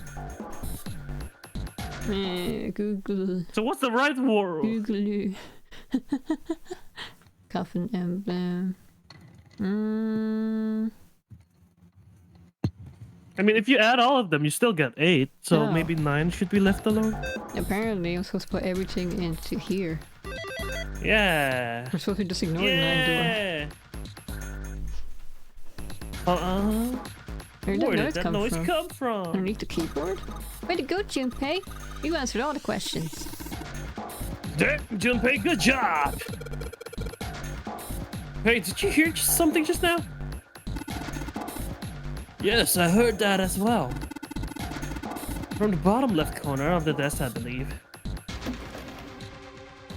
A picture. Oh. In the drawer was a single picture. He picked it up. It was a photograph of 4 men. What the? See, Beepy? See, Beepy? It's the 4 mysterious men you've never seen before. Ace, the Nightman, Guy X, and Cap. He's Cap. He's Cap, bro. He's capping. Involuntarily, Junpei's eyebrows shot up. He's seen 3 of them before. What the hell is this? This man with a mustache on the right.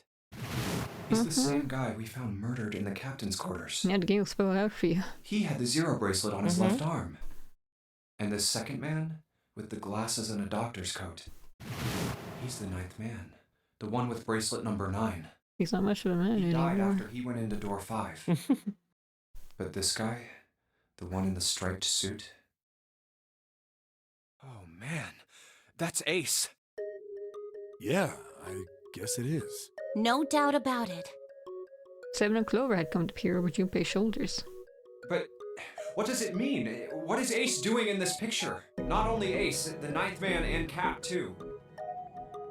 As Junpei looked closer, he noticed the expression on each man's face. Their smile suggested they were close, at least to some degree. And they look happy, like they knew each other well. Why? How? How in the world are these 4 men connected? Snake's voice broke into Junpei's thoughts. You say Ace is in that picture?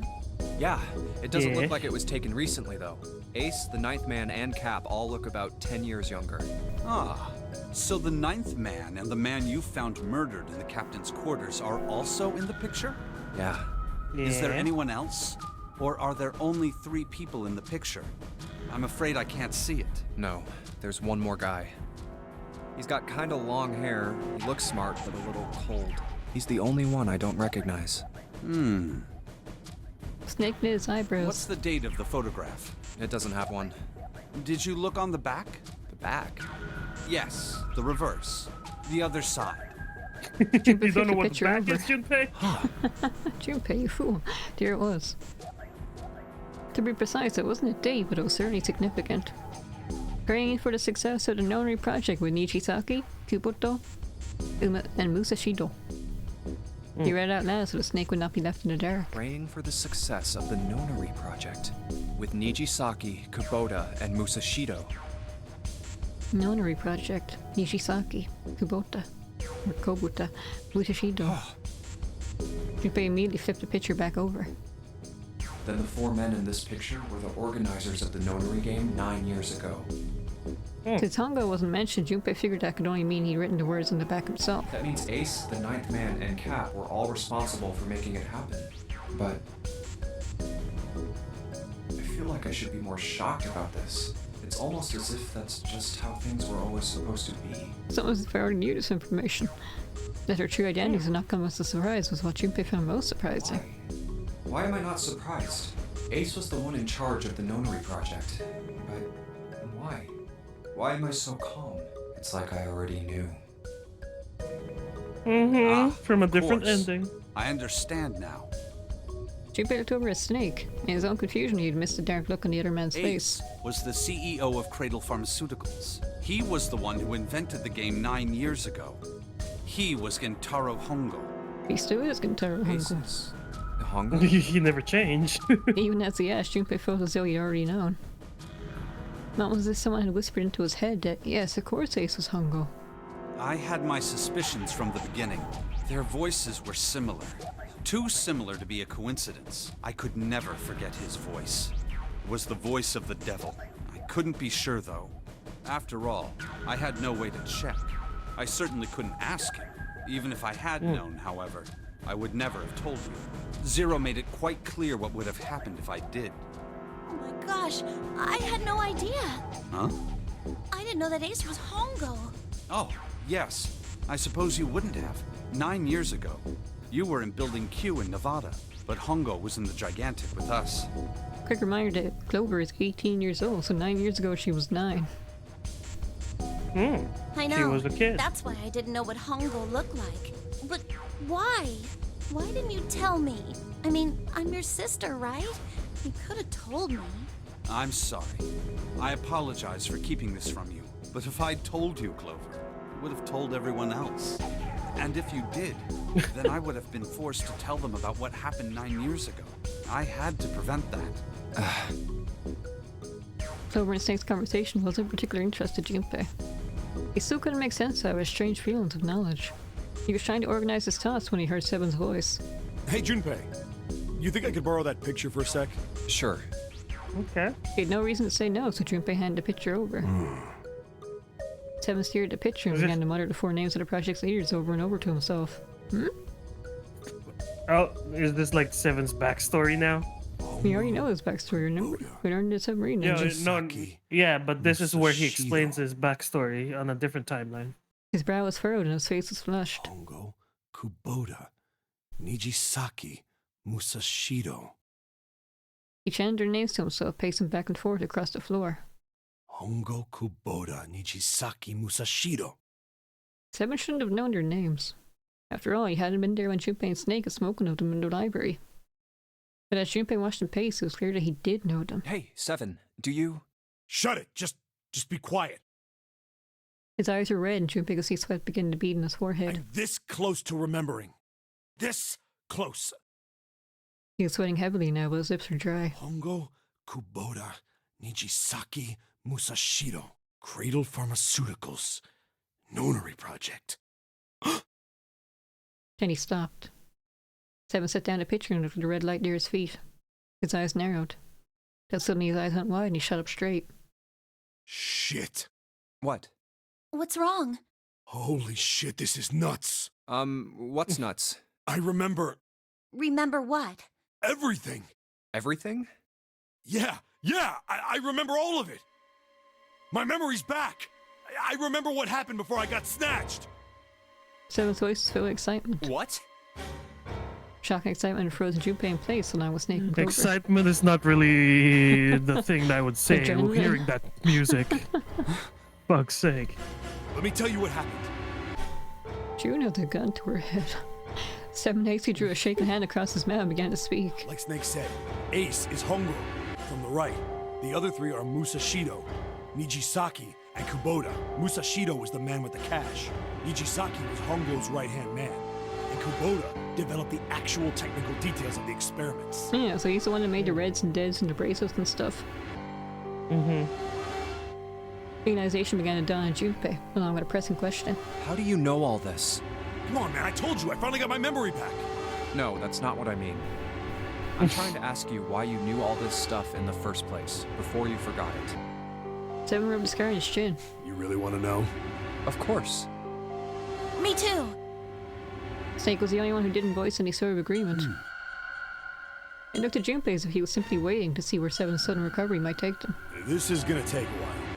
Hell, it'll probably take me a good 3 days to tell you everything. June has a gun We to don't her have forehead. 3 days. Just give us the short version, alright? Short June's version. probably like, oh, where's Jumpy? Even though I'm not her probably childhood friend, but whatever. They're just waiting around the incinerator. It's like, man, she should be here by now. What's taking them so long? Should I press this button now? Maybe later. Should I just Should like I go shoot down now? and just leave? they gonna come or not? Should I just leave? I'm waiting for them. The big man pulled off his hat and scratched his head. He made a face and put his hat back on. Alright, fine. I'll give it a shot. No promises, though. Jumpy and Clover nodded earnestly. I'm a detective. It's a little awkward to say this about myself, but you could probably consider me a lone wolf type. I hold to my own code, because I think doing what's right is more important than doing what you're told. That's why I followed my gut that night. A slim lead brought me to the wharf. It was 9 years ago. The wharf had been cold as fuck, and I could barely see squat. I was investigating a mess of kidnappings, all of them children. It all had one thing in common. A history of visits to one particular hospital. A hospital under the management of Cradle Pharmaceuticals. And my investigation had turned up evidence that Cradle had been involved in the kidnappings. After a little sweet talking, I managed to finally get a real lead from someone inside Cradle. My source told me this. Tonight, a ship is set to take the children to a large passenger liner docked offshore. So I headed to the wharf. In the shadows, I searched the harbor until I found the ship I was talking about. Wait. I turned off AC, it's getting cold. Just like the wharf. Where are you in a float shirt now? Oh, there's still quite a bit to go. Not even halfway through this roof. Yeah. Good thing we stopped on Monday. I mean, I was feeling kind of sick as well. Well, actually, no, not kinda. I was very sick. Hey, get back. Yippee. There was a bunch of movement there. Men in black suits, many of them carrying large bags. It's the men in black. Oh my god, it's MIB. There was something about the way they moved. No doubt about it. There were human beings in those bags. Children. I moved before I realized it. I came out of hiding with a gun already in my hand. One of those might be Clover. Don't move. I felt Oh wait, actually no. back of my head. Is it going to the boat? Clover wasn't on the boat. Never mind. Drop the gun. One of these could be Snake.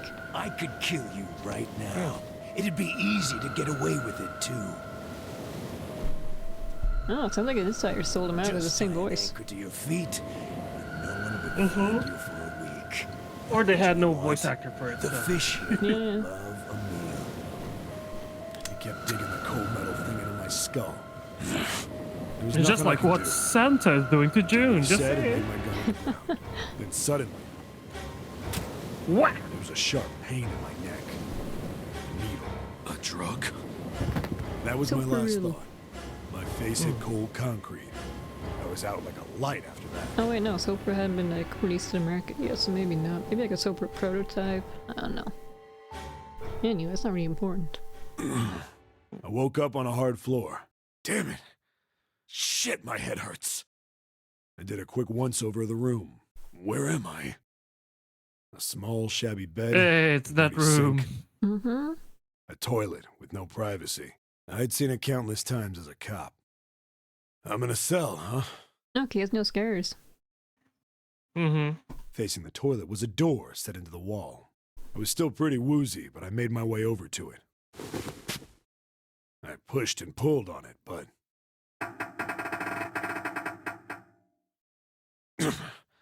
it won't open. Not like I expected much else. Would be dumb enough to put me in a cell and leave it unlocked. Threw myself against the door a few times, but it wouldn't budge. I knew it. I gave up and made my way back to the bed, and sat down. I sat there for a very, very long time. Who knows how long. Then, I heard a faint voice.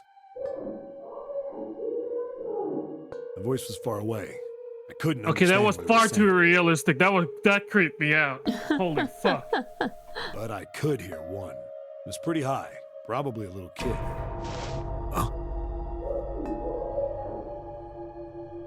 No, it was several. I hear 5 or 6, maybe more. Where?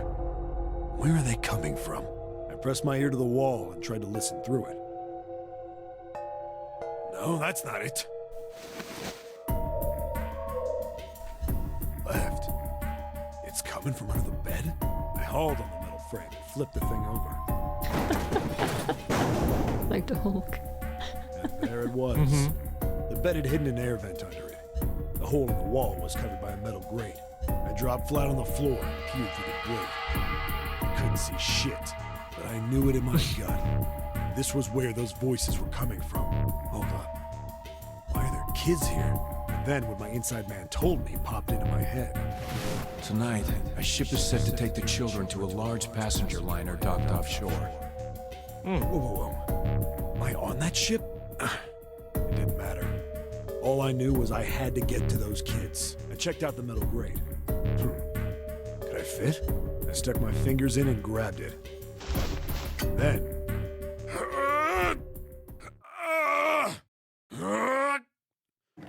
He somehow can't fit, basically. Somehow he used superhuman strength to rip off the grate. Yeah! How do you like that, you son of a bitch? He really is a musclehead. I finally got the damn thing off. Sweat was dripping down my face. So I wiped it off and crawled inside. That's constipation. No, it's not constipation. You don't know that. Maybe you have to go before you try to fit in, you know? So it was tight. I had a wriggle on my belly. It wind up eventually, and there was space for me to crawl along on my hands and knees. He's doing the worm. I went from crawling like a worm in dirt to skittering like a bug. Couldn't say it was much better, but I did what I could. What a coincidence. What a coinkydink. Long enough to start wondering where it'd take me. A massive sound nearly scared the piss out of me. It was like a heavy metal door had just been slammed shut. Then there was a voice. Oh, it's the incinerator, right? Oh, shit.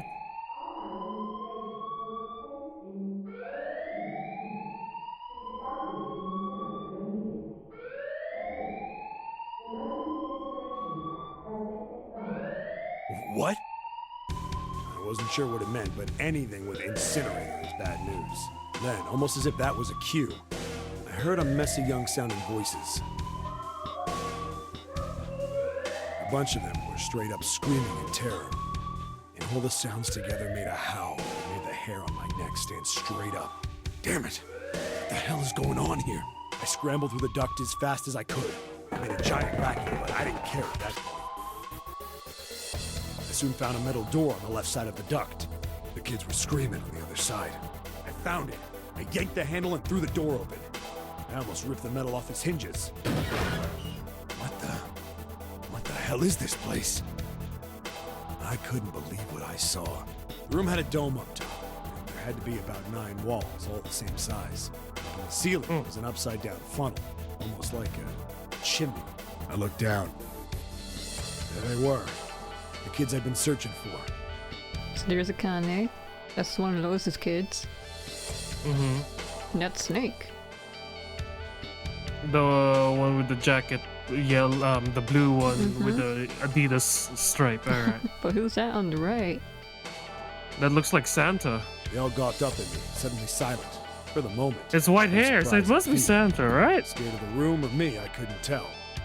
Probably both, actually. Not like I can blame them running into a wood like this when they're all scared shitless. I snorted at my own dig at myself and turned to the kids. Don't worry, kids, I'm not your enemy. I'm one of the good guys. All of them stood there, frozen. Well, except one. He was a boy, slightly older than the others, in a private school uniform. Who the hell are you? He stepped forward and glared at me suspiciously. I'm a detective. I'm here to rescue you. It looked like they relaxed some the second I got the words out. How are you gonna help us? Where's the exit? There isn't one. The doors we came in through won't open, and the door over there... He kinda cut himself off. I think he was considering something before he changed his mind. Anyway, there's no point. We can't all get out of here. If we don't get out of here, we're gonna be burned to death. Burned to death? Can't you hear it? That voice said the incinerator's gonna start up soon. So... I mean, you got 18 minutes. If you're panicking, those minutes are gonna fly by. Incineration will begin in 15 minutes. They only had 15 minutes. I looked back down at the kids. Looks like a good 20 or 30 feet to the floor. No way I could pull them up. Too big of a distance for any of us to reach. What the hell was I gonna do? But then I got an idea. Wait right there. I'm gonna be right back. What? Where is he going? Are you just gonna leave us here? They just got frightened again. I'm not the best at that kind of thing, but I tried to reassure them with a smile. Don't worry, all right? I'll be back, I promise. So just stay calm and wait right there. Got it? I didn't wait to hear them respond. There wasn't time. I had to hurry. Well, as fast as a guy could on his hands and knees. Didn't take me long to get back to my cell. Still no way out of it, but I had a plan. I needed something from the room. When I got it, I dove back into the hole and took off towards the incinerator. Then... Sorry to keep you waiting, guys. I tipped out the doorway and dropped down the rope I brought with me. Back in the cell, I'd torn the bed sheets into strips and tied them together to make a rope. It was sloppy, but it got the job done. All right, just tie that around yourself, okay? I'll pull you up one at a time. Right. Huh. Wait a sec. Something was wrong. There were more of you before. Where'd the rest of you go? The boy in the uniform answered. I let them go on ahead. We opened the number 9 door and they left. What? You're telling me you opened that door? Yeah, so like your other kids we didn't see. Only these four are important. That's what I said. What the hell are you doing here? We couldn't go with them. Why not? Look, the only people who can go through the numbered door. He was in the middle of explaining.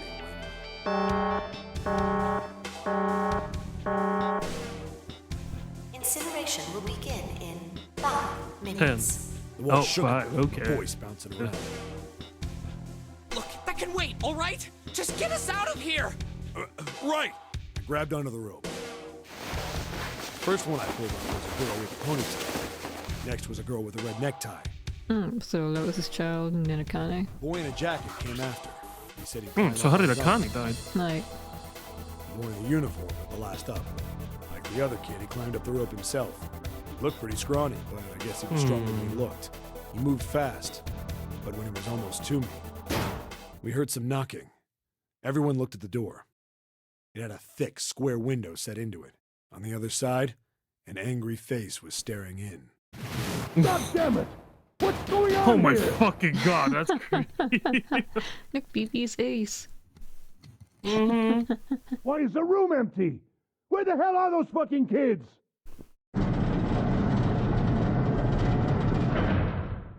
Yikes. The door opened, and a man stepped in looking half mad with fury. I recognized his face. I saw him many times in photos during my investigation. The man's name was Gintaro Hongo, the CEO of Cradle Pharmaceuticals. All Might, but before he became All Might. It was like he was an animal. He lunged for the rope. Hurry! I know! The boy in the uniform booked it up the rope. You son of a bitch! Get back here, you little shit! 15 feet. 10. The second I could reach the kid, I grabbed him. I hauled him up and tossed him into the duct behind me. No! Hongo had lost it. His face didn't even look human. It was like the bastard pulled off his fake face. He was really a terrifying devil or some kind of damn monster. I quickly reeled in the rope, leaving a furious Hongo yelling at me from the floor. You fucking bastard! You won't get away with this! How dare you compromise this experiment! Experiment? What experiment?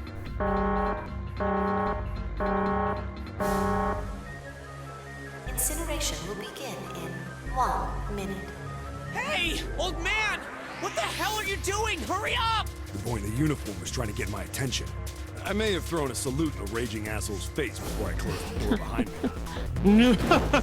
Going back to the cell, See ya, so we went sucker. down the other direction instead. After about 30 feet, we came across another duct on the left. This one was heading down. Marty nodded and took turns sliding down it. The duct emptied us out into a narrow hallway. There was a door on either side. The one on the left was a normal double door. But the one on the right was familiar. It had black and yellow stripes. A device next to it on the wall. A plate on it read, Incinerator. Incinerator? Yeah, that's where we were.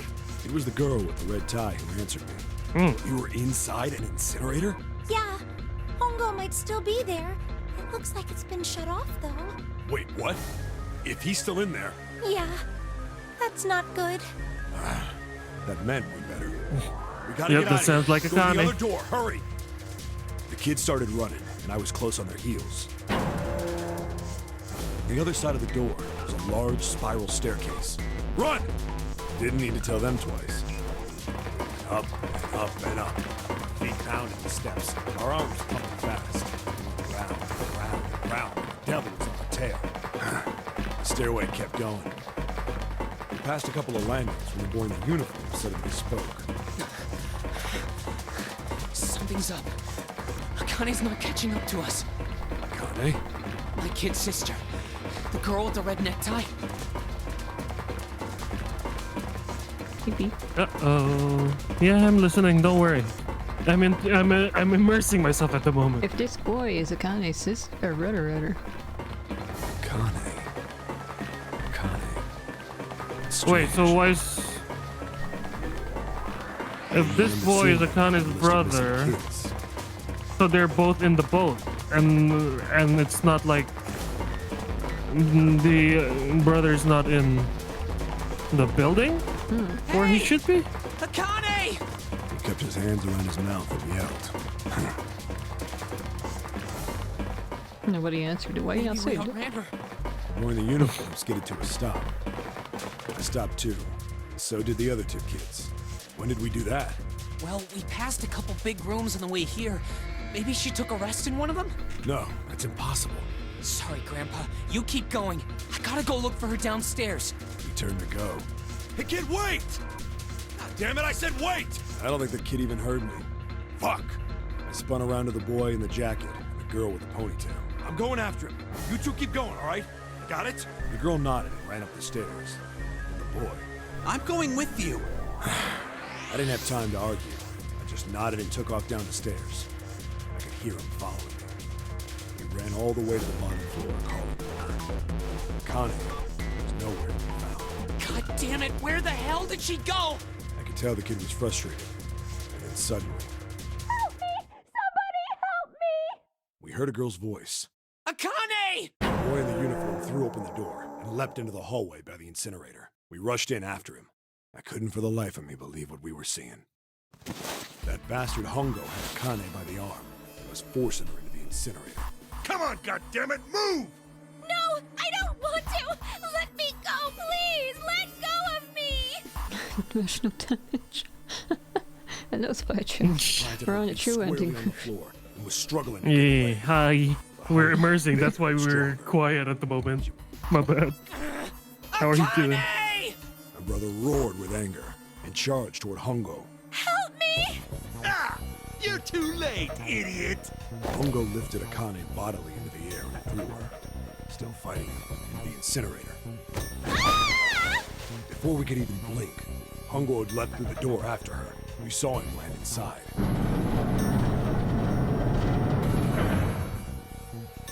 Then, the door slammed shut. We ran to the door. We did everything we could think of to get the thing open. But...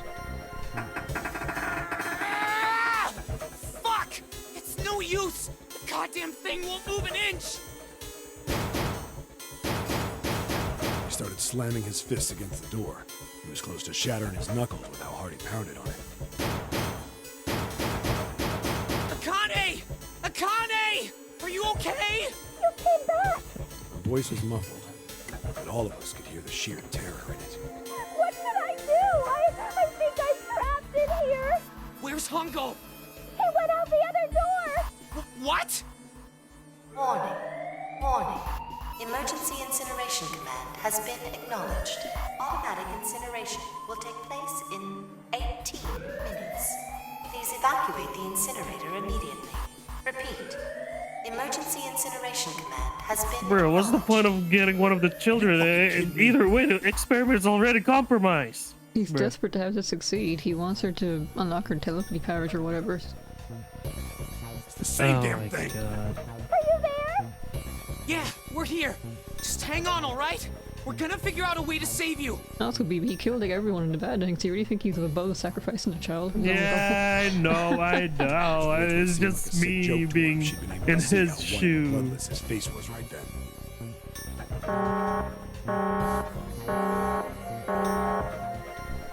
Incineration will begin in This is the worst part of the game. 17 minutes. A slow death? Or we're just gonna count down till she dies? Bruh. I don't want to die, please. I don't want to die. I don't want to die. It's It's gonna be alright. I'll figure something out. I promise. I promise, okay? You hear me? I promise. It was torture listening to her sobbing on the other side of the door. I played the original DS game, so I never heard voice acting or anything. This is even worse now. Crying himself. He could only stand there, fists clenched. This voice acting for you kills me. I can see that. It is kind of sad. It is really sad. It was silent. All they could hear was the creaking of the boat as it shifted in the water. They waited and waited, but Seven didn't continue. What happened then? Junpei couldn't wait any longer. He had to know. Seven looked at the floor. Come on, man. Put yourself in my shoes. It doesn't end good. You think I want to remember that? Then... Yeah. Shit. If I'd known it was gonna be like this, I almost wish I hadn't remembered. Seven shook his head, but there was something Junpei had to know. Hey, are you sure? Huh? Look, I don't want to ask this either, but there's something I don't get. So if you could just tell me, did that girl, Akane, really... Seven stared straight ahead and nothing. Yeah, I'm sure. There wasn't anything we could do. After a while, the countdown ended, and we heard something... burning. Yikes. The fire stopped, but we still didn't move. Me and the jacket kid were frozen. The boy in the uniform collapsed as if he couldn't hold himself up anymore. A few minutes passed. The door opened. Bruh.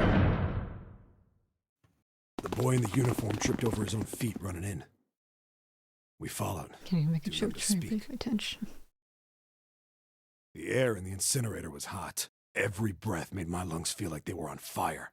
It was like standing on hot asphalt.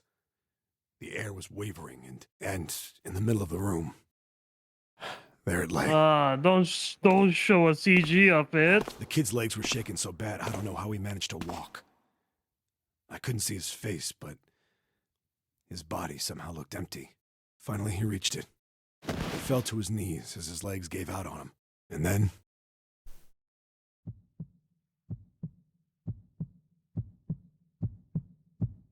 oh my god.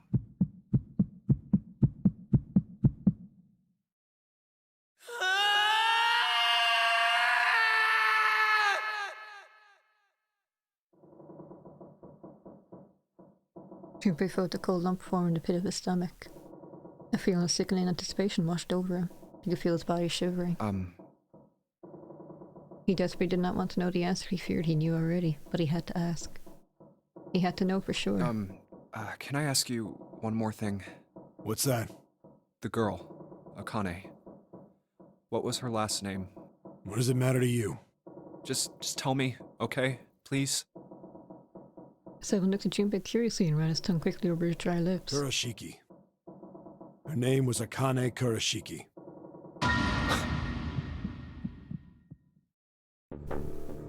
Something inside Junpei stopped. He had no more words left. He had no more Junpei left. He was just a shell of flesh and bone. Seven turned to Snake. You were there that day, weren't you? The tall kid in the jacket. That was you, wasn't it? Yes, it was. You are correct, Detective. No more Junpei left is so cute. Junpei's mind was blank, withdrawn from the world. Somewhere far away, you could hear Seven and Snake talking. Don't misunderstand me. Oh, wait. Hold on, we're just believe it's so cute. How is that cute? There's no Junpei left. Yeah, I'm okay. Maybe when I explain later. I told you before how Zero threatened me. There was nothing I could do. I couldn't say anything about what happened 9 years ago. So you're saying you're not working for Zero, right? Of course not. Clover, what about you? Hey, come on! You really think I'm working with Zero? I told you before, you idiot! I was in Nevada, in Building Q. I did hear that a detective rescued the kids on the boat, but I didn't know it was you! Her surprise seemed to be genuine. Seven regarded Clover for a moment and rubbed his chin thoughtfully. Well, I guess I believe you. Clover nodded. Alright, let me ask you another question. So then, doesn't that mean like Santa became Zero? Revenge for Akane dying? Oh my god, is Santa Zero? Fuck, I'm wrong! No! He stuck his hands into his pockets and took a few steps. Then he stopped and turned to face them again. Santa's real name is Aoi Kurashiki. Do. He's Akane's brother. You know that? No, I didn't. Did you? Well, yes. I know Aoi Kurashiki was her brother, but I didn't know he was Santa. At least not from the beginning. 9 years ago, he was in the middle of puberty. His voice is entirely different now.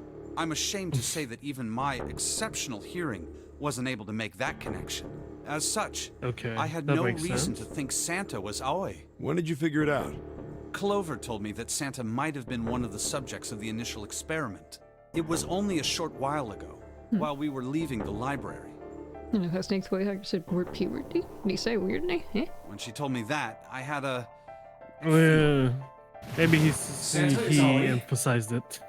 Akane Kurashiki, June's brother? Kind of cracked in the voice. Oh, he can. Like he himself was going through puberty. The spark caught flame in Junpei's dead mind, and the fog began to clear. Like an engine began to turn, images and thoughts began to coalesce in his mind, coming faster and faster, forming bigger images, bigger thoughts. Oh no, Junpei's going crazy. He was back. There's still a lot we don't know. I mean, like a lot. But there is one thing I think we can say we know. What's that? The body we found in the shower room. It had to be Nijisaki, dressed up to look like Snake. What? Come on, man, what kind of detective are you? You didn't figure that out already? Hey, go easy on me, man. I just got my memory back, alright? Cut me some slack. That's true. Well, if he is, the 3 murders make sense then, don't they? Yeah, that's right. Murder. Kubota blew himself up, but that was murder too. So wait, why is it still Junpei? That sounded like a different Junpei, though. If Junpei is correct, and the body in the shower room was Nijisaki's, that means all of the people who were murdered were involved with the creation of the Nonary project. Kubota, Nijisaki is in the actual it right now. He got murdered. Nijisaki, Hongo's assistant. Musashido, the man who financed the project. You mean this was all just revenge? Santa is Zero. He's getting revenge for the death of his sister. Shouted Decios. That's why he killed them. No, I don't think Santa actually murdered anyone. In fact, Junpei didn't think, he knew.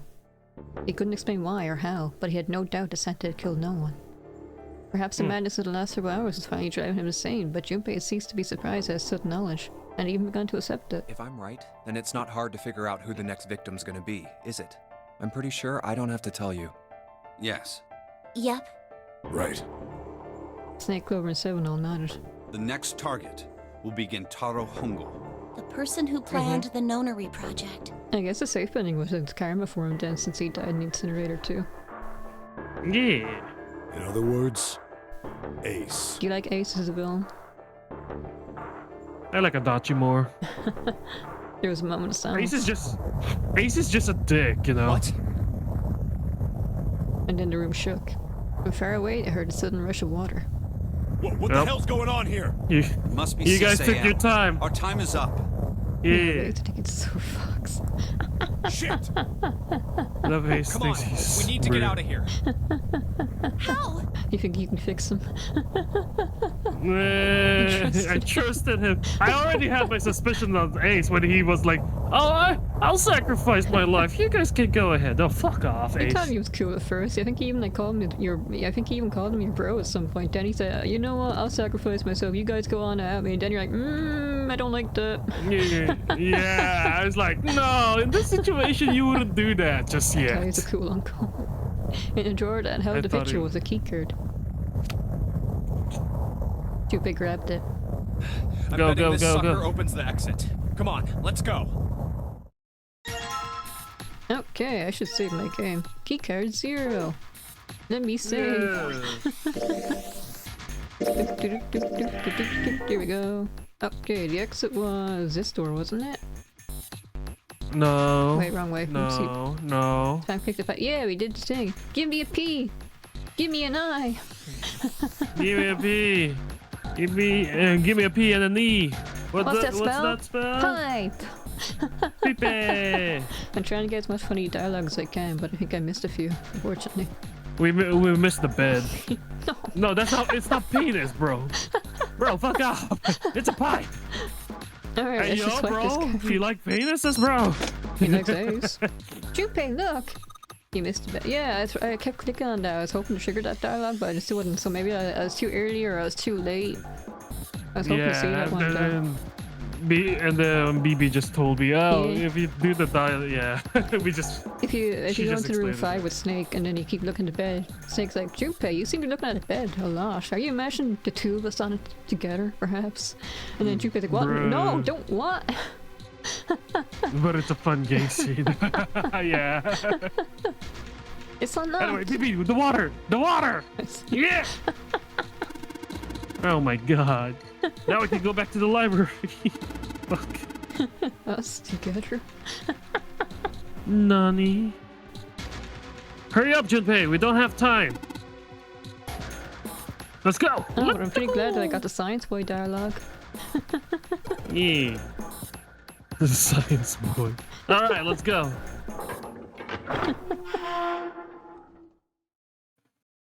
He found it! I found it! I don't want anyone to get any ideas.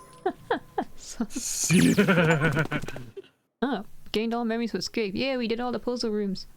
The door opened and someone into the library. Huh. I think the It's ship just all has stopped. speaking now, huh? It would seem so. A lot But of we plot. are yet to be out of danger. Plot, plot, plot, plot, plot, plot, plot. Plot, plot, plot, plot, plot, plot, plot, Let's plot. hurry.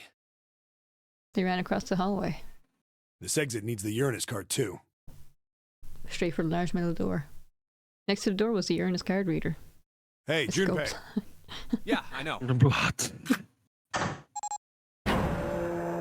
They slid the key card through and the door rumbled open. All right, it's open. Let's go. Out of the library into the hallway they ran. At the end of the hallway was the door. Junpei reached into his pocket to pull out the key as he ran toward it. Okay, Neptune Key, let's see if you work. He turned it. Yes! I think it unlocked.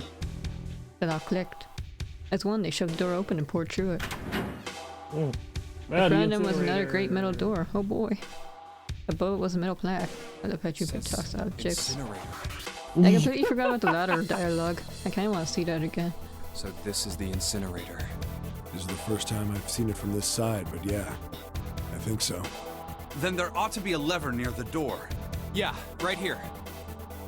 Junpei ran up to it. Pull that and the door should open. Got it. As he spoke, he pulled the lever. And then the group got back Jumpy, together. where the fuck were you? The motor in the door groaned as the slowly ground open. There was no time to waste. Let's go. As soon as the door had opened far enough to admit them, all four dashed through. Luckily, those four also just got here. For some goddamn reason. And suddenly, there before them were the four who had parted from earlier. I forgot a word, oops. Ace the Nose stood in front of the number 9 door. Santa was curled into a ball against the wall of the incinerator, holding his stomach. And then there was June. She sat stumped against the wall, exhausted. What the hell is going on? Junpei ran toward June. He skated to a stop in front of her and knelt down. What's wrong? Are you okay? Her face was pale and her lips dry. When she spoke, he could barely hear her. Jumpy, you came to get me. Of course I did. I made a promise. I'm so glad you're here. So glad. She's not June. She mumbled the same words over and over weakly. Junpei could feel his heart breaking. Hey, what happened to you? I'm fine. I just fainted. I wasn't feeling very good. I'm feeling a lot better now, though. Are you sure? Yes. I just need to rest a little longer. I'm sure I'll be fine. You should. And then the tear gas will come out, huh, June? Or should I say Zero? She's looking towards Santa. It might be Santa, actually. Junpei I turned don't to look know as well. anymore. Santa. Santa grimaced, his face contorted in pain. Seven grabbed him by the collar and roared at him. Hey, where is it? Where's the gun? You hide it somewhere? Despite himself, a grunt of pain escaped Santa's lips as Seven shook him. I don't have it. I got sucker punched and they took the gun. What? Who took it? Okay. Isn't that obvious? I took the gun. Ace, yeah, there you go. It's the same thing again. He did indeed have the revolver in his hand. It was pressed against Lois's temple. Ace had her pinned to him with the other arm, and she was shaking visibly. Her fiery attitude was gone, replaced by fear. She didn't dare speak. There was sweat on her forehead, and when her eyes weren't flicking up to the gun pressed against her head, they seemed desperately want to say something. Just what the hell do you think you're doing, Ace? Or maybe I ought to say Gentaro Hongo, CEO of Cradle Pharmaceuticals? If that even is your real name. Seven's deep baritone rumble shook the walls. They sneered. You have me at a disadvantage, and I don't like that. You know me, but I don't know you. Do you have any idea how much I've suffered? Can you even begin to understand my pain? Everyone has a real name, except Seven. Seven is just Seven. 7 is just 7, yeah. Like even in the sequels when they talk about Seven, like, you know that detective guy we used to hang out with? Yeah, he was pretty cool. What happened to him? Bro.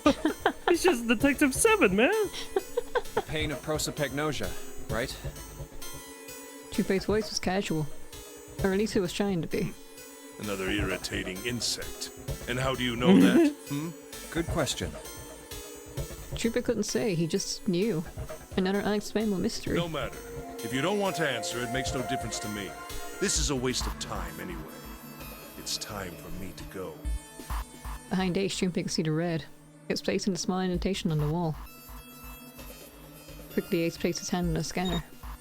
First is 1. Give me your hand. It beeped and he forced Lois's hand onto it as well. 8. And with this...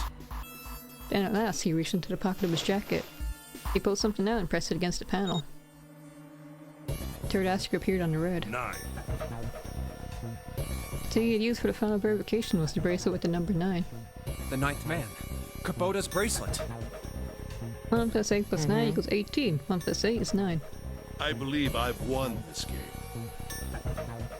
They smirked me at Junpei's blood boil. I've had quite a time playing with you. I must thank Zero, I suppose. Wait, what? Ace doesn't know who Zero is. Junpei's eyes flicked towards Santa. He hadn't moved since they'd entered the room. Santa was still holding his stomach and groaning in immense pain. Shouted the Game Master. Junpei wasn't sure if it was real pain, but he wasn't sure it wasn't either. What the hell are you planning, Santa? At any rate, this game ends now. I will escape, and the rest of you will have a slightly less pleasant ending. Ichinos. I suggest you enjoy your final moments. Ichinose. Ichinose. Goodbye. Oh. Ace, of course, paid no heed to Seven's request and laid hold of the lever on the red. With a sickening sense of finality, he pulled it.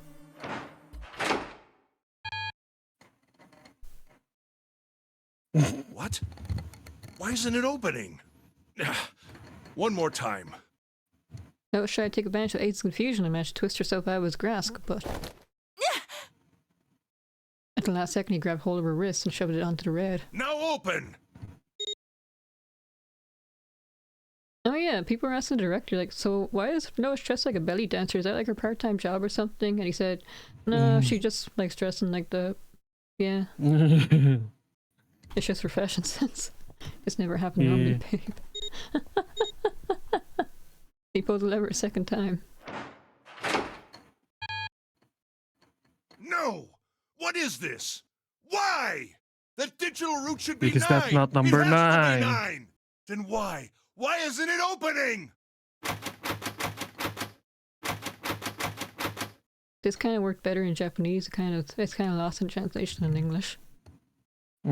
Ace's fear and confusion had overridden all other thoughts. He set down the revolver. It was just below the red. Now! Seven chose that moment to act. He moved far faster than a man of his bulk should have been able to, and he launched that bolt straight at Ace. There we go, the fist fight that I wanted to happen. He was over before he knew it. No! One hit and he's down. In a blink of an eye, Ace was on the floor. He rolled onto his side, groaning in pain. Long overdue. Long overdue.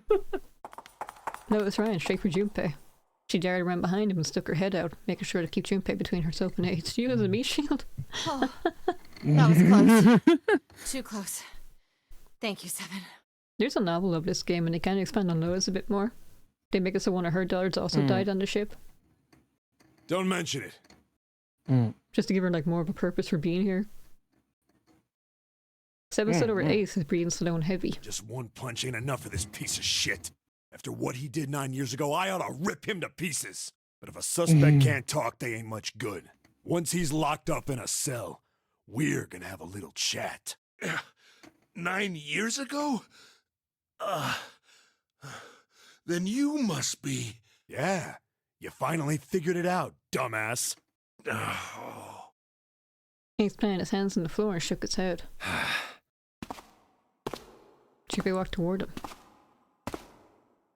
He stopped and looked down at Ace with pity on his face. Ace, you killed Kubota, Nijisaki, and Musashido, didn't you? Wait, Nijisaki? He peered at Junpei, genuinely confused. Oh, right. You don't know yet. All right. We'll just go through them in order then. Let's start off with Kubota. You talked to Kubota and managed to convince him to go into door 5 alone. People think this is stupid because like Kubota is the person who designed the Reds and the Deads. He knows how they work. So why did he believe Ace? And like, oh yeah, you only need one person to verify. Now trust me, bro. yeah. That's true, actually. You killed him. And you know, if he decided, he could have overridden too. The way I figure it, you had 4 motives. Yeah, Teddy Riz. 1. In the Nonary game, the number 9 is dangerous. Whoever had the 9 bracelet could join whatever team they wanted. Adding 9 to any number doesn't change the digital route. 1 plus 9 is 10. 1 plus 0 is 1. 2 plus 9 is 11. 1 plus 1 is 2. 3 plus 9 is 12. 1 plus 2 is 3, and so on. Which means that number 9 could do whatever they wanted. You wanted to remove that threat as soon as possible. Just be broke. 2. You wanted the number 9 bracelet for yourself, so that you could make use of its power. In fact, you did use it in the murder of Nijisaki. 3. Even if his number hadn't been 9, Kubota was a problem. He knew your past. He knew what had happened 9 years before. You needed to silence him before he told anyone. 4. But last, and perhaps the most disturbing, you used Kubota as a test. You wanted to know how serious this Nonary game was. Was it truly life or death, or simply a harmless prank? You convinced him to break the rules so you could see what would happen. That was why you killed Kubota. But he was only the first. Next was Nijisaki. While everyone was off looking for the missing parts for the Reds, you ran into Nijisaki near the big hospital room. However, because of your prosopagnosia, you didn't realize he was Nijisaki. Chiefly because, when you met him, he was dressed like Snake. That was why you thought Nijisaki was Snake. No, that's not... That was Nijisaki? Nijisaki's the only one Ace didn't want to kill. The only one he regrets as well. Why? How did... I'll get to that. This guy's probably as twisted as Ace then. Anyway, you thought he was Snake. Snake was one of the kids in your experiment 9 years ago. You remembered him because he was the blind kid, but his presence made you think. Snake was one of my subjects 9 years ago. He probably hates me. But if that's true, why isn't he saying anything? Is he keeping quiet because he can't see? Or perhaps he's working with Zero to get revenge on me. Whatever the reason, anyone who knows my past is a threat. Before he tries anything, I need to get rid of him. That was when you decided you had to kill him. The murder weapon was Kubota's bracelet. You just waved it over the red. Verified your own number and then grabbed Nijisaki's arm and forced it over the scanner panel. Then, when the door opened, you kicked him in. 9 seconds later, the door closed. And then 81 seconds passed. And poor Nijisaki was dead. You mean to say Snake is still alive? Your big voice actor imitating these confessions so good. Sorry to disappoint you, but I'm as good as new. Thank you for killing the wrong man, but I can't say I like knowing that you wanted me dead. Although, to be honest, even if you hadn't tried to kill me, I would still hate you very much. Well, I wouudn't blame you. Ace's self-derision was frustrating, but Junpei kept his emotions in check and continued. Last but not least, let's talk about Musashido's death. I liked Junpei's voice actor overall. When Clover and I were investigating the chart room, you came over to talk to me. Do you remember what you said? Oh, a pocket watch. Might I take a look at it? I handed it to you, and you left the room. You had been in charge of the Nonary project. Of course you would have known the solution to every puzzle, which would mean that you also knew how to get out of the wheelhouse. All you had to do was place the watch in the indentation on the door to unlock it. With the door open, you could enter the captain's quarters. Musashido was there.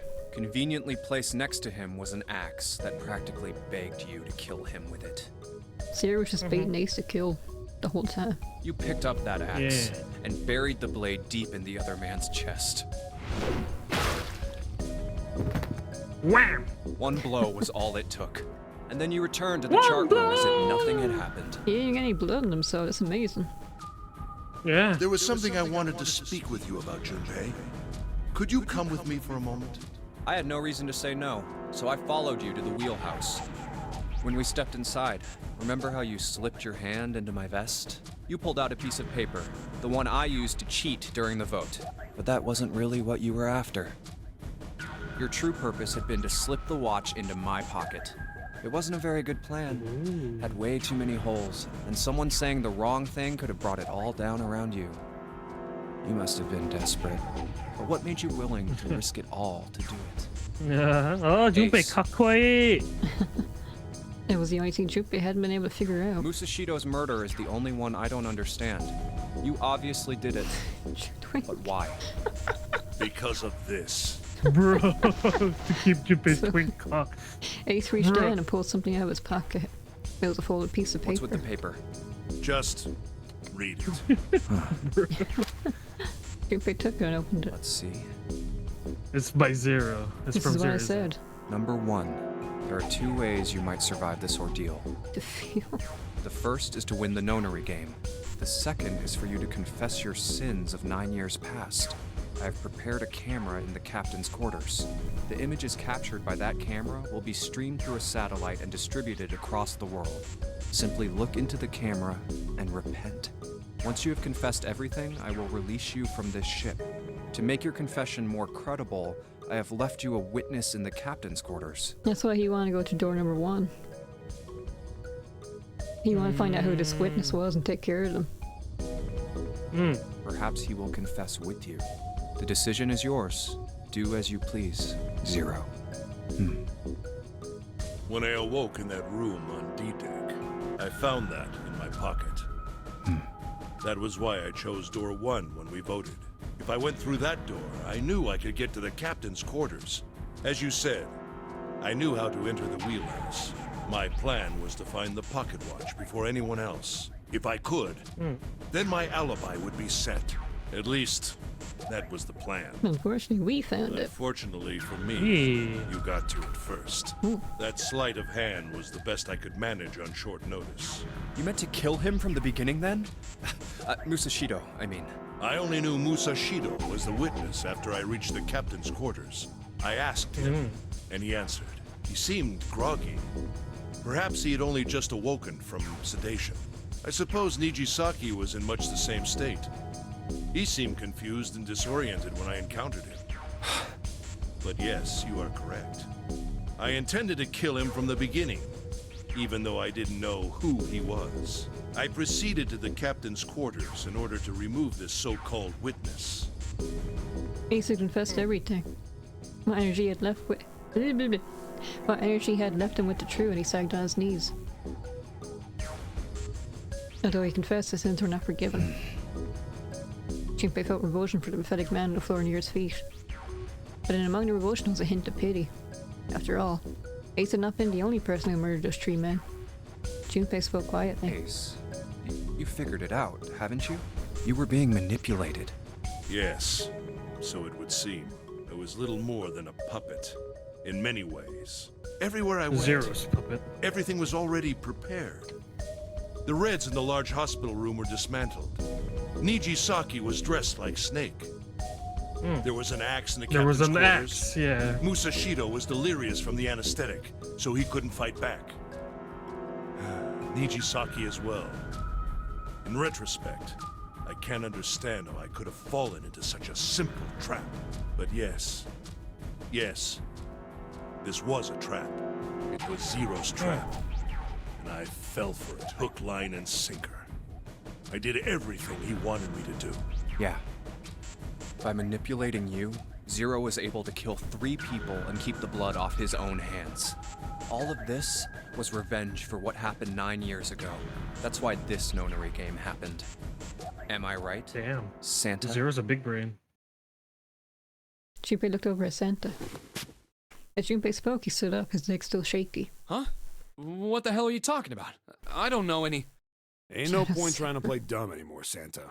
Actually, I guess I should call you Aoi Kurashiki.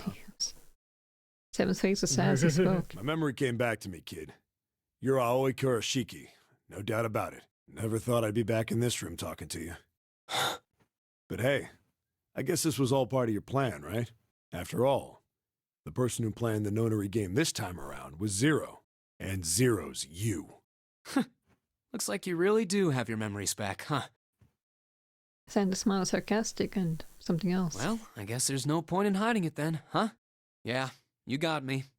I'm Aoi Kurashiki. I was one of the kids in the Nonary game 9 years ago. Wow, I was I wrong. made it out. So did Snake over there. But I there's thought one thing... I thought June was there's the 2 things Zero. you got wrong. Oh well. Number 1, I ain't Zero. Oh. What? Wait, what? Oh shit! Sure, I was helping Zero out, but I'm really more of an assistant, like a secretary.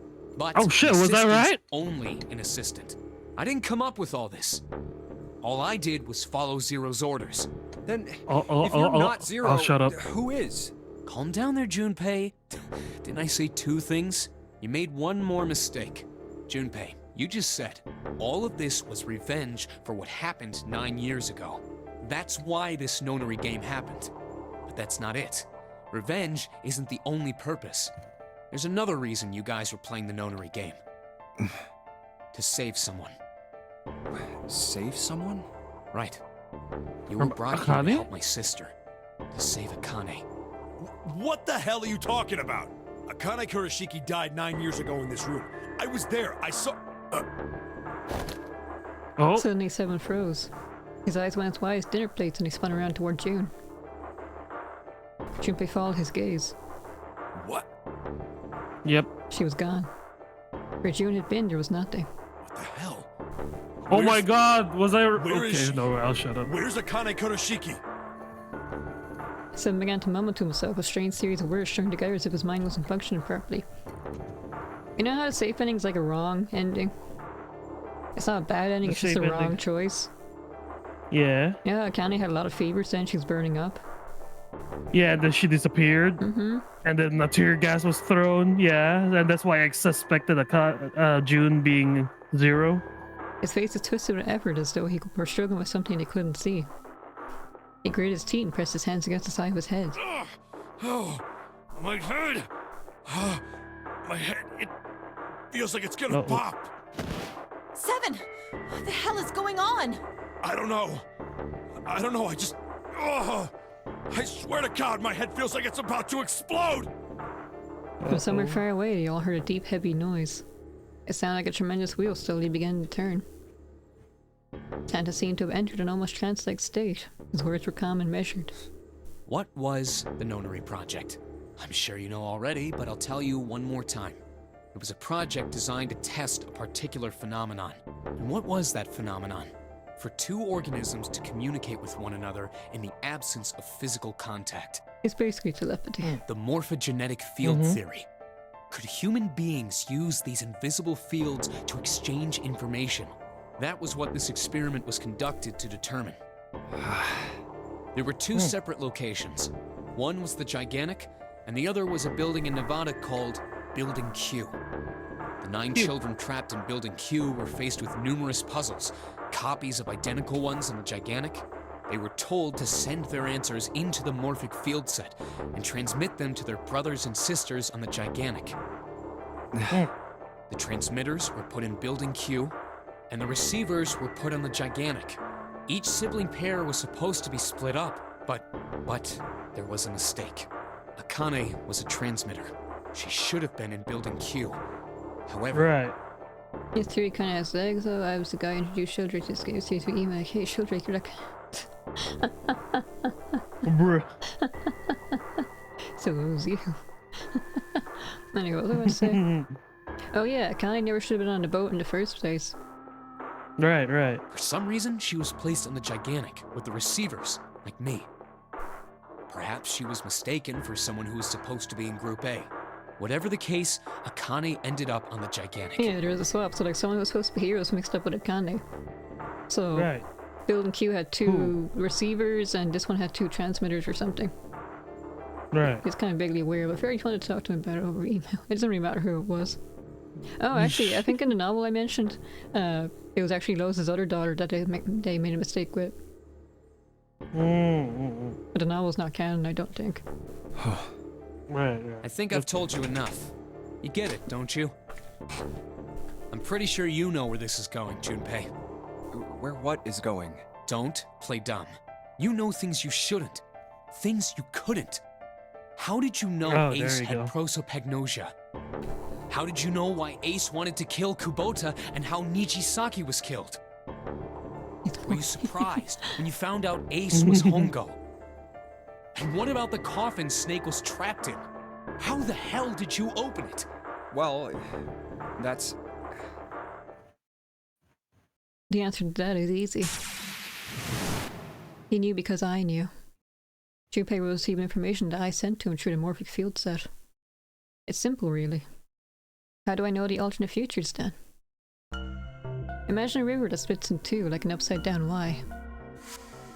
The river flows from the top to the bottom, from a single stream into two branches. Remember how I told you the original DS game, the dialogue that Junpei was seeing was only on the top screen, but the narration was only on the bottom screen? Mm-hmm. It only flows in one direction. It can never flow backward.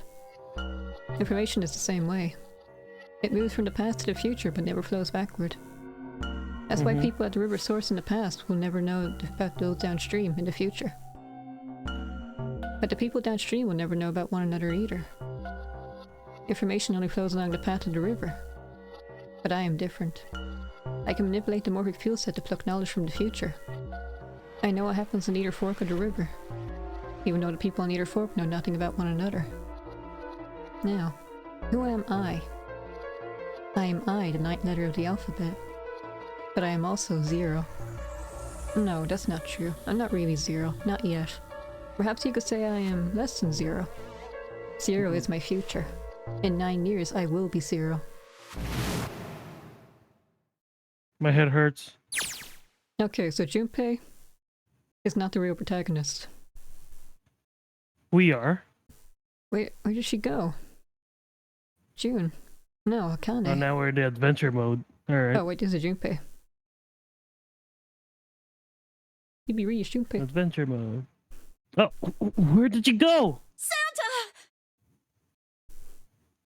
Why is Clover? Oh, shit. Freeze. Santa's got the gun. I guess he picked it up when we weren't watching. Where's CJ? Looks like he's turned the tables on Ace, though. Wonder how he likes having a gun to his head. Get up. Sure isn't about to take the gun off him for a minute, is he? Ace isn't putting up any kind of fight. I mean, I don't think I would either, but he just looks drained. Adding to the shit that goes hard folder. It do go hard. I guess he's going for the door, huh? He doesn't need to verify to go through the door, but... Hey, what's your plan, Santa? What are you doing? He can't get through any numbered doors with just 2 people. What the hell is he thinking? Didn't I tell you? I'm Santa Claus. It's time for me to go make a wish come true. That's it? That's all he's gonna give us? What the hell does that even mean? Shit! They're out!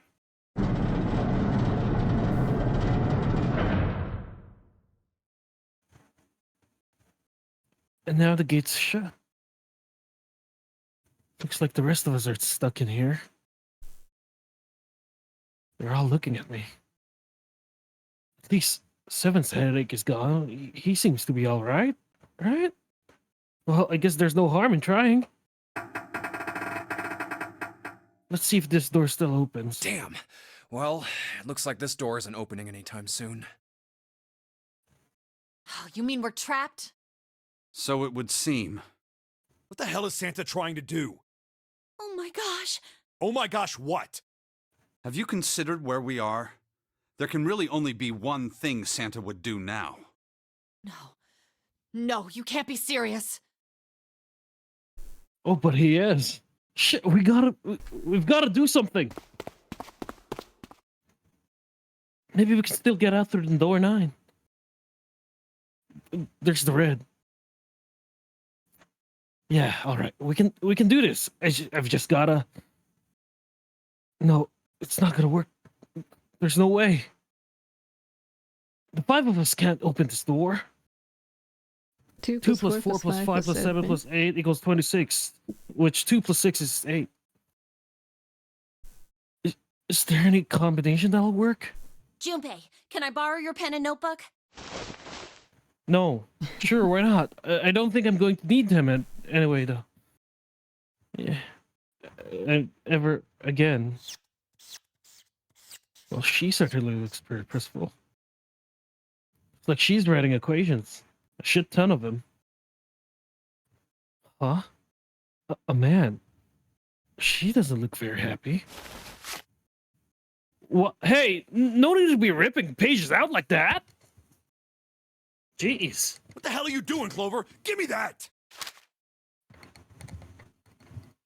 Alright, at least 7 got it away from her. Maybe now I can get a look at what she was writing. Let's see. 2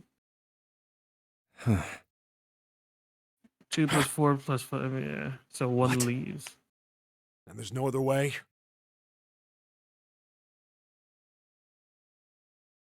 Lotus. Looks like she figured it out, though.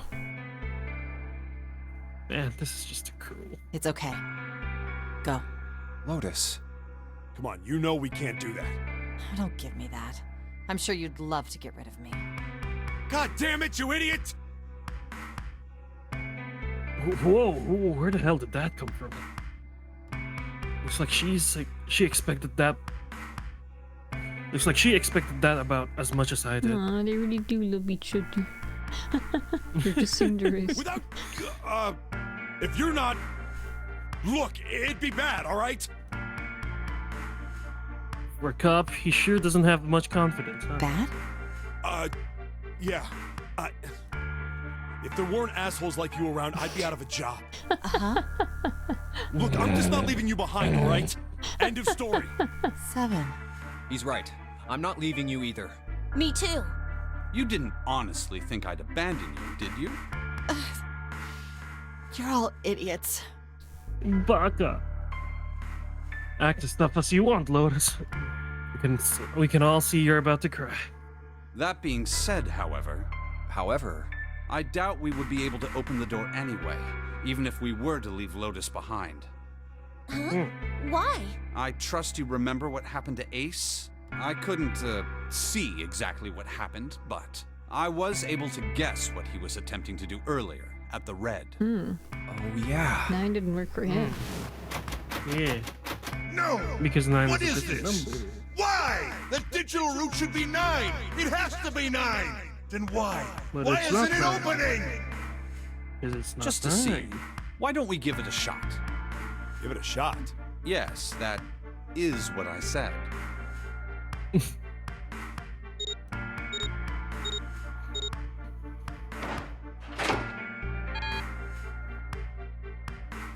Oh, it did not work too. 2 plus 4 plus 5 plus 7 is 18. And 1 plus 8 is 9. You were right. It ain't opening. But it did. But to be open 9 fair, years Santa's not even The starting digital the room burning. was Huh? 9 then, I'm sure of it. You think maybe they changed the settings? Perhaps. They changed the settings. If we can't get through the door, we can't get out. Walls are way too high. There's no way in hell we could get to the hole 7 popped out 9 years ago. All we can do is stand here and stare at the door with a 9 on it. I guess this is it. This is the end.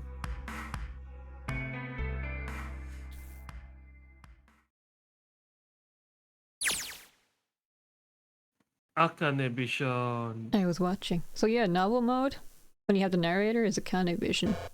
And adventure mode, where you just see dialogue, is Junpei vision. That's what Junpei is seeing. Oh. The real protagonist is Akane. And Akane is? I had watched everything that was reflected in his eyes. I was listening. Every sound that vibrated in his eardrums I heard. Smell, taste, touch. I felt everything he felt. I knew. I knew everything about him. What he was thinking, what he was feeling, what he was sensing. All his feelings and worries and fears became mine. My mind, my consciousness was inside of him. Through the morphic fuel set we were resonant, and we were as one. I was him, and at the same time I was an observer. It started with a tremendous noise like a clap of thunder. That was approximately 9 hours ago. A bomb had gone off on the ship we were on. That was when my resonance with him began. Oh. My resonant event melted into him and became one, beside of Junpei. Somehow I found myself in Junpei's mind 9 years in the future. Yeah, so like, she couldn't connect to her brother, but she was desperately trying to connect to someone so she could find out the puzzles, and she ended up connecting to Junpei in the future. Whoa! That's too far ahead. How? Okay. Carry on. But I didn't lose myself. I was living in 2 realities at once. Oh, on the original DS screen, the puzzle rooms were like, there's 2 of them, the one Junpei sees and the one that Akane sees. It's kind of implied that like, Akane is the one solving the puzzles, and then she transmits the answers to Junpei, and that's how he's able to figure them out. Because he saw the 2 screens. Oh. He saw the puzzles on the bottom screen. The bottom screen is where Akane is. Oh, fuck. One was oh, the present, shit. and the other was the future. Him both Junpei and the bottom. This was a big brain move. Holy crap! You seen the DS with the 2 screens? Holy shit! Perhaps you can think of it as 2 movies shown on the same screen at the same time. Eventually, it becomes difficult to separate them and determine which movie is which. However, if I concentrated, I was able to focus on one or the other. That was why I was able to grasp what was happening in front of me. Come on, over here! That was my brother Aoi. He was yelling. I followed him. Around me were 7 other children. They all looked like they were about my age. Come on, hurry up! We ran down a long string hallway and burst into the large hospital room. The kiss makes me so emotional. Aww. Everyone was arguing. 2 of the boys got into a fist fight. A girl watching them began to cry. I want to go home, she cried. I want to go home. Another girl stopped the crying girl and glared down at her. It's been 2 hours since the Nonary Game began. We were starting to fall apart. But just when all hope seemed lost, Light started talking. He was blind. 9 years later, we would call him Snake. Oh. If you go through door 5 with Snake, you can like look at the light and say, oh, at least we have light. That's what Junpei says. And then Snake looks and like, what? What did you just say? I just said we have... Wait, you're not saying... You're not supposed to know this. What the fuck? So that's foreshadowing. Hello? Everyone? Could you come over here for a moment? He was older than most of us, and his voice had authority and dignity. The fights died down, we gathered around him. I have a little sister. She is very important to me. Right now, she is over in Building Q, and is desperately trying to send information over to me. Her name is Clover, and today is her 9th birthday. Yeah, Clover, her real name is Clover. Wow, who knew? Also, their last name, the director said their last name is Field. So Lightfield and Cloverfield. Lightfield, Cloverfield. Okay. Bro. As he spoke, he pulled something from his pocket. The only thing they need is force. In his hand were 9 4-leaf clovers. I was going to give these to her, As a birthday Obiko present, name, use your real name. I was outside the window when I was abducted. I'm sure I've already told you, but I am blind. For a man who can't see, collecting 9 of a very specific plant is, well, it is difficult. But my sister means a great deal to me. And I hope that these would show her how much I cared for her. Since it's her 9th birthday, I thought 9 4-leaf clovers would be appropriate. Every one of you has a brother or a sister in Building Q with Clover. For their sake, we have to survive. We have to get off this ship. Do you understand? If we're going to do that, there are 3 things you have to remember. We need trust and love, and we have to have faith in one another. If we can take all 3 of those to heart, then I promise that good luck will come our way. Did you know that the leaves on the 4-leaf clover mean faith, trust, love, and luck? Those words are leaf words. So if you believe what I've told you, and you understand, then I want you each to have one of these. They're a promise between friends. He gave a clover to each of us. I took one too. Eventually he was left with only a single 4-leaf clover. He had one last thing to say. Now don't ever forget, so long as you have that, we will always be connected. Do you understand? I did not know that text to speak.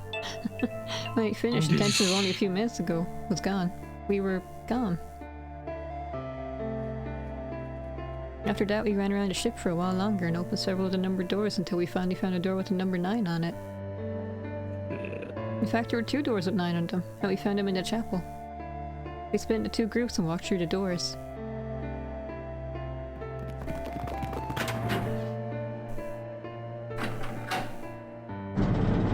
Are you following the ending so far?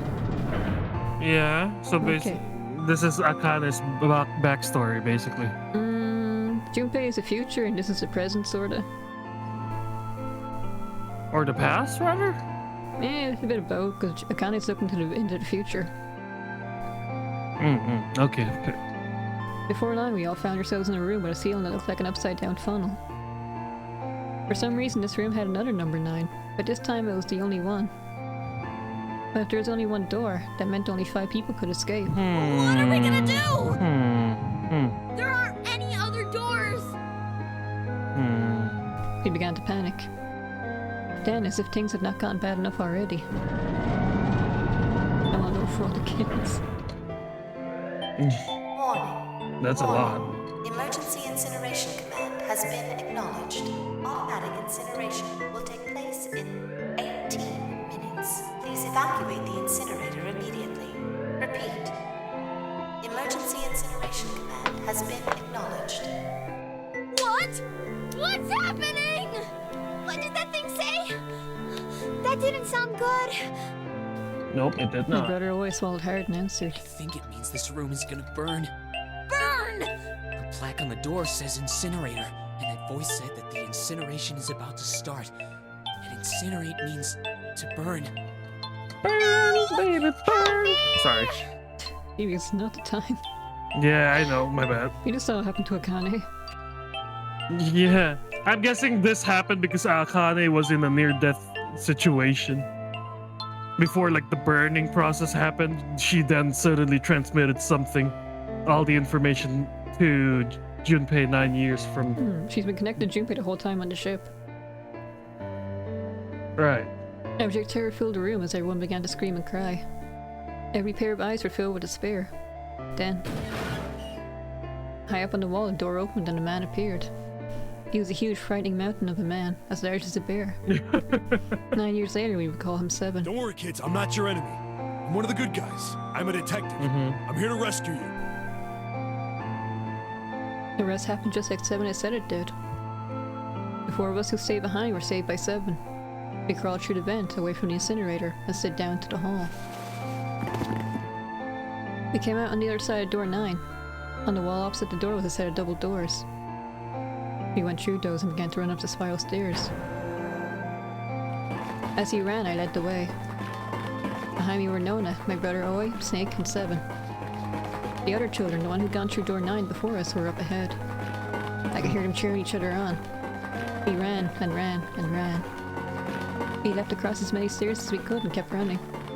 The stairs piled upward like a tornado. Eventually I pulled ahead of the rest. Perhaps no one had slowed them down. I didn't want to lose them, so I slowed down as well. I didn't stop, but I glanced over my shoulder from time to time to see if they had caught up. That was when I realized. Oh no, where is it? Did I drop Jumpy's present? Oh. I knew I had it with me when we passed through the vent. Then, had I dropped it as we stood out? I had to go back, I had to. But I knew I couldn't tell the others. They would stop me, I was sure of that. I didn't stop to think, I simply moved. I ran to the central hall, the room that connected to all the other areas of the ship. I hid in the shadows, and moments later I felt a rush of wind as they ran past me up the staircase.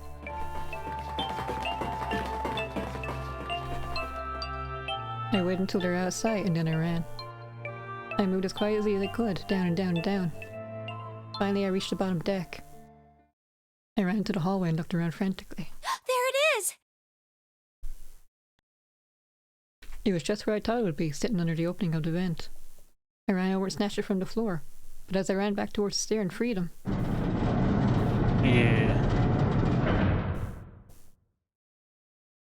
The door to the incinerator opened, and a man stepped out. It was Hungo.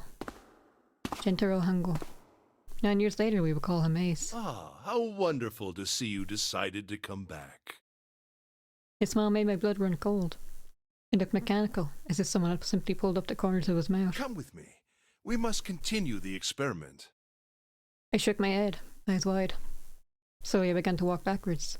1 step, 2 steps, 3 steps. Then I spun around and broke into a run.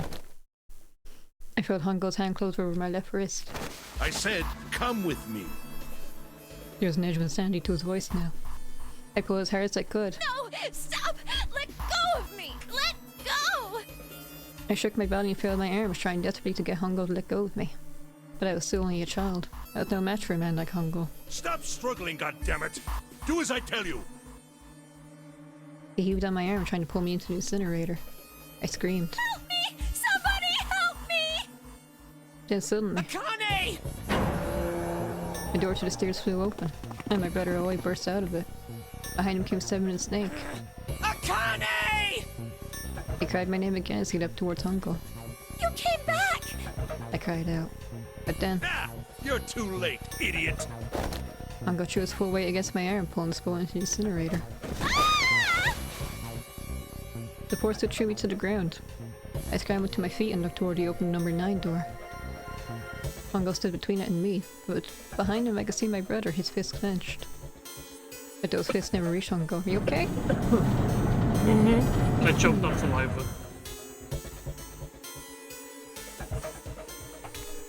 With the cold heart, a screech of metal on metal, the door slammed shut.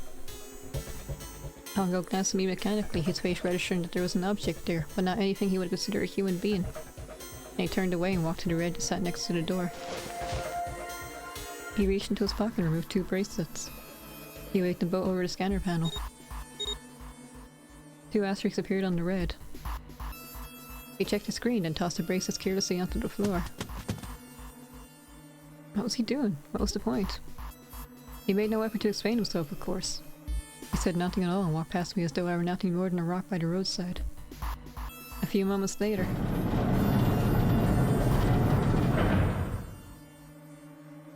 the 2 other doors stayed shut as well. Faintly I could hear someone pounding on the door behind me. I turned around and ran toward the door to 9. Akane! Akane! Are you okay? I could hear a voice from the other side of the door. A worried, frightened voice. Help me! My throat was already raw, but I screamed as loud as I could. My voice echoed lonely around the empty room. What should I do? I think I'm trapped in here! Where's Hungo? He went out the other door! What? Then it started again. Warning. Warning. Emergency incineration command has been acknowledged. Incineration will begin in 18 Junpei vision. Please evacuate the incinerator immediately. Eh? Oh wait, this is you. Oh, holy shit. So they're in the exact same situation right now. Man, I knew what it was gonna say, but that is one hell of a creepy voice. Fuck. I knew it! starting. Santa started the incinerator. Fuck! Man, I never thought I'd hear that damn voice again after 9 years. What the hell? What the hell? What in God's name are you talking about? It's 9 years this and 9 years that, and when it's not 9 years something, then you're talking about some sort of fucking experiments. You aren't making any sense. So Junpei doesn't realize that Akane is in his brain. I'm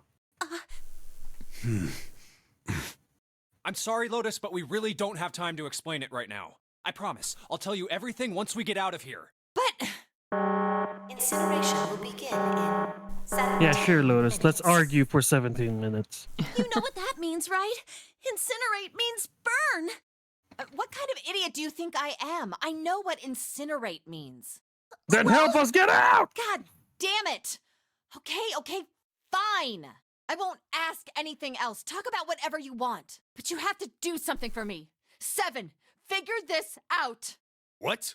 Why me? What? Just Why me? shut up and Exactly. stop this thing. That's what I was. That's what I was thinking too. Why him? There has to be some sort of emergency shut-off button.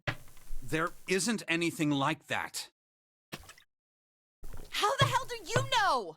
Because I looked for it 9 years ago. Yeah, Lotus isn't happy about that.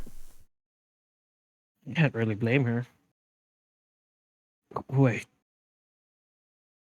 The floor. It's moving.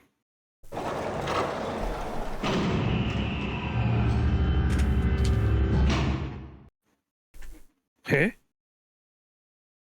What else can I say about it but... What the hell is that? Yeah. Nothing. What is that? What else could I say? The floor opened and a machine rose up out of it. It looked like a computer. At least it kind of did. There was a monitor, a keyboard, and a cross-shaped device of some kind. Something about the machine scared me, but I forced myself to walk up to it. The gigantic turns into a fucking mech. I was terrified.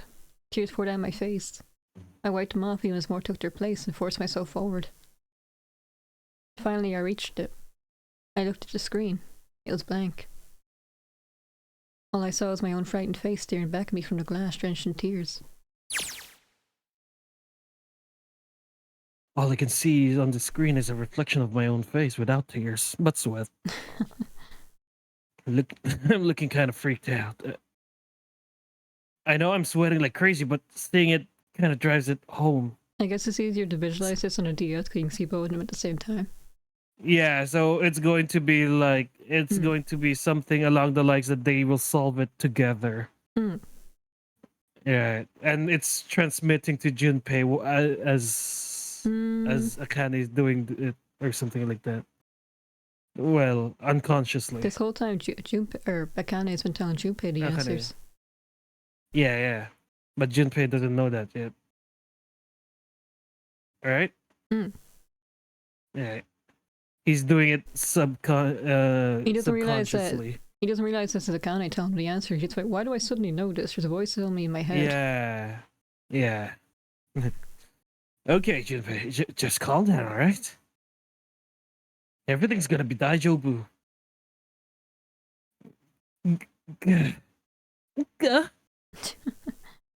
Man, I wish this thing would just shut up. Incineration will begin in 15 minutes. Fuck off, incinerator. Alright, back to this thing. If it's only showing up now, then it's gotta be important. Yeah. But what the hell am I even supposed to do with it? Little girl carried for most of the game. Time for Junpei to nut up.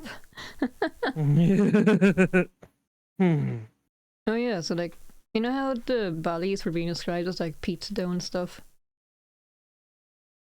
Sorry, again, Bali is described as a pizza dough? No, you know how like when we were looking at the corpse of the Nightman, she's like, it looked like pizza dough, raw pizza dough. People thought that was stupid, like, did a child write this? And yeah, that's the point, because Akane, 12-year-old Akane is describing it. But fair enough, yeah. Hey, move! Computer, I got this. Hey, we're all tense, lady. That doesn't mean you get to shove people around. Okay, it's turned on. There's nothing on the screen, though. Oh, this is bad. This is really bad. If there's nothing on here, how are we supposed to do anything with it? Sure, I'll just push some buttons. Sure, that'll... Fuck. Huh? Well, at least it's on now. What's on the screen, though? What is this? What's up? It looks like some sort of puzzle. It's gotta be a bunch of numbers and letters scattered across a 5x5 grid. The numbers range from 1 to 8. Do you think that if we solve this puzzle, the incinerator will stop? Yeah. Well, we can hope, right? Alright, puzzle. How do you fucking work? Oh man, that goddamn voice again. Incineration will begin in 13 minutes. Shit. 13 minutes. Can we really do this? My heart feels like it's gonna pop, man. My heart was pounding like it was about to explode. I stared at the puzzle on the screen. I was sure I had to solve it somehow, but I had no idea how. My connection to Jumpy had been gone for a while. Oh, so yeah, I think like whatever was in Jumpy, Jumpy wasn't like that anymore. There was no more Jumpy anymore. He was a kind of observing it. Right. I explained that poorly anyway. So they're not connected at the moment, basically. His mind was gone. I couldn't get any more information from him. I felt a second tick by to stare at the screen, completely lost. Oh, so Junpei's the transmitter and Akan is the receiver, right? My cheeks felt hot as tears poured over them. And I heard a voice. Hey, what are you doing? It was muffled. I turned around. Pressed against the window in the entry door was a face. A frightening, evil face. Again, Ace's face. Fuck's sake! It was Hungo. How long had he been watching me? Don't know what to do. He was yelling, but his voice was so muffled. It's simple, really. You see him? I see him. No, I'm trying to read the... his scene? Icing? Vaseline? I don't know. I don't... It's simple. Vision for Hongo? Oh, eye drops. Oh, probably the name of the medicine. On that machine. I did not know. Sorry. Oops. His laughter was muffled by a door, but it still tore at my heart like the claws of a vicious monster. I bit my lip and glared at Hongo, struggling to hold back hot tears. You're a terrible person! I hate you! Oh my! How could you call a gentleman such as myself a terrible person? Can I say a theory? Very nice. You mentioned how Akan is wearing purple, right? Mm-hmm. And how Junpei is wearing blue and red. Mm-hmm. Are they both transmitters and receivers at the same time? Perhaps. So quite fair. I don't use tricks or play so dirty. like Junpei can literally transmit back to the past where Akane can receive it. You see? I've even left Anyway. you a way out. A way out? Didn't you hear me? All you have to do is solve that puzzle.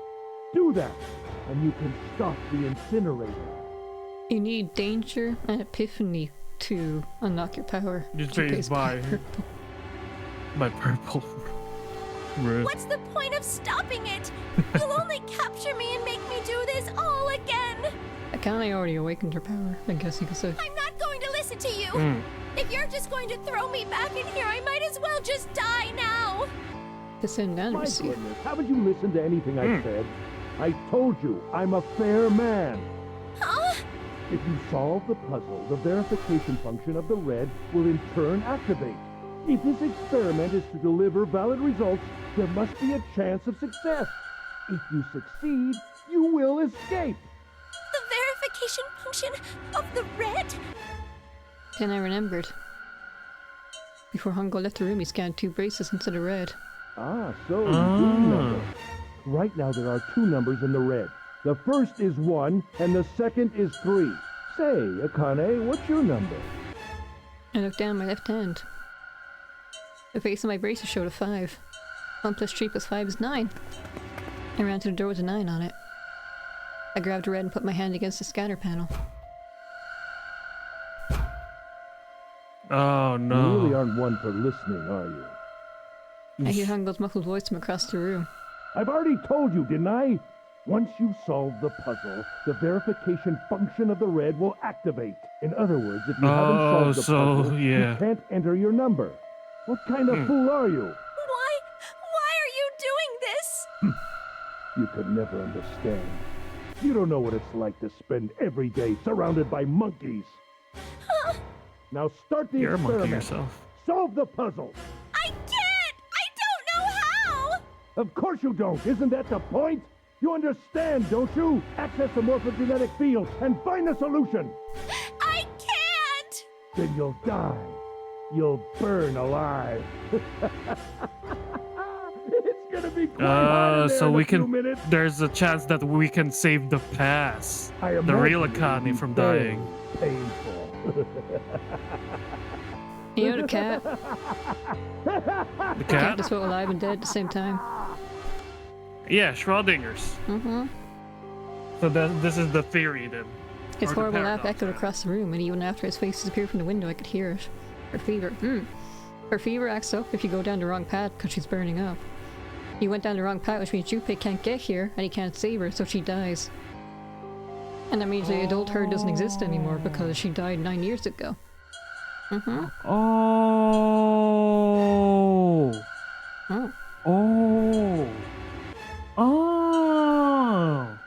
Incineration Fuck. in 10 So it's like a it's like a hot or cold game. Is this the door? Oh, it's so hot. Is this the door? Oh, I'm fine now. Okay, this is the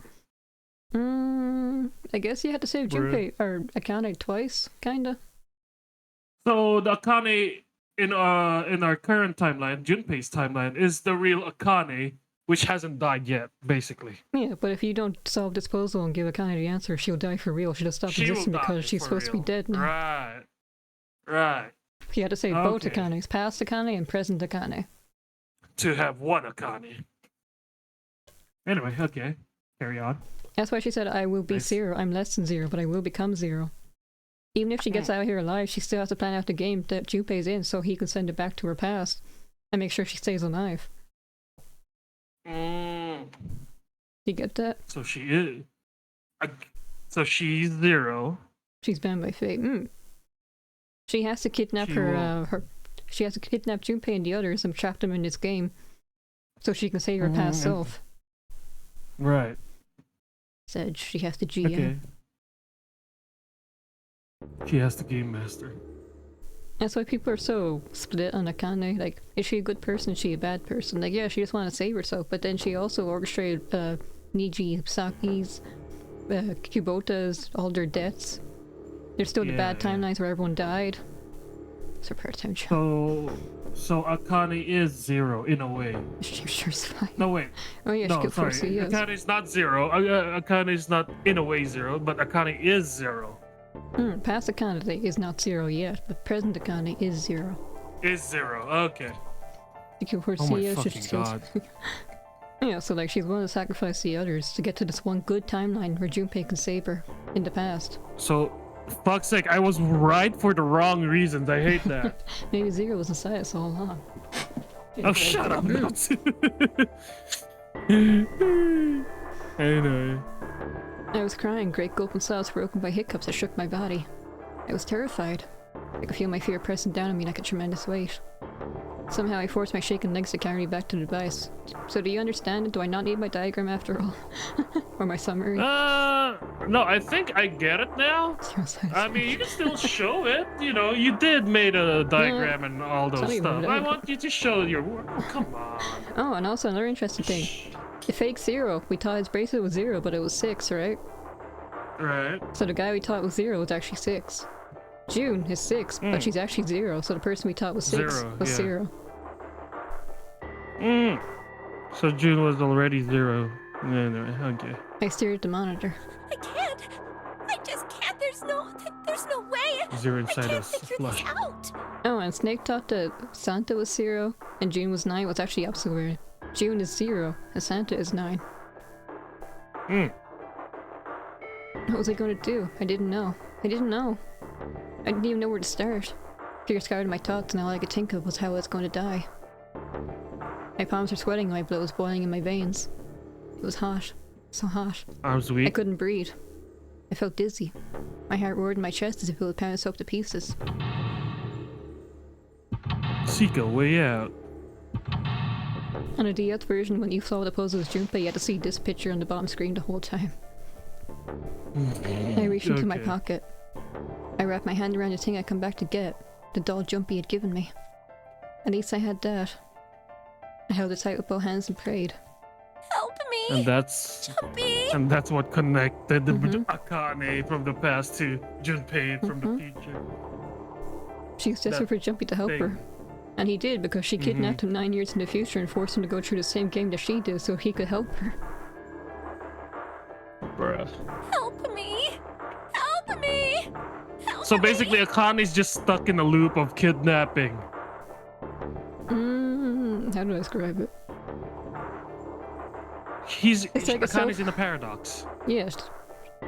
A self-fulfilling prophecy. Right. She only lives because Junpei saved her, but the only reason that Junpei was able to save her because she in the future kidnaps him.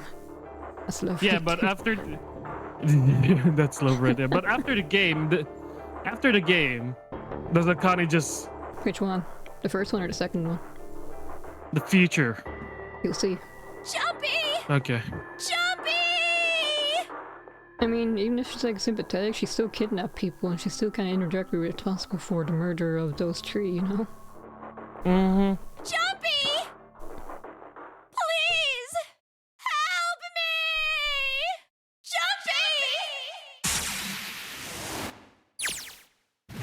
Jumpy! Akane? Akane? Who the hell is Akane? Shut up! Just shut the hell up!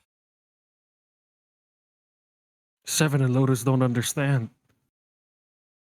I think Clover and Snake have an idea, though. Clover's looking at me. And I think Snake may have figured it out. No, it doesn't matter. They're in my way. Where'd she go? Maybe over here? Akane! Akane! Can you hear me? Akane! Say something! Fuck! Did something break our connection? I swear I just heard her. Akane! Answer me! Akane! Jumpy? I spun around. I heard a voice. His voice. I looked around. He wasn't in the room, of course. You hear me now, TV commercial moment. But I heard it so clearly. Like he was right there. Jumpy! I screamed as loud as I could. Akane! Jumpy! Oh, fuck's sake. Are we gonna keep swapping? It's better on the DS version because it's just the top and bottom screen. Right. This was literally made for the DS. That's her. She's there. Then that means... Akane! Akane! Are you in the... Why did... Okay, Akane! Are you in the incinerator right now? Yeah, there's been a few lines, I think 4 so far, where like they didn't say the second half of the sentence for some reason. Yeah. Yes, I am! How did you know? I couldn't believe that he knew that. Now I understand what's sentiment. Right. Sentiment. There's only one way to help her. You were brought here to help my sister. To save Akane. To awaken his telepathic powers. I think I get it now. Incineration will begin in 5. 7 minutes. Okay, not Jumpy, bad. we don't have time! As quickly as I could, I told him that I had to solve the puzzle in order to stop the incinerator. Got it! And I do. I get everything now. At last. Finally understand what all of this means. And why the Nonary Game was held today. And why we were kidnapped and brought here. It was all for this moment. All of this was planned out to lead to this one moment. At the beginning of the game, June asked, Jumpy, how did you get kidnapped? Tell me what happened. It's because she was trying to tell her child self the information because she had the planet in 9 years. This is how you kidnapped Jumpy. Fuck. Okay. Oh my god. This is insane. I can't believe it, but there's only one possible answer. That's one of the reasons why June's involved in this game in the first place, to gather more information about what she has to plan for her child's self. Alright. June is... Zero is... Kane Kurashiki. She recreated the history of the future that she had a glimpse of 9 years ago. She tried to save herself that way 9 years ago. No, she's trying to save herself right now. That means that there's only one thing for me to do. Even if this is all some sort of insane plan, I will save her. I will save Akane Kurashiki. Must save her, no matter what. Incineration will begin in 6 minutes. The voice reminded me how much time I had left. Yeah, I know. Just hang on, all right? I promise I'll get you out of there.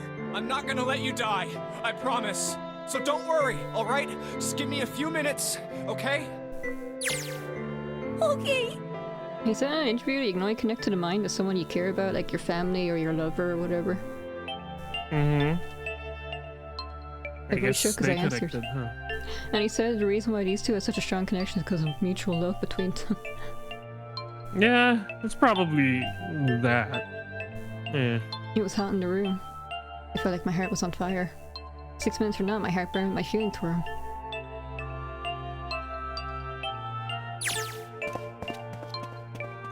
Alright, time to get to work, Junpei. Persona! Oh wait, wrong game. Is Snake talking to them about something? Probably explaining. Oh, whatever. It doesn't matter. Whatever, it doesn't matter. Get out of my way. Hey, what are you... Just trust me, okay? Sorry, Lotus. I didn't mean to snap there, but there's a lot more at stake here than your pride. I'll apologize later, alright? Now, let's have a look at this thing. Got numbers all over the screen. I think the panels are out of order. So I just need to switch these out. Starting this isn't going to accomplish anything. In the original game, it was a Sudoku puzzle. Oh, so this is not the original? No, they changed it for some reason, but then like, you see her version and your version on separate screens, and they had to flip your DS upside down to symbolize that you're transmitting the solution to her. Fuck's sake. I'll just have to try. Just think of what I did all those times before. I'm gonna do this Please on my own, with my own mind. I'm gonna solve this problem. Hmm? Please don't have a freaking time limit. I prefer this one, to be honest. Seek a way out. The final seek a way out. Yeah, they say I don't have any time, but then yeah. Alright. So Tee. You looked it up already? Well, to be fair, it's already 12. Please enter password. To be fair, it's already 12. 9. Password is password, isn't it? Where's the... Here it is. Of course. I love a good trick. Wait, it's not. Wait, what's the password then? It's not password? Hi, Seraph. I'm not that person got to die. I like Sudoku. It's not password. Bibi! Wait, but then I don't... He's gonna die, Bibi! I don't actually know what the answer is then. Bibi! It said password, didn't it? We got 4 minutes left, baby. We have to search Google. Come on, we're from the future. We're gonna save her from the past. Come on. Hello, Sarah. Hi, Sarah. I got ahead of myself. We're saving a little girl from the past. Alright, but you need to take a guess. No, not the time. Is it 9? Is it Nonary? No. It's probably 0 or some shit. Password. Let me put the password now then. Are there any hints? What the hell am I supposed to put here? It's always here, so I know. I put in password though. Password. Let me do it again. Password. Press number 9. 999. 9 hours. No. Just 1 9. Only spoilers to more jelly views. The screen appeared after I solved the last puzzle. Maybe the hint was in that one? I don't remember all of They that. were all 9. Just add 9. Okay, enter it. Oh. Baby, you're so smart. Yeah! We have to save a guy, baby! Baby! Guy's dying! 2000 IQ. Choo choo choo choo choo. Yeah, 2000 IQ. Use Google. Damn. Baby. I was sending the answer. I'm sending him the answer. Yeah, a spy sent me, you know. He messaged me, he DM'd me. Yeah, totally. Yeah, he DM'd you in his mind. Yeah. Mind DMs. That's the future Elon Musk wants with the Nero chip. Yeah, I mean, look, the mono what's its field is real.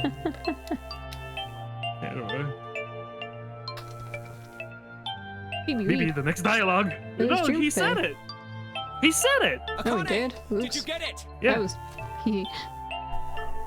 Yes, I did! I solved it! I mean, really, you solved it for me, but I copied everything you I did! do believe in the field in real life does explain a lot of things. I mean, it'd be interesting if telepathy was a real thing. That's like ghosts. It'd be interesting if they were real. Now I just have to press enter! But it'll be a fucking pain though. Like I can hear all these voices in my Push head. it! It's super hard to prove wrong. How do you prove it's right as well? So it's super Okay, fun. I will! So the sequels go like more into the sci-fi stuff. I still don't know if I want to stream Virtue's Last Reward. I like Virtue's Last Reward, but the thing about that is it ends on a sequel bait. So you have to play Zero Time Dilemma, but Zero Time Dilemma kind of drops the ball in a lot of places story-wise. I hit the enter key. It's not very falsifiable. A lot of examples are real, like rat experiments. We should recreate the Nonary game, right? Yeah. Like in real life. Let's kill some. I mean, I went to do an escape room in real life. That was pretty cool. It was a horror-themed one. We were locked into the room, and then halfway through, I saw one of the puzzles. He's like, "Guys, quick! The serial killer's coming back. You need to hide." And then we hid in the dark room, and then he started banging on the door like he was trying to get in. That was cool. You would shit your pants, though, BB. I will shit my pants. Hell yeah. I'm in a third game Defender, so it'll be interesting if you do. I've never done one in real life. Wait, wait, someone's calling me. Okay. Really? Now? I'm just gonna open the gate. It'll be real quick. I mean, I've been looking into the third game again. Yesterday? It did have some good moments, like the D-Team and all. I enjoyed that part, it's just the ending. I enjoyed the journey. The series helped me conquer fear of escape rooms. I mean, you can just try like a, I don't know, a family-friendly one. The one I went to, they had the serial killer one. They had like a Zen Garden one. I didn't try that one. Apparently it's cool. And then they had like a Baker Street one for kids. We didn't do that one because we're all adults.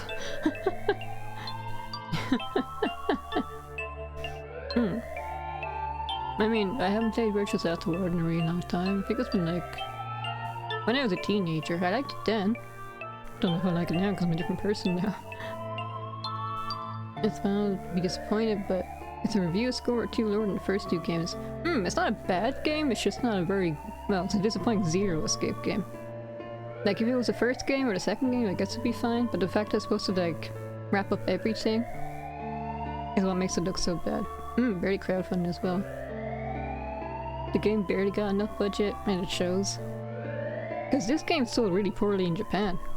It was like a commercial bomb. But then it sold pretty well. It actually sold really well in America. That's why a sequel was made in the first place. And they probably should have wrapped it up in the sequel, but instead just left more like plot threads open, like, oh, let's add another sequel bait for a third game. And then Virtue's Last Reward didn't sell a whole lot better either. So the series was limbo for a while, like, will a third game get made? I don't know. I'm gonna end up wrapping it up. The end files leaks help a lot. I don't know, I just thought the writing itself was kinda... how do I say it? Contrived, is that the right word? Like everything just seemed too convenient, it was all connected. It was a bit too far-fetched. I also didn't really like the depiction of Akane. I kinda like the rootless Akane that we see in some areas. I thought like the cutesy ditzy Akane was like just an act for Junpei. Anyway, I need to cough, excuse me.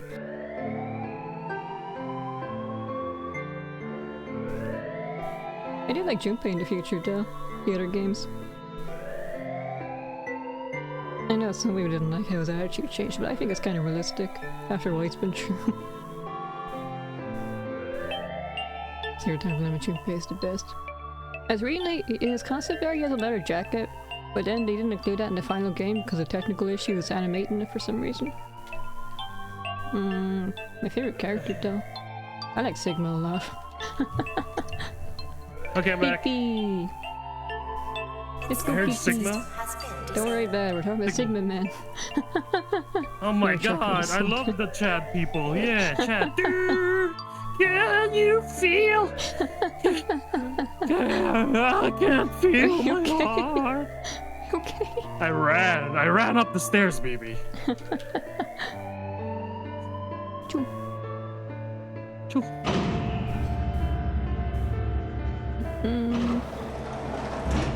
Yeah, you know, we should do this entire trilogy. I'm overthinking. Yeah. I mean, it'd be experience, won't it? Yeah. If it's shit, we can say it's shit on stream. It worked! That'll be great. Tears rolled down my face as I cried out to him, but they were a different sort of tears. A wonderful feeling of accomplishment and relief flooded my body. I didn't really like his newest game, the Samnian Files. I did enjoy it, but I wasn't really feeling it enough to play the sequel, if that makes sense. At the same time, what strength I had left disappeared and I collapsed to the floor. For a while I just lay there laughing and crying, and enjoying being alive. Every time I thought about him, I thought my heart would burst. Meanwhile. Whew. It's amazing that it can't be way a third game, especially. I can't quite believe that I did that. But I'm so glad. So glad. I feel like my heart's on fire. Oh shit, maybe I'm the one who's having a fever now. No, I don't. Fuck, the incinerator did not shut down in this timeline. Fuck. No, I don't have time to be thinking about that kind of shit. Need to tell Akane. Akane! Sorry, but things are kind of busy over here. Is that kind of ambiguous? The Akane we see in the present, is that like her real personality? Or is she like putting on an act for Junpei? Is she the rootless woman we think she is, or is she still like the sweetheart she used to be? Right. I'm gonna have to hang up now, okay? Because she did clearly calculate this entire thing, you know? Mm-hmm. I wiped the tears from my eyes and nodded vigorously, even though I knew he couldn't see me. Then I looked over at the corner of the floor. There were the 2 braces Hongo left behind. I do think she killed the rabbits. That's another theory. Like, did she do that? If she acts... If she's acting entirely... I don't know if she's acting entirely. Do we have a cutscene? Nope. Now. There was something like a theory that she's acting flirty towards Junpei, so like he feels more connected to her, so they have a better connection, so he's able to unlock his powers better. It's interesting, because I told you it needs to be a loved one, like a family member or a partner. Yeah. Difficult to substitute though to get closer to Junpei. I mean, it's ambiguous enough. They said they waited for the killer, the actual killer, but like no one showed up. Well, Seven and Lotus don't look particularly happy with me. Not a very nice look to give someone who just saved your lives, guys. Come on. Junpei, are you... Okay? Shut it. Junpei, you were talking to a girl who's not there. Yeah, are you okay? Right. Okay, so maybe they have a reason to be pissed off. I don't think they're pissed off. I think they have...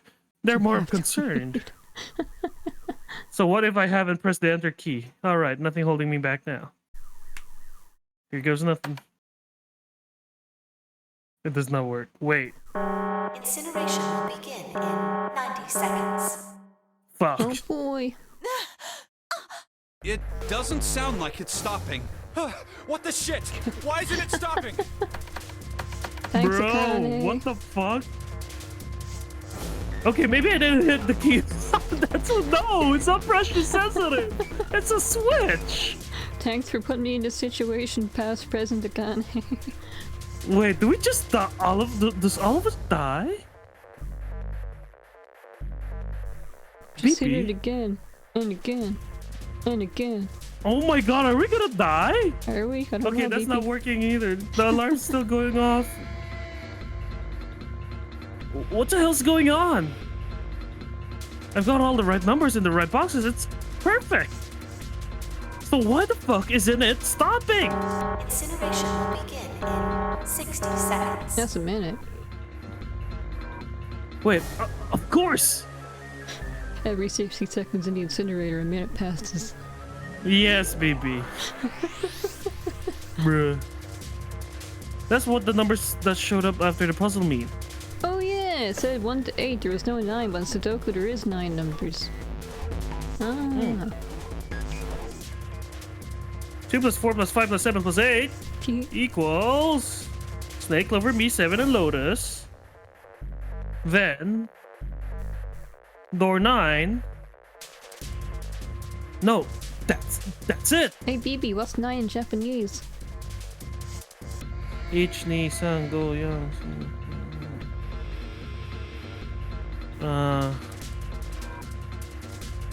Q. Q. Hachi chu. Q. Okay. What else is okay, Q? Q. The building. A letter. Oh, yeah. Base 10. Oh my god, it's a hexadecimal. Oh. No, that's it. The number on the door isn't a 9. That does not look like a fucking Q. It's not even a number. It is hidden, but an exit can be found. Seek a way out. Seek a door that... You just assumed it was a 9. Carries. I hate. Don't just change the story. Oh, that's fucking annoying. Bro. Oh, anyway, whatever. Just go out. Just get this over with. Holy shit! Of course. Holy shit. Holy shit! Indeed. Then we just have to put the right number in red and. Incineration will begin in. I'm amazed if they didn't do the puzzle. If they just scanned their braces immediately and got out of there, Connie would have died anyway because they just skipped the puzzle. 30 seconds. Yeah. Run, guys! Get to the door! Run! Oh shit! Oh shit! Oh shit! Oh shit! Oh shit! You don't have much time. Man, I sure hope they could just trust me on this one. Or else we're all fucked. All right, no time to explain. Just go. Quick! Verify your numbers on the red! Verify? Who? Just verify! What combination? Everyone. All of us! We all need to verify! Trust me. You really think this is a good time to ask questions? Just do me. it! Hurry! Fucking hurry! Incineration will begin. Hurry. Oh boy, that's more than 9. Oops. Oh my god. 7, 6, 5. 5. Oh, of course it's synchronized. 2. Oh boy. What? Central gate has been opened. Incineration system has been disabled. Yay, we escaped with our lives. Maybe in the dead. It's still not over. Oh, thank fucking Jesus Christ. No time to be had. Time to go. Hurry! We've only got 9 seconds before the door closes. Go! Go! Go! Come on, guys. Move it. Okay, they're all through. Move it, Junpei. Yeah, fuck. There was a quicksand all this time. Just in time. Can I switch over to a can? No, I can't. We're stuck. Nah. Just curious. And Connie's already out and probably going up. And there goes the door. No, don't go down yet. You're not done. You still gotta find the dead. It was literally...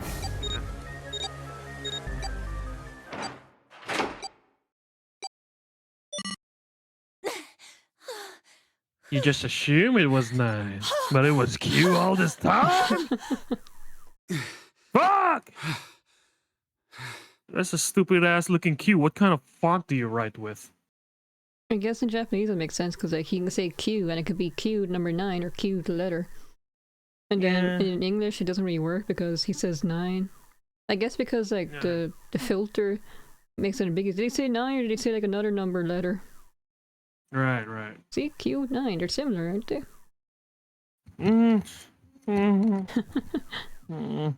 Shit. Imagine if the 9 was straight instead of curly. You wouldn't be able to tell the difference. Looks like we made it, huh? Straight 9. Non-binary. God damn it, Spy, what the fuck? Okay, your jokes can work here or on my stream, but don't go just keep saying that everywhere. Anyway. Man, that guy sure can laugh when he wants to. Looks like Clover and Loaders are totally out of energy. Can't stop, won't stop. Don't stop. Dude, Twitter is straight phobic, bro. I guess I won't be reading the dialogue shaking his anymore. head weird. Snake is shaking his head weirdly. I just take a nap, but... Akane? Man, what a day. Akane! Can you hear me? Yeah. Akane! I want to tell her we made it. I want to tell her how good I feel. What does that mean? But anyway, but nothing. How good that he saved her life. And that they got out here alive, everyone. I'm just adding some spice. Meanwhile... Scan. Hold down the lever. And you're through. And now the history has been changed.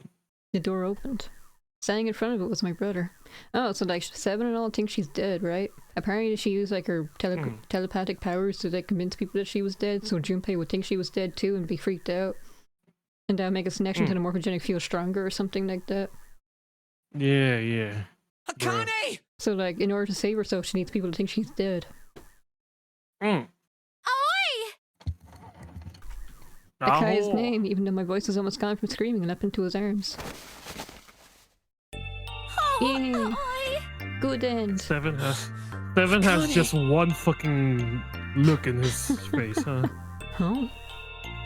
It's like who's in Judgment? Who's our friend again? Taito? Kaito, yeah. Yeah, this is Taito if he were made in Kaito, not 999. Kaito. Taito, sorry. Whoops. I buried my face in his chest and cried again. I cried and cried and cried. A steady thump of his heart in my ear made me feel like I was home. His beat was almost like a lullaby. I wrapped my arms around him as far as they would go and held him as tight as I could. Just to be there felt like a miracle. I hadn't felt the warmth of another human in what had seemed like an eternity. Why is there still a skull on her bracelet? Just wondering. Because she's not technically still alive, because we still need to go into the future and Junpei needs to go through the Nonary games, I guess. Okay. No, this is just like step 1 to save her. Sorta. I just want to stay here in his arms forever. Yeah, and then like 3 years later, they bought some stock in Cradle, and then Cradle Pharmaceuticals blew up because like Soap World, and they made a bunch of money, and that's how they were able to fund the thing. The bracelet rules. Oh, I guess she still needs to find her dead, yeah. Yeah. But I couldn't. She's gonna explode in his brother's arm if they don't. There you go.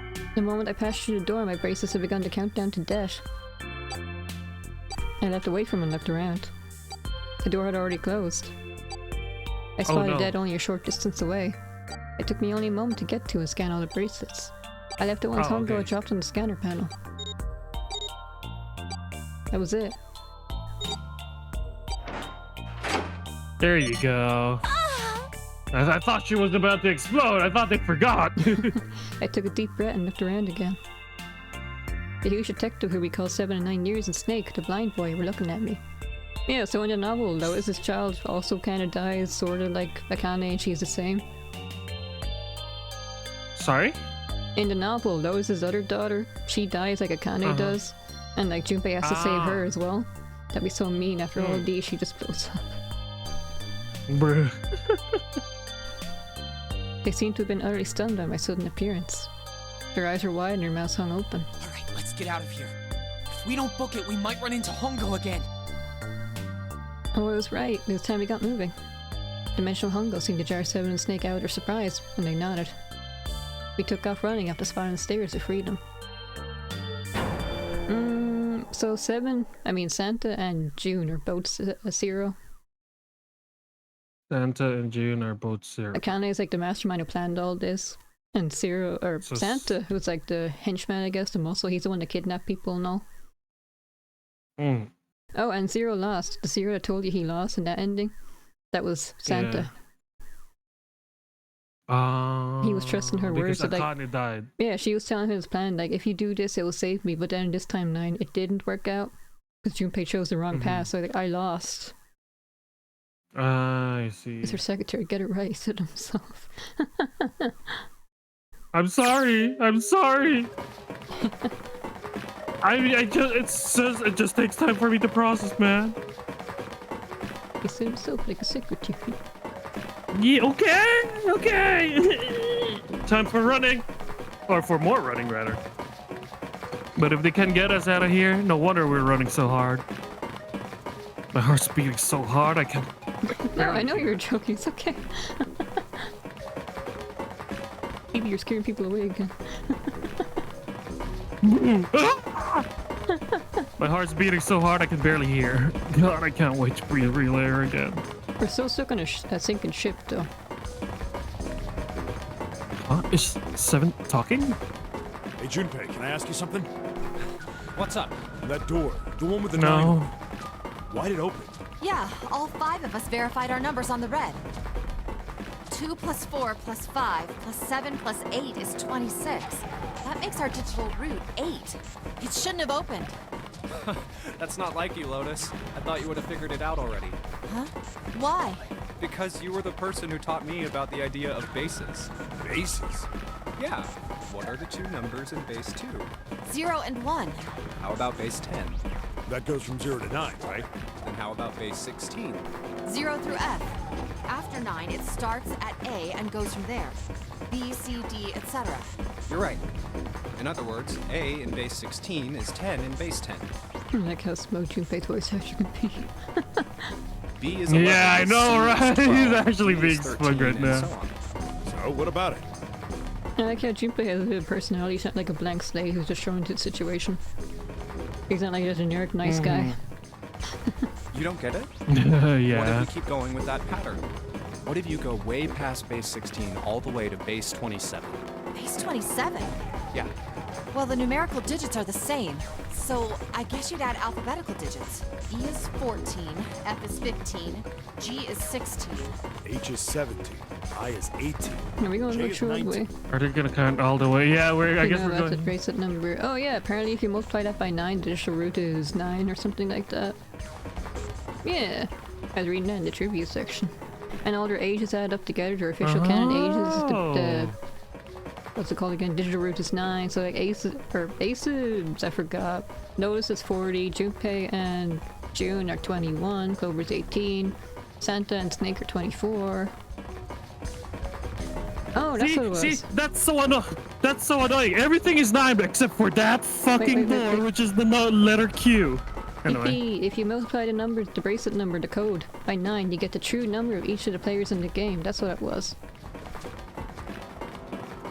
If you multiply the numbers by 9? The bracelet number is the code, the 1438. The thing for the coffin and the safe. You get the true number. So 1 is 1, 2 is still 2. Santa is actually 9. Clover is still 4. Junpei 5 is 5. 6 June is actually 0. 7 is 7, 8 is 8, and 9 is... Was 9 still 9? Yeah, he's still 9. Damn! K is Wow. 20. People who made L this game is 21. M is had a 22. big brain. Ooh. N is 23, O is 24. I remembered it wrong. E is 25. Yeah, and? I wonder if what that comes was just after a that? happy coincidence. Some long stairs, yeah. Yeah, we explained that earlier. So like when she gets her bouts of fever, it's because you're going down the wrong path that she burns to death in the incinerator. And then she stops Yeah. existing.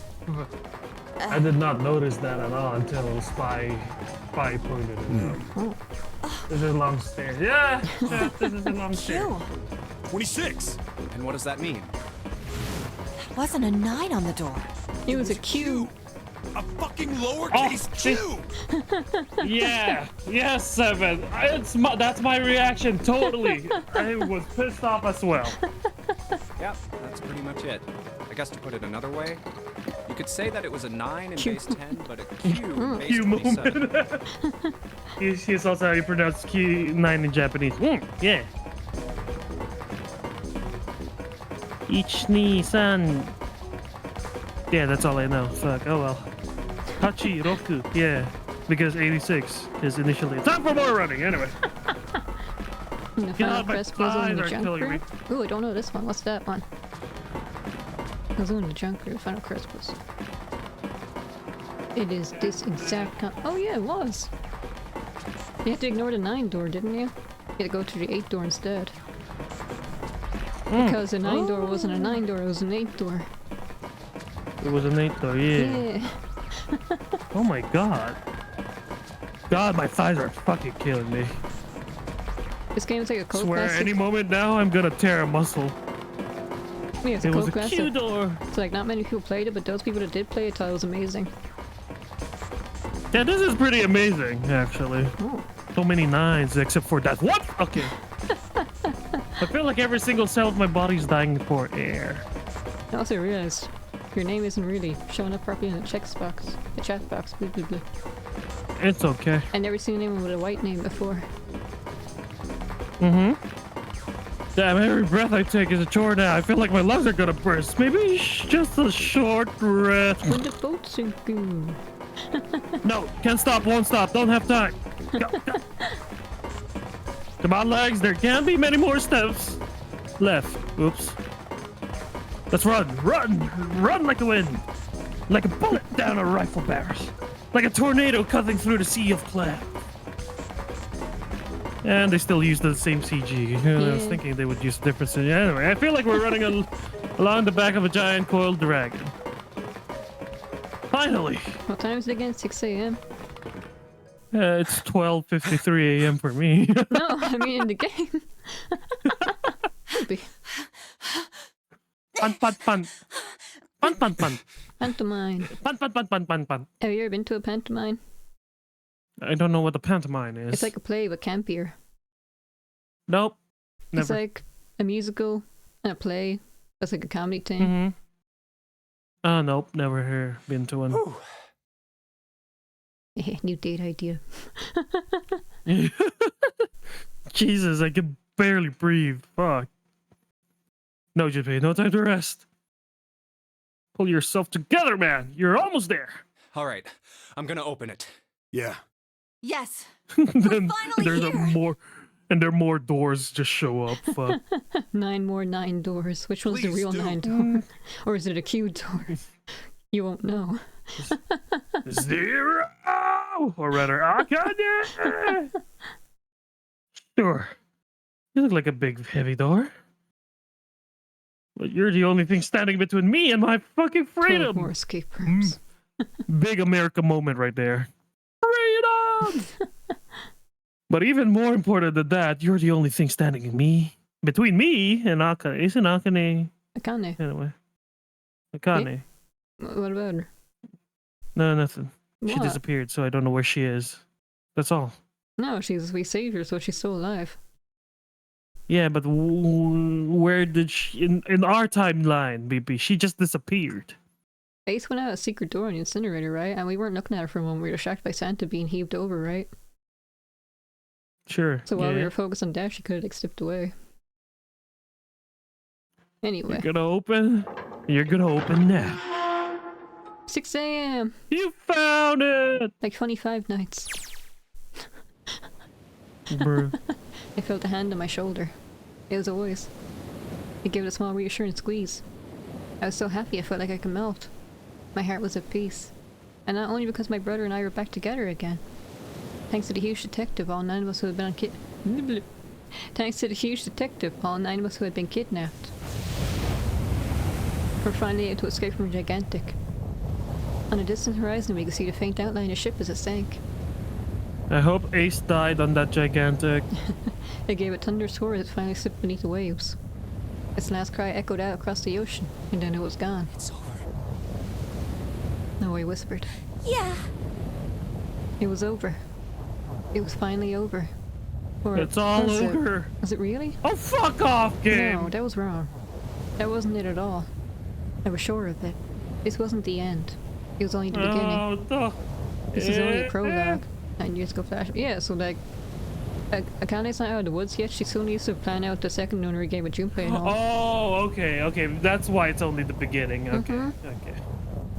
To what would happen in 9 years. Which is Junpei's timeline. She needs to plan all that out. And organize that. She needs to kidnap the CEOs, everyone else. Yes! Finally, some air! Kinda needs to save her own life. Gah. Damn, the sun is so fucking bright. I can barely see anything. Huh? Gotta admit, this doesn't look quite like... Wait. No way. You've gotta be fucking kidding me. What? I know you're a deadbeat, but come on. Can't be. Shut up, Sarah. This is... This is a desert? You were on a boat this whole time. You know how, like, they have shots of the water? Building in the Nevada desert. And you're saying, oh, the E-deck has been flooded. The water looks pretty still and calm. Oh my god, we were at the building! If you're really on a ship, wouldn't the water be swaying back and forth instead of being perfectly still?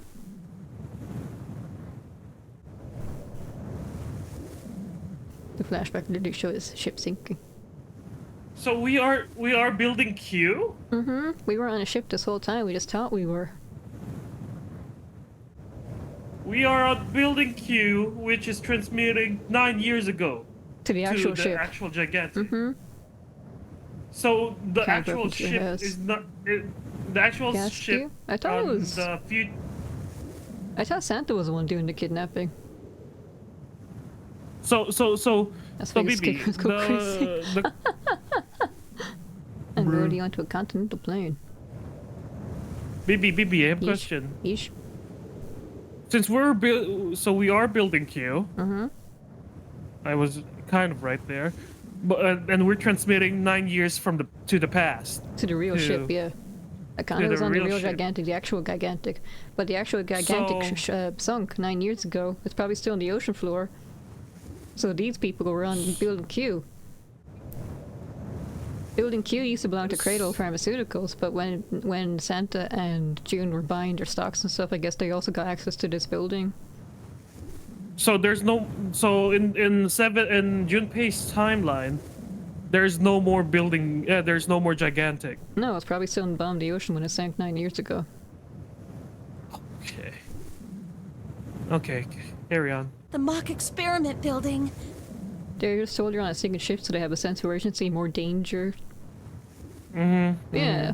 They got mad rich from investing in Hongo's company, and then he blew up because of, like, soap rule sales, and like everyone wanted soap rule. Oh my god. This whole time we were in building Q. Shibatisi stuff ties into that too. Is that why we have the fucking Q door instead of the 9 door? Maybe. They went and bought Hongo's old stuff and kidnapped him for good measure? Oh, is that what it was? They bought it. That's a desert out there with mountains all around it. We're in Nevada, boys. Hello there, son. Hello, America. Boy, am I ever glad to see you. I don't think I've ever been so happy to see the sunrise. The ship of Theseus stuff ties into that too, I feel like. You're true, but you're actually right about the plane thing. Like, all these people in this game are supposed to be Japanese, and now here they are in Nevada. America. America! You like the idea they didn't buy just squatted here. I mean, I guess they don't need the Q building anymore, so they wouldn't really check on it. Huh? Funny thing, the morphogenic fuel experiment involved not just time travel, but also space travel. Is this like on the future games? Yeah.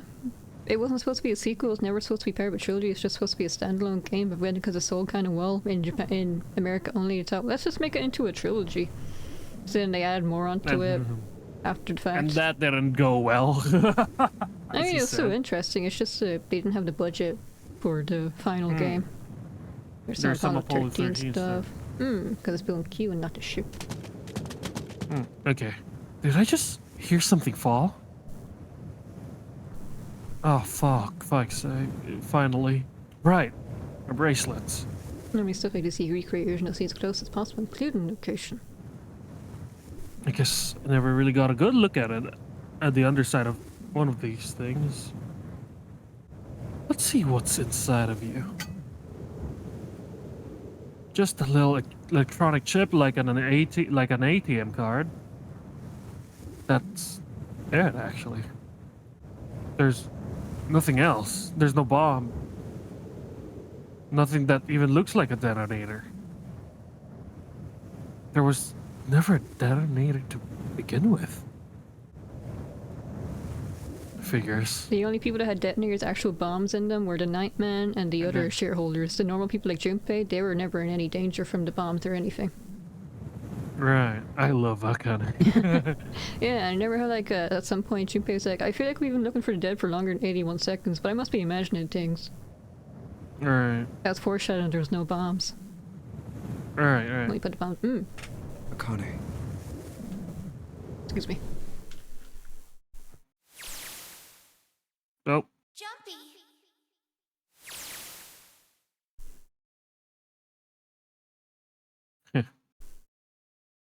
Guess I must be pretty crazy about the girl if I think if I think I'm hearing her voice in the wind. Fuck.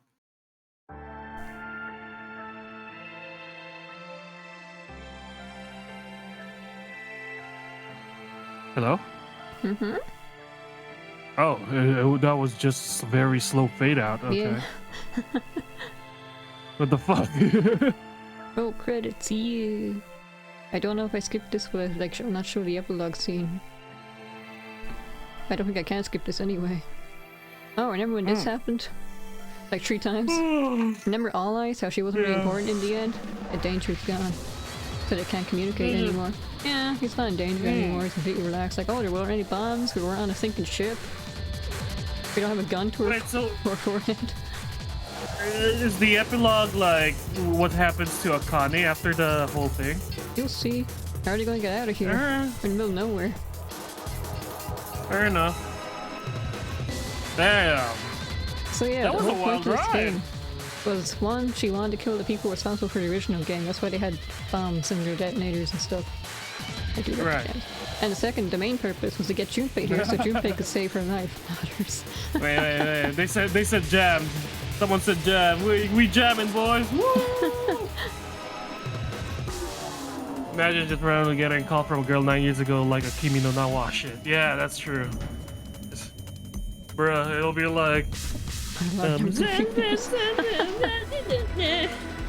You won a lottery numbers in a few years. Oh shit, that'll be OP though. Like, yo dude, remember, invest in crypto early. I want to be rich. And then just pull out before it crashes. It crashes on this day, pull it out. There's a scene where We'll be living in a mansion. That's how Akane got rich. Yeah, they knew it from the future. Akane rather knew from the future that they blew up and became really successful and popular and wealthy. Here we go. Oh, here we go. Are you okay? He used her stock tips to more fulfill to fund the game, yeah. That's how they're able to buy the building, how they're able to recreate everything. How they had the money and connections to kidnap people, I guess, perhaps. Anyway. Oh, come on. This is nothing. You do not sound like a 12-year-old, Junpei. Really? You sound the same. Yeah. Well, My name to is be fair, they Junpei, both still 12 years sound... old. Yo, my name is Junpei. Yeah, come on. Jotaro from JoJo. Yeah, I'm a high school student. That's fuck true. You. What the fuck you gonna do, huh? I got muscles. Jotaro... I don't have a 6-pack ab. I got 9-pack ab. Jotaro Kujo is younger than Clover from this game. Keep that in mind. Fuck. Fuck's sake. He's 16, you she's do 18. You don't look I won't do it. okay. You don't look 12. It was just before the end of elementary school. Jumpy and I. They're elementary. Jumpy and I were sitting next to each other on a small hill looking down the town as the sun slowly set. How does it look then? He was half serious and half joking. I thought about it for a minute first. Well, let's see.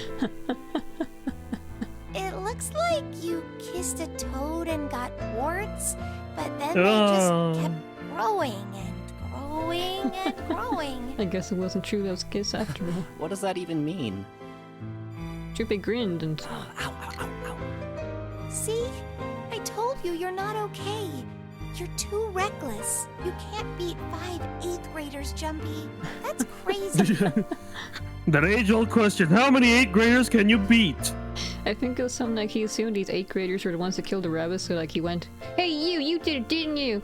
This is for a Akane, and then like they beat him up.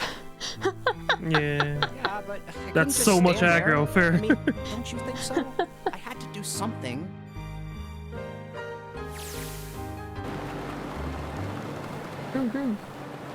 So much aggro. Look at the Nevada desert go past.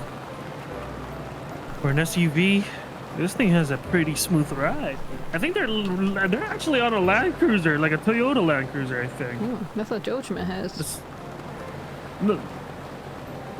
Isn't it? No, Dojima has a Land Rover. They're not the same? They're not the same. Ah, I don't know cars. I've only seen the movie. It's okay. Anyway. Ka-chow. Sure was nice of someone to leave it for us outside the building, keys in the ignition and gas in the tank. What do you do for a living? Oh, I'm an astrophysicist. Oh, I'm a Gemini. Oh, shut up!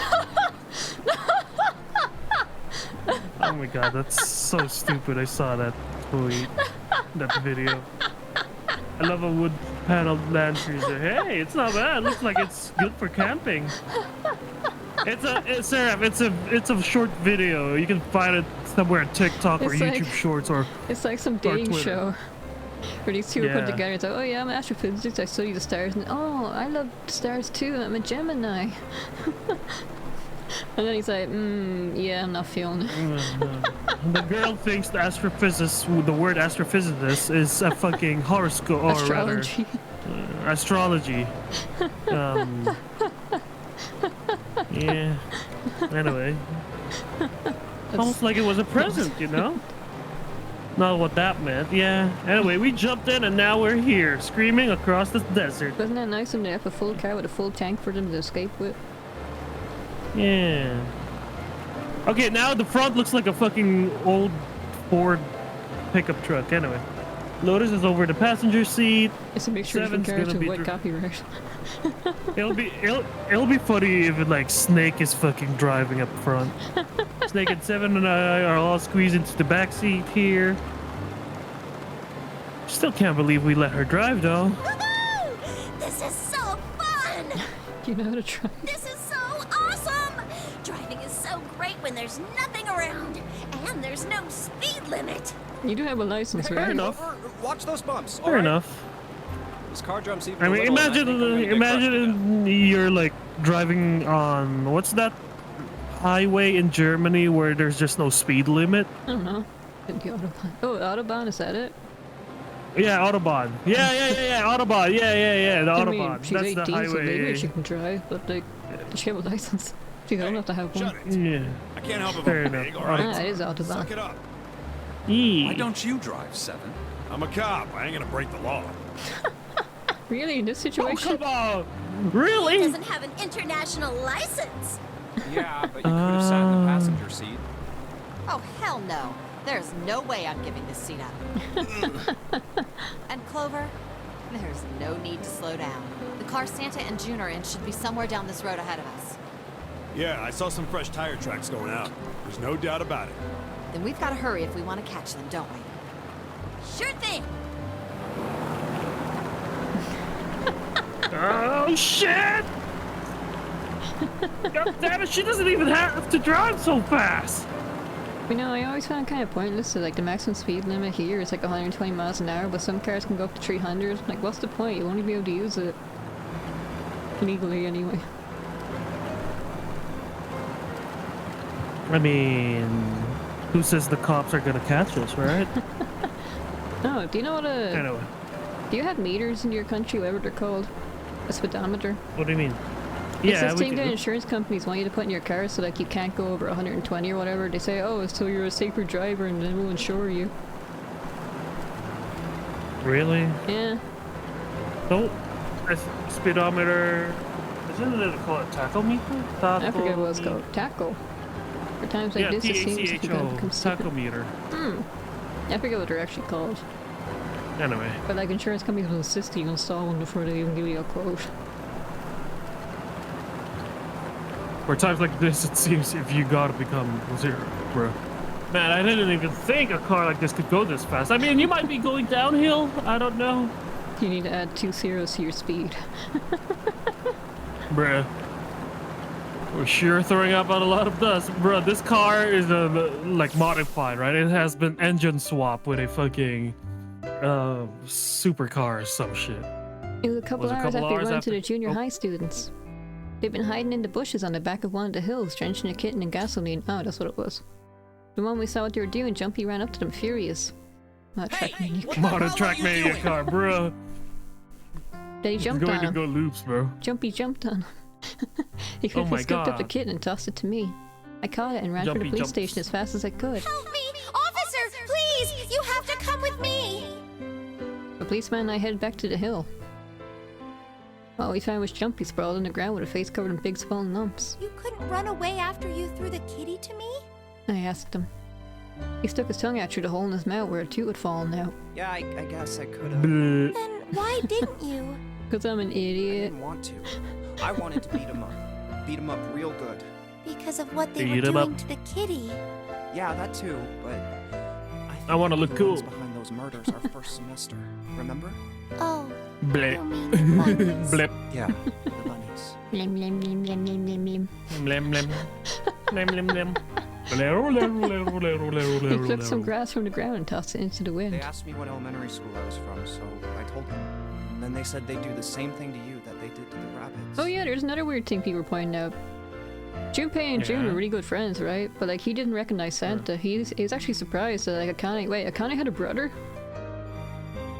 Ah, you're right. But then people were saying, oh well, there's plenty of people who are like friends with someone but they never meet their family. So it is possible. I couldn't forgive him for that, so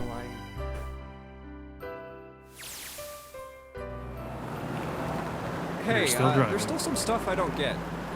Awesome. Of course, they probably don't know any more than I do. I mean, some of my friends, they had brothers and sisters, but I never met them. I didn't even know their name. Nobody's mentioned rabbits. Maybe June didn't kill the rabbits. I never knew my friend had a sister. 1 minute. Give me 1 minute. Okay. Okay. Anyway, next dude talks to June, killing rabbits get closer to June. Like Ace. Well, I guess I should say Gentaro Hungro. Why did he create the Nonary project? Anybody? Any ideas? Why don't you ask him yourself? Well, yeah, I guess I could. He's still in the trunk, I assume? They left him a present. Yeah, he is. Still tied up, and I'm assuming with his mouth taped shut. His eyes just look empty, no emotion. Looks like he's just given up. I wonder if he even cares what happens to him anymore. Hey, CEO in the trunk, yeah. It's good. A chicken. Just bro. Yeah, go ahead and try to pretend you weren't, you old bastard. Let's get the tape off your mouth. Come on, I know you were. Answer me. You could at least look at me when you talk, man. I only wanted to see the faces. Human faces. I thought... Huh? I thought if I could gain the ability to access the morphic field set, then perhaps I... Ah, yeah. Faces. Yeah, so Ace was doing it for his own reasons, but like he got the others on board by saying, oh yeah, we could exploit this and use it to our advantage somehow with like mind control, and that's why the others agreed to help him and fund him and all. But Ace just wanted to see faces this whole time. No, that might be ah moment, but no, fuck you, Ace. By peering into people's minds, you could understand how they were processing the expressions of others. That's it? Yes. If you want to put it simply, but if you are looking for a more philosophical answer, I can supply that as well. You see, we don't need the that. human collective consciousness. We don't need that. Puts the tape back in. I think that's enough out of you, pal. Time for a tape to go back on. All right. So what's your second question? You said there were some things you didn't get, didn't you? Well, somebody used a little dozy. Well, my next question doesn't really have anything to do with you two. This is for you, Seven. It's about the whole Alice thing. What's the deal with that?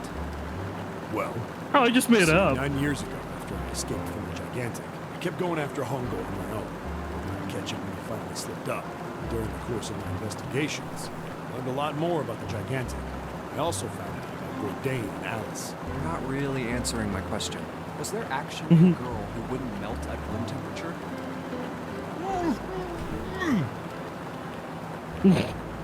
Sounds like Hongo has something to say. Alright, fine, I'll let you talk, but you gotta behave. What? Alice doesn't exist. 9 years ago, I found Alice's coffin behind the library on the bottom deck. There was nothing in it. Oh, he already checked it. The root of a peculiar plant. Yeah, and this is what they used to make soap roll. He said they used it from the extract from root plants, or white plant roots, rather. Whoopsie. My research determined that the genus Mandragora. That looks like a mandragora. What are they called again? That's a That's a mandragora, dude. Yeah.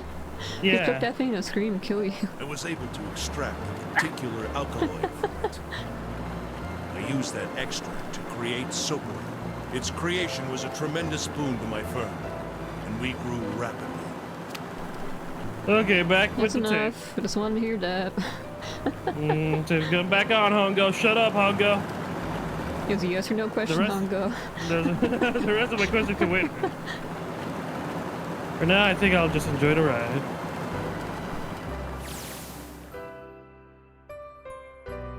Here, this is for you. What's this? This is for you, doll. His name is Junpei. Jumpy pulled something out of his pocket and shoved it out his arm toward me. It's no question. He said, in his hand was a doll made of yarn small enough to fit in his palm. Jumpy, are you sure it's, for you, doll? Huh? Yeah, the lady at the shop said so, that means it's for you, right? Are you sure it's not a voodoo doll? Wait, what? That's... Oh, man. Oh, man. Well, it That's sure a voodoo looks like doll. a voodoo doll. I mean, you do know what a voodoo doll is used for, right? Yeah, I guess calling it Junpei isn't a very good idea then. Why are you giving me this anyway? Whoops. Just seems really sudden. You know how after June, we aren't gonna get to see each other too much? This is a double meaning in English localization, because like she becomes June, but after she becomes June. I mean, we're gonna be in different schools, and I just thought I'd, Oh, okay, well, how about we call it June then? Okay. So, I wanted to give you this. You sound like some sort of tribal chief in a bad movie. Yes. I, head of tribe. This doll, traditional charm of tribe. Oh, you could have done better. Come on. And that's what she went back for in the incinerator. She dropped the doll that Jumpy gave her. Me tribe. So I give this. doll. Me. Give. So we always Give to June. Oh, Jumpy. If something bad, then hold and pray. I just has a tech. And she did. She held onto her doll. She prayed Jumpy would hear and save her, and he did. I go wherever you No, want. he just sounded like sick. How dare you, So sir? here. See, he was right. Sorta. Yeah. I reached my hand See? out and picked up the doll gently. This could turn into a religious way of thinking, bro. Thank you so much, Jumpy. Before I knew it, I was crying. Tears streamed down my face and fell onto Junpei's tiny yarn body. Oh wait, no, June's. Oh, Jumpy. I'll never forget you. I promise. Jumpy looked straight into my eyes and said just 5 words. It's kind of ready to go back and get the doll. I'll never forget you either. The sky was a beautiful crimson red as it melted down toward the horizon. The last golden rays of sunlight stretched out across the city and painted themselves across the hills. That's not jumpy. We sat in the warm light evening. I mean, he did recognize her. He's just like, wait, is that? No, it couldn't be. Why was she here? What? Is it? Yeah. It's the two of us, leaning gently against one another, shoulder to shoulder. The sun set and we still didn't leave. We watched the silence as the darkness deepened, and one by one the lights of the town began to flicker on.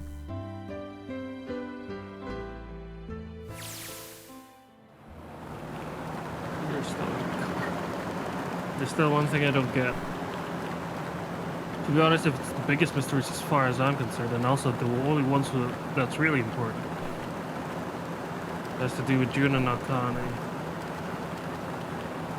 9 years ago, she died in an incinerator in Gigantic.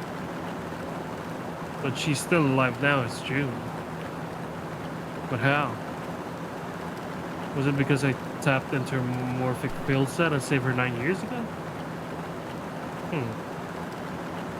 Alright, let's just say that makes some kind of an insane sense. If I did that, then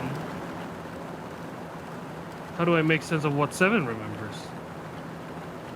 Snake makes sense, he's blind. Couldn't have seen her body anyway. But Seven, he said he was sure he saw her. I think Seven was in on it. Some people speculate that. Does that mean there's some kind of historical discrepancy? Or wait, maybe that's not it at all. There's one other logical explanation. Was what you told me the truth? Inscriptions for Nonary?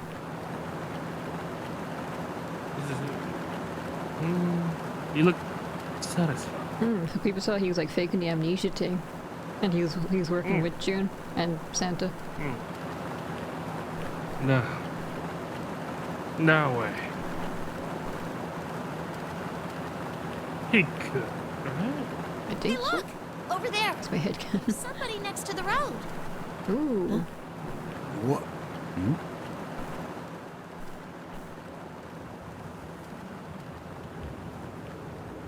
That looks like a leg. That is a leg. That's more than a leg. It's a hitchhiker. Oh, nice. What are you doing here? Bruh. Bruh. How? Hot mummy. Not even mommy. It's like mummy. Let's go. Burning gaze of Nevada sun pounded down on her head. Baby, just for you. The desert around me river or with you? heat. I think it's you. No, because this is from like their perspective, not June's. Okay, go. Oh well, standing there on that shimmering Standing plain. there, Do you wait, want to read or not? standing there, I realized you were just like me, trying to make history. You know, Standing there on that shimmering there plain on the was a woman, her arm out and her thumb up. It would not be long before Junpei realized who she was. allies. Seek a way out. And yeah, we got Oh, the come two on, it ending. ended there. Yeah. Nah. Yeah, don't forget your towel. Finished all scenarios. Well, what do you think? Hashtag. I think it was a really good game. Yeah, hashtag not a red herring. That was a really good game. Oh, Yeah. crap. That was pretty fun. That was trippy, and I love how I can imagine this being so cool on the DS. Oh, let me get my notes out real quick. I wrote some trivia down in that as well. GG, thank you. Out of the Hitchhiker's Guide, achievement name. Oh, is that what it was? I had no idea what it meant.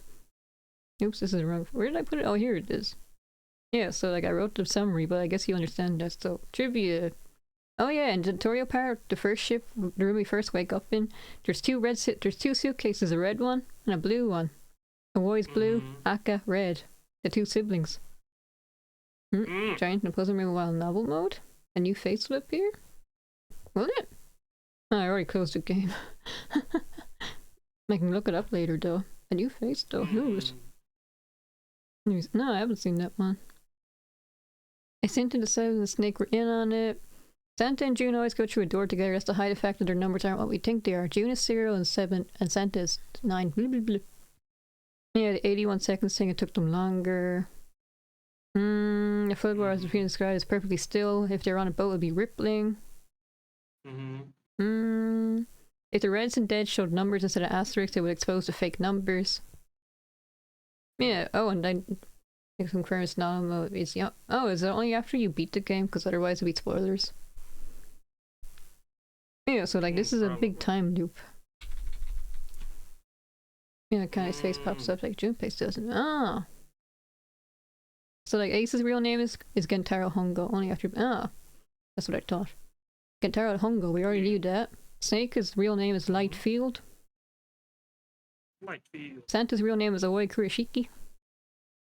Oh yeah, the bonus ending was the syringe ending, wasn't it? If you go through the tree door, she gets really mad. Well, that's a stupid way of saying it.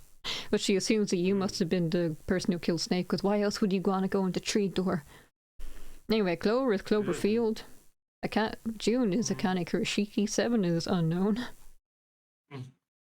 Lotus is Hazuki Kashiwabara, sorta. Only her surname is confirmed, Kashiwabara, and then like they asked him, so like what's Lotus's full name? He said, I think Hazuki is a good first name for her. So it's not really confirmed. And then the Nightman was Teraraki Kubota. Yeah. Nice. I'm glad he got it in the end. I didn't have to explain that because I understand why honestly going through Creed is a can't speak. Apologize. Going through door 3, it's so crazy choice to do first. Naturally, I did that. Maybe let me choose at that point. I thought, you know what, let's get the worst ending first, the submarine ending first. Anyway, I don't need my diagram after. That's everything. So. Yeah, that was a great game. Yeah, and then Junpei's nickname would have been Hand or Star or Penta or something like that. Anyway, that was 999. Next Friday, we'll be playing Yakuza 0 again until we finish that. Yeah, it was a great game. We're going through this one by one. We have a backlog of games that we started. Might as well, and then we figure we should just properly do it one. I hope you've had your dinner today. Thanks, guys. Thank you guys for watching. And then I guess I'm going to sleep. We should play Virtue's Last Reward at some point, but let's just focus on the Yakuza first. I have no one to raid also, so goodbye. Thank you all for stopping by. Have a great day or night or evening. Also taking what is it? What is it, Sarah? I mean, you can just DM us afterwards. I want to make dinner. Good night. Night. I do want my serious game. Anyway. Yeah, we might stream it again after sometime. I mean, we're resting on Persona too. Anyway, bye guys. I'll be back on Friday, but Tech will be on his channel tomorrow, playing Power World maybe. I don't know. I don't know what to play tomorrow. I'll just play whatever I want. Bye.